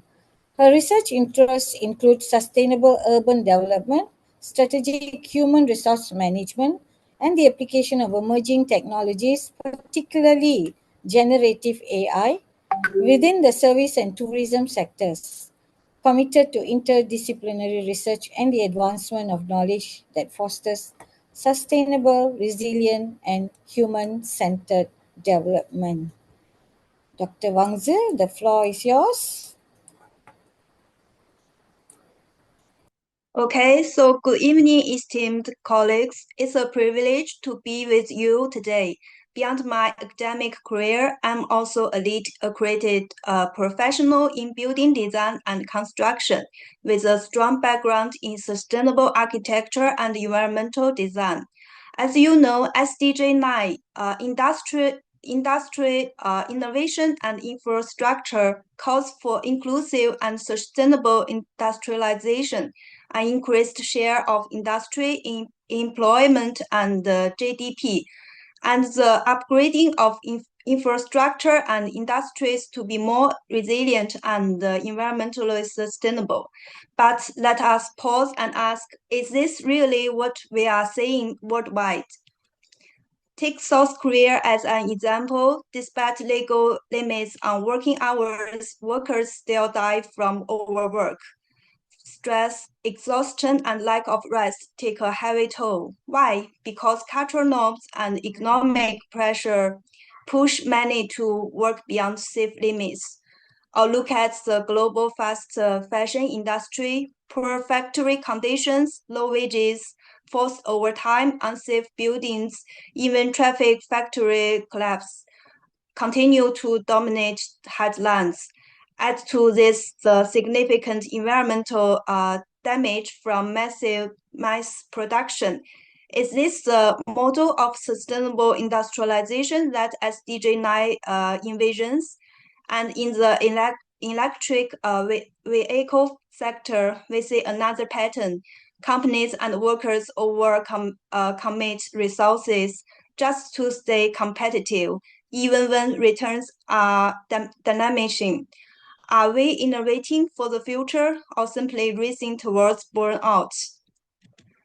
Turning to the Chinese workplace, some industrial and organizational practice run counter to SDG 9 goals. The infamous 996 working culture from 9 a.m. to 9 p.m. 6 days a week still persists in certain sectors. Many employees not only work excessively long hours but also face unpaid overtime, eroding their well-being. Unsurprisingly, this leads to burnout, poor work-life balance, and chronic stress. In response to fascinating work orientations have emerged in the national discourse, 躺平, lying flat, and 内卷 innovation. 躺平 is a quiet rebellion, a choice to step back and reject reckless productivity demands. 内卷 is the opposite. Hyper competition, where individuals work harder and harder just to maintain their place in an endlessly tightening spiral. This is closely related to my own research, where I explore how generational differences, organizational culture, and personality traits shape employees' work attitudes. For instance, corporate environments that emphasize the aggressive key performance indicators often feel 内卷, stale work behaviors, creating a circle of competition and stress. And employees with high neuroticism are more prone to anxiety and burnout, leading eventually to disengagement. So here is the question we must consider. How do these dynamics connect back to SDG 9? Firstly, think about SDG 9 SDG 9.2 on inclusive and sustainable industrialization. If younger generations are disengaging, choosing 躺平, does this not signal that our workplaces are failing to be inclusive or sustainable for all age groups? This disengagement threatens future workforce participation and, in the long run, industrial resilience. Second, organizational culture is itself part of industrialization infrastructure. When that culture becomes toxic and dehumanizing, it undermines innovation and productivity. Human-centered culture, by contrast, improve performance without destroying well-being. This is exactly what SDG 9 calls for. And finally, under SDG 9.5 on upgrading industries and fostering innovation, we must ask, can innovation thrive in a one-size-fits-all model that ignores personality diversity? When those who don't fit are excluded, we lose valuable perspectives and we risk stifling creativity.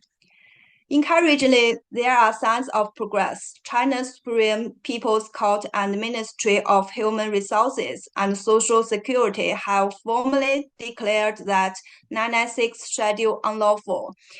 Major firms such as Alibaba and Tencent have introduced lots of policies at 9 p.m. to discuss over time. It's a small but meaningful step towards rebalancing productivity with human dignity. Let me close with a powerful reflection from British author Janet Winterson, who wrote, "What is terrible about industrialization is that it makes escape necessary. In a system that generates masses, individualization is the only way out." Her words capture the dilemma we face today.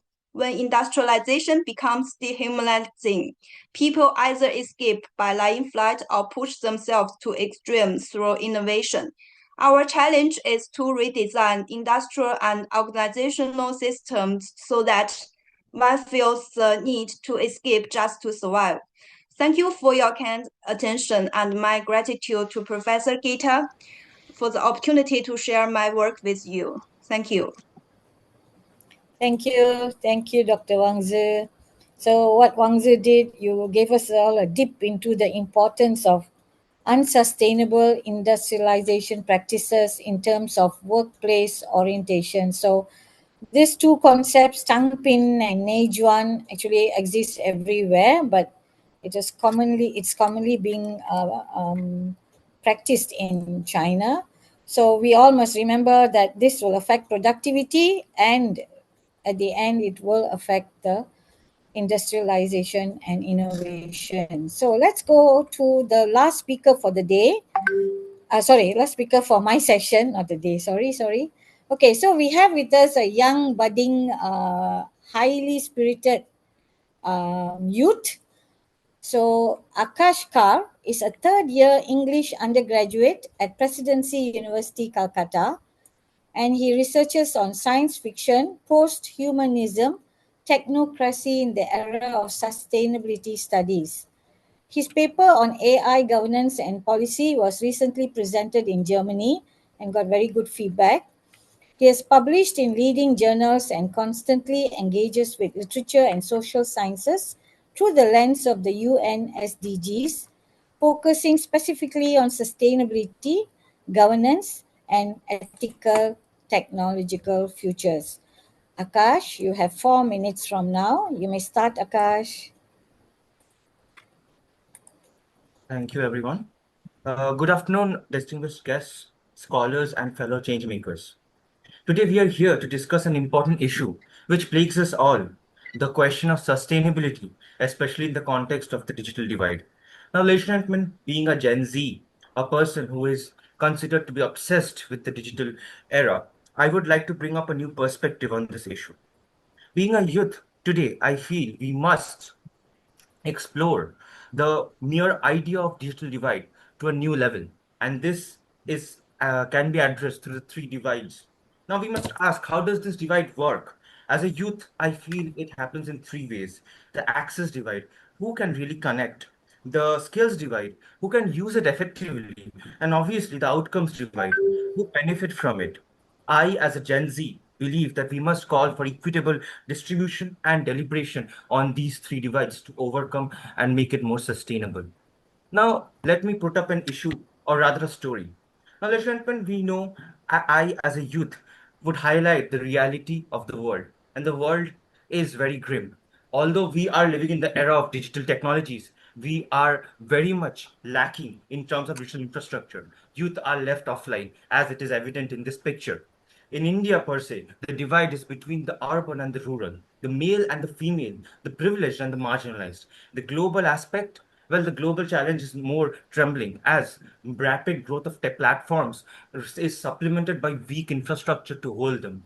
Digital platforms are a basic necessity, we all know, yet we are divided because we as Gen Zs can't really approach it because of the lack of economic resources. We as Gen Zs essentially are left behind. Hence, what we must understand is the problem isn't a generational gap that the millennials or the generation before us can't use it, but rather the problem is an infrastructural issue.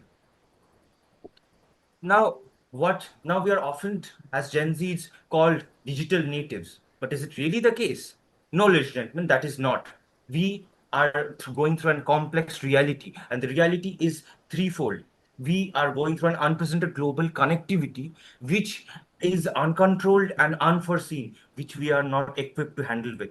We are marginalized due to lack of access because of the uncontrolled digital growth, and we are in a danger of unassumable and unforeseen dangers of digital technology, which most of the Gen Zs aren't really trained to handle.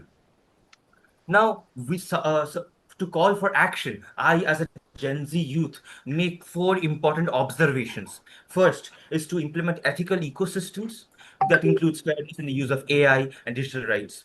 To get better community connectivity by connecting with the Gen Z audience that surrounds in our community. To implement youth voice, which is lacking in most public forums and in government forums these days, including youth Gen Z being trivialized because of their status as quote unquote Gen Zs. And obviously, to bridge this gap can be bridged by addressing and highlighting our identities, our digital identities as Gen Zs, as important change makers in this ecosystem, in this digital ecosystem. Because, ladies and gentlemen, we are all part of the same. We are equal stakeholders here. So the three key takeaways for this is focusing on outcomes, strengthening digital rights, and empowering youth and civic societies. Now, let me put forward an idea in front of you, ladies and gentlemen, as I conclude. Will technology diminish individuality and intensify divides? Or can we harness digital power to unite, empower, and help every young person flourish in this era of digital technology? Ladies and gentlemen, the idea, or rather the notion to improve digital sustainability is in our hands. And we are the policymakers, we are the stakeholders, and we must call for action, which this seminar, or rather this talk, is doing. Thank you. Thank you. Thank you very much, Akash. That was very good time. Your session was short and brief. I know you had a lot to say. I had to cut you down. Full of energy, overflowing with emotion on digital divide and how to harness it. Okay, thank you. So thank you all. We have finished with all our speakers. So I would like to I would like to summarize some of the thoughts from all of my team members. But before that, I would just like to say thank you very much to my very exciting team consisting of, as I mentioned, 3 generations, 4 countries, and various academic levels. So can I have the team, please? Okay, so this is my team. You can see from across the world. So I chose a topic very close to my heart, design in industrial sectors, a gender inclusive approach. This is in relation to SDG 9. So what I actually noticed is, like, for example, in Malaysia, we have finally reached 55% female labor force participation rate. But the issue is more than 70% of students at the universities are females. So there is a divide here. So one thing which we all notice is some of these institutions, companies, organizations, MSME or SME are gender blind. So my call here is we should move from gender blind design to gender inclusive design. We are always talking of era of AI and technological innovations, but we are forgetting 50% of the labor force who are females. So this is what I would like to say. So what is gender blind? So we move on to the next design. What is workplace gender design? So the question which arises here is, how will innovation and new technology affect men and women differently? So if you are sitting out there, you will be designing the offices, the rooms, the bathrooms, the halls, etc. But you don't see that there is a separate, a different need for both genders. So the call here is when you're developing a new AI system also, you have to make sure that it is trained on diverse data to avoid reinforcing the already present gender biases in recruitment. So next, what for some of us, what is actually inclusive workplace design?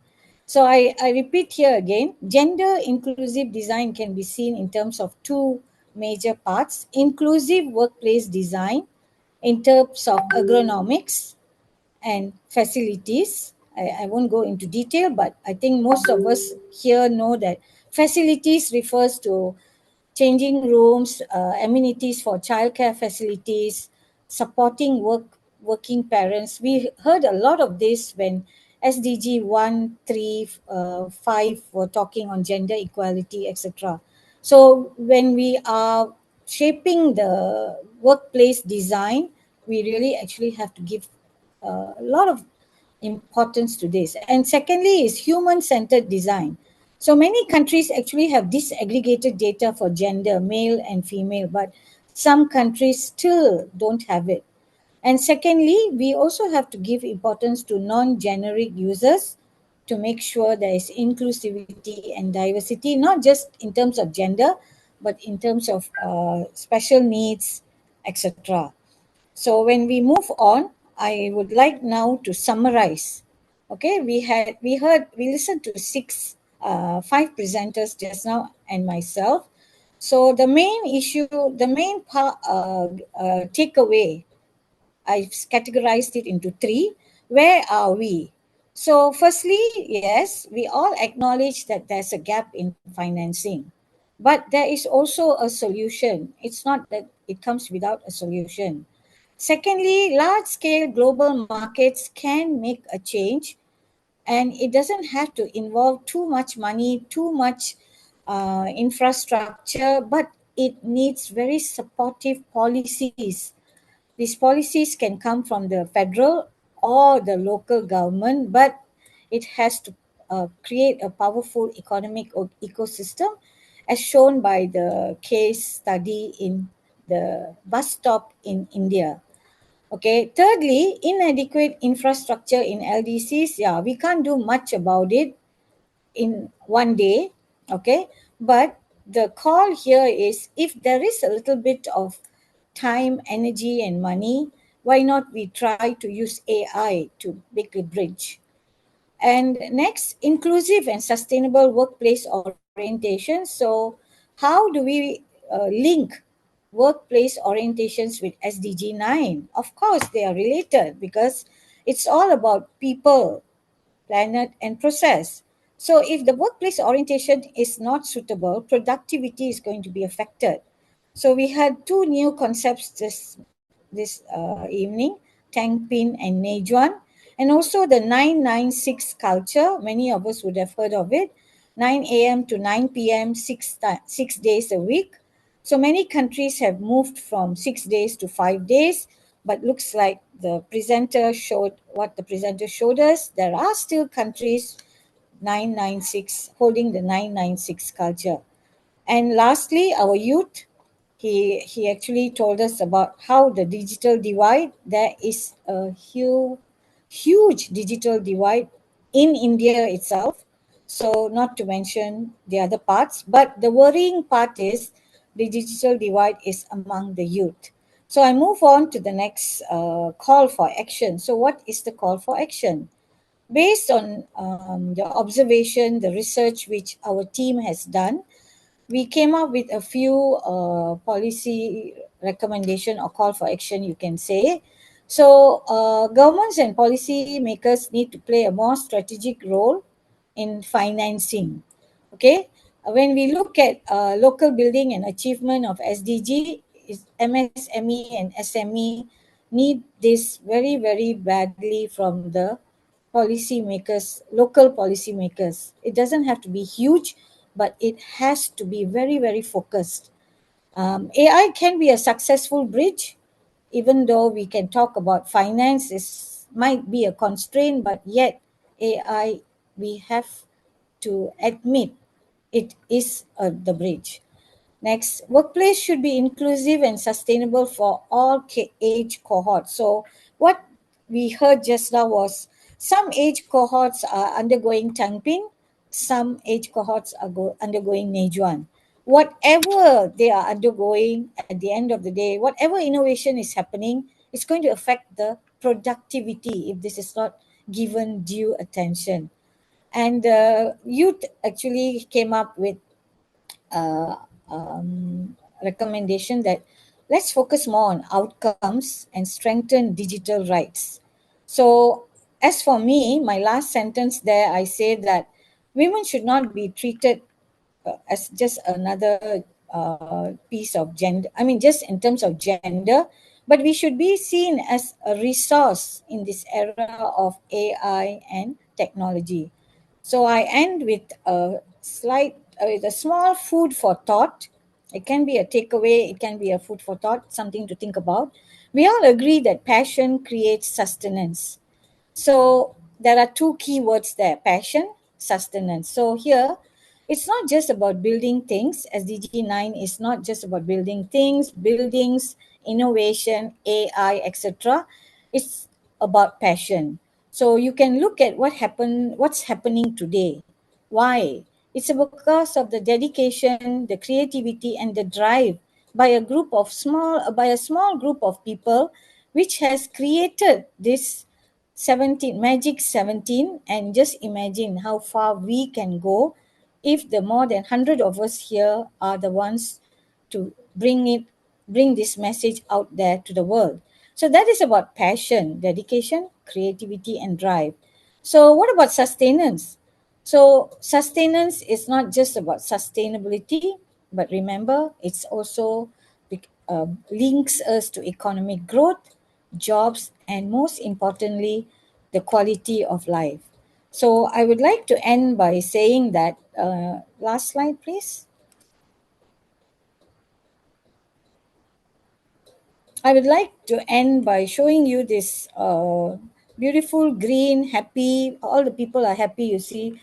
There's so much of unity, animals, people, human, children. So what is this message here? The message here is there is a ripple effect. So if everyone plays their role, is whatever small role they play, definitely this message can be brought into the world at large. So once again, SDG 9 is not a standalone goal, but it is an accelerator for the entire 2030 agenda. Thank you very much, Mr. Nara, Dr. Halima, my fellow associates, my beautiful team, for a very enlightening session. Thank you all. Oh, that was an awesome session and fantastic summary. And you brought it all up to the last 60th minute. Fantastic. Well done, Pragita. Thank you so much. And I think we really learned a lot from all the different speakers from the different countries, and good wrap up. Thank you. I'm going to pass the session now to Dr. Ramanathan who will take it over from here. Dr. Ram. Yeah, good evening all. Here it is 7 o'clock in Singapore. It's great to hear from various kind of topics and eminent personalities who are dedicating their time and effort to give their I think so support. far we have completed 9. So can we ask the audience that which what all they liked about these 9 sessions? Can we ask them in the chat box before we move? Yeah, the reflections. Yes, Dr. Ram? Yes. But here only SDG 9 group is here. SDG 10 I don't see. Only the SDG 9 so far, how you feel and you embrace for the speaking sessions, hear from different expertise group. Dr. Geeta, your words. Yeah, hi, Dr. hi. Geeta was since first session. I have seen Dr. Geeta. She Yeah, was yeah. since first She session. was Yes. there for a long time. Yeah. Yeah, so Dr. Ramanathan, thank you very much. So Dr. Halima, as I mentioned earlier, this is one of the best sessions I've ever held, attended in the last 25 years because it's full of content, it's full of energy, there's so much of emotion. Everybody wants to say what to do, what's happening, can we do it please? There's some who went deep inside, digged inside micro level, but they were very, very good in linking it to the overall SDG. So I would like to say a great session, and it's worth all my time from morning till now. Thank you all. Thank you very much. Great. It is giving a lot of support for us to look into the future to arrange or organize either ourselves or jointly with any other organizations who are showing interest. I have to thank Dr. Halima and Mr. Nara. These two eminent personalities brought it to the ground now. So who are there for SDG 10? The team, please raise your hands. SDG 10. Speakers and the session head. Yes, yes. The session 10 will be headed by Mr. Anwar, and he is just joining. And so, Alhamdulillah, successfully we have completed all 9 sessions. That it doesn't seem that we are sitting here since last 9 hours, isn't it? Of course. Still, Mr. Nara is with very fresh face, and Geeta is the smiling face. And I believe that same is going to be till. Not yet, madam, not yet. 9 hours means a lot. Never taught 9 hours. Yes, yes, At a yes. stretch. Oh, Professor Dimitri is also here since morning. Yeah, yeah. Yeah, so And this Dr. is actually also still there. because of team spirit. Since we are in the team, and when we are in the teams, then we always get inspiration, or we always get motivation from each other. If single-handedly somebody has to handle it, it's impossible. Professor Ubayat, may I know about you a little bit more, because I liked your presentation very much and your points were really very valuable. Will you please tell me what exactly you do?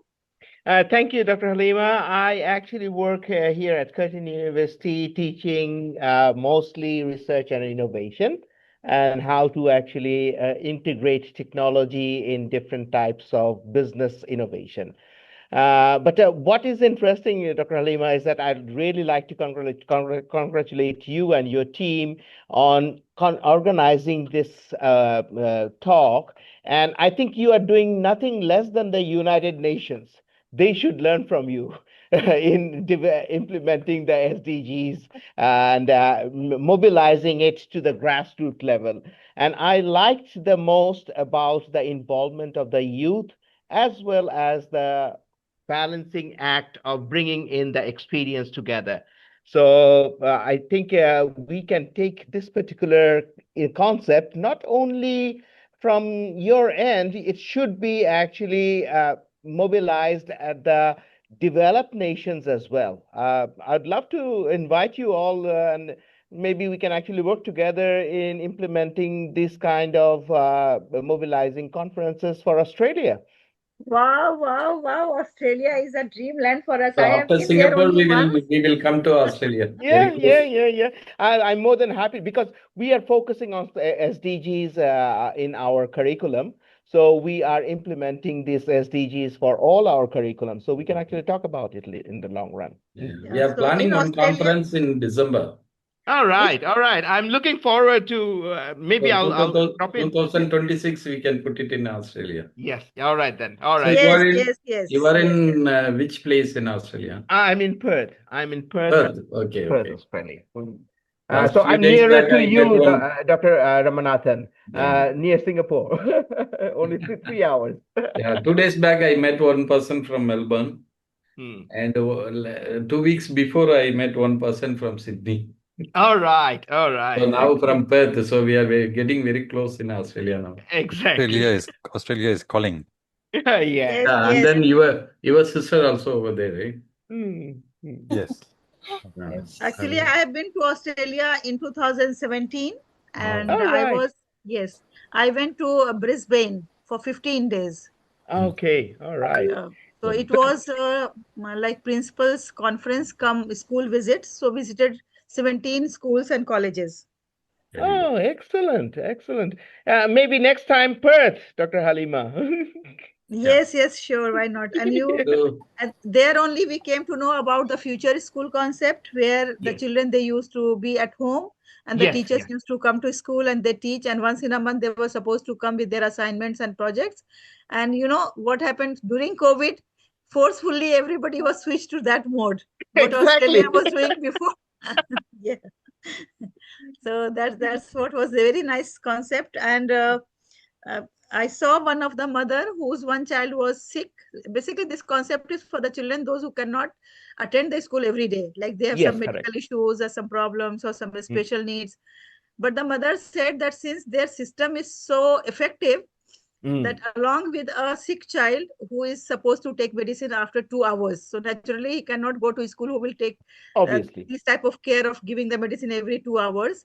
So then she opted for this future school where online things were there. But she found that after 6 months of the schooling, the child developed a lot and the system was so effective that she has taken out the child, a normal child, from some other regular school and she admitted the other child also in the future school. And the process was really, she was appreciating that it was really a wonderful system over there. I'm actually originally from Auckland, New Zealand, and my sister, when she moved out of Auckland and went to live with my parents in Dhaka, and she actually did this homeschooling, and she completed her graduation just over the homeschooling, and then got into the university directly. So this is a very effective system. She got economics, the best subject in the university. Yeah, wow, that's really a great example. Yeah. Actually, currently I was in Malaysia, but there I was very keen. One of my friends said that they work for this homeschooling. I was very keen to visit because this idea has caught my attention since Australia when I visited in 2017. And I was also thinking of working on that. So then when in Malaysia, I was informed that she works for the homeschooling. Then I went over there to the center so that I can know that what exactly is their system. It is different from Australia or the same. But here in Malaysia, I found that their system is entirely different system. They call it homeschooling because the children, they come to school for longer hours. They come for 12 hours, they study, they sleep, they prepare their food themselves, they cook, they clean, and they go home at 9 o'clock, 9 to 9 it is. So that concept is the homeschooling concept. Oh, excellent. So that's a totally different perspective to learning. Yes, I think this is Japanese. Yes, that was I was It's a actually mix. looking for that It's a mix example. of different countries. Yes. So, Dr. Halima, Mr. Nara, and Dr. Ram, you know where is the next SDG conference, right? Yes. Perth, Thank Australia. Thank you, Rubaya. Rubaya was very fast to accept my invitation. So Not a problem. It's always a pleasure with so many exciting and knowledgeable minds. I think we should get Very together. well presented. I think you We already have you Mohammed scratched. Anwar with us here, who is Yes, the yes. session He head. joined just now. Yes, So yes. shall we start the next I was going to say, session? Rubaiyat, I think just when he scratched the surface, he only presented a few little bit of information. So Yes. look forward to next time. All right then. All right. Thank you. After the completion of SDG 9, we are now moving to SDG 10.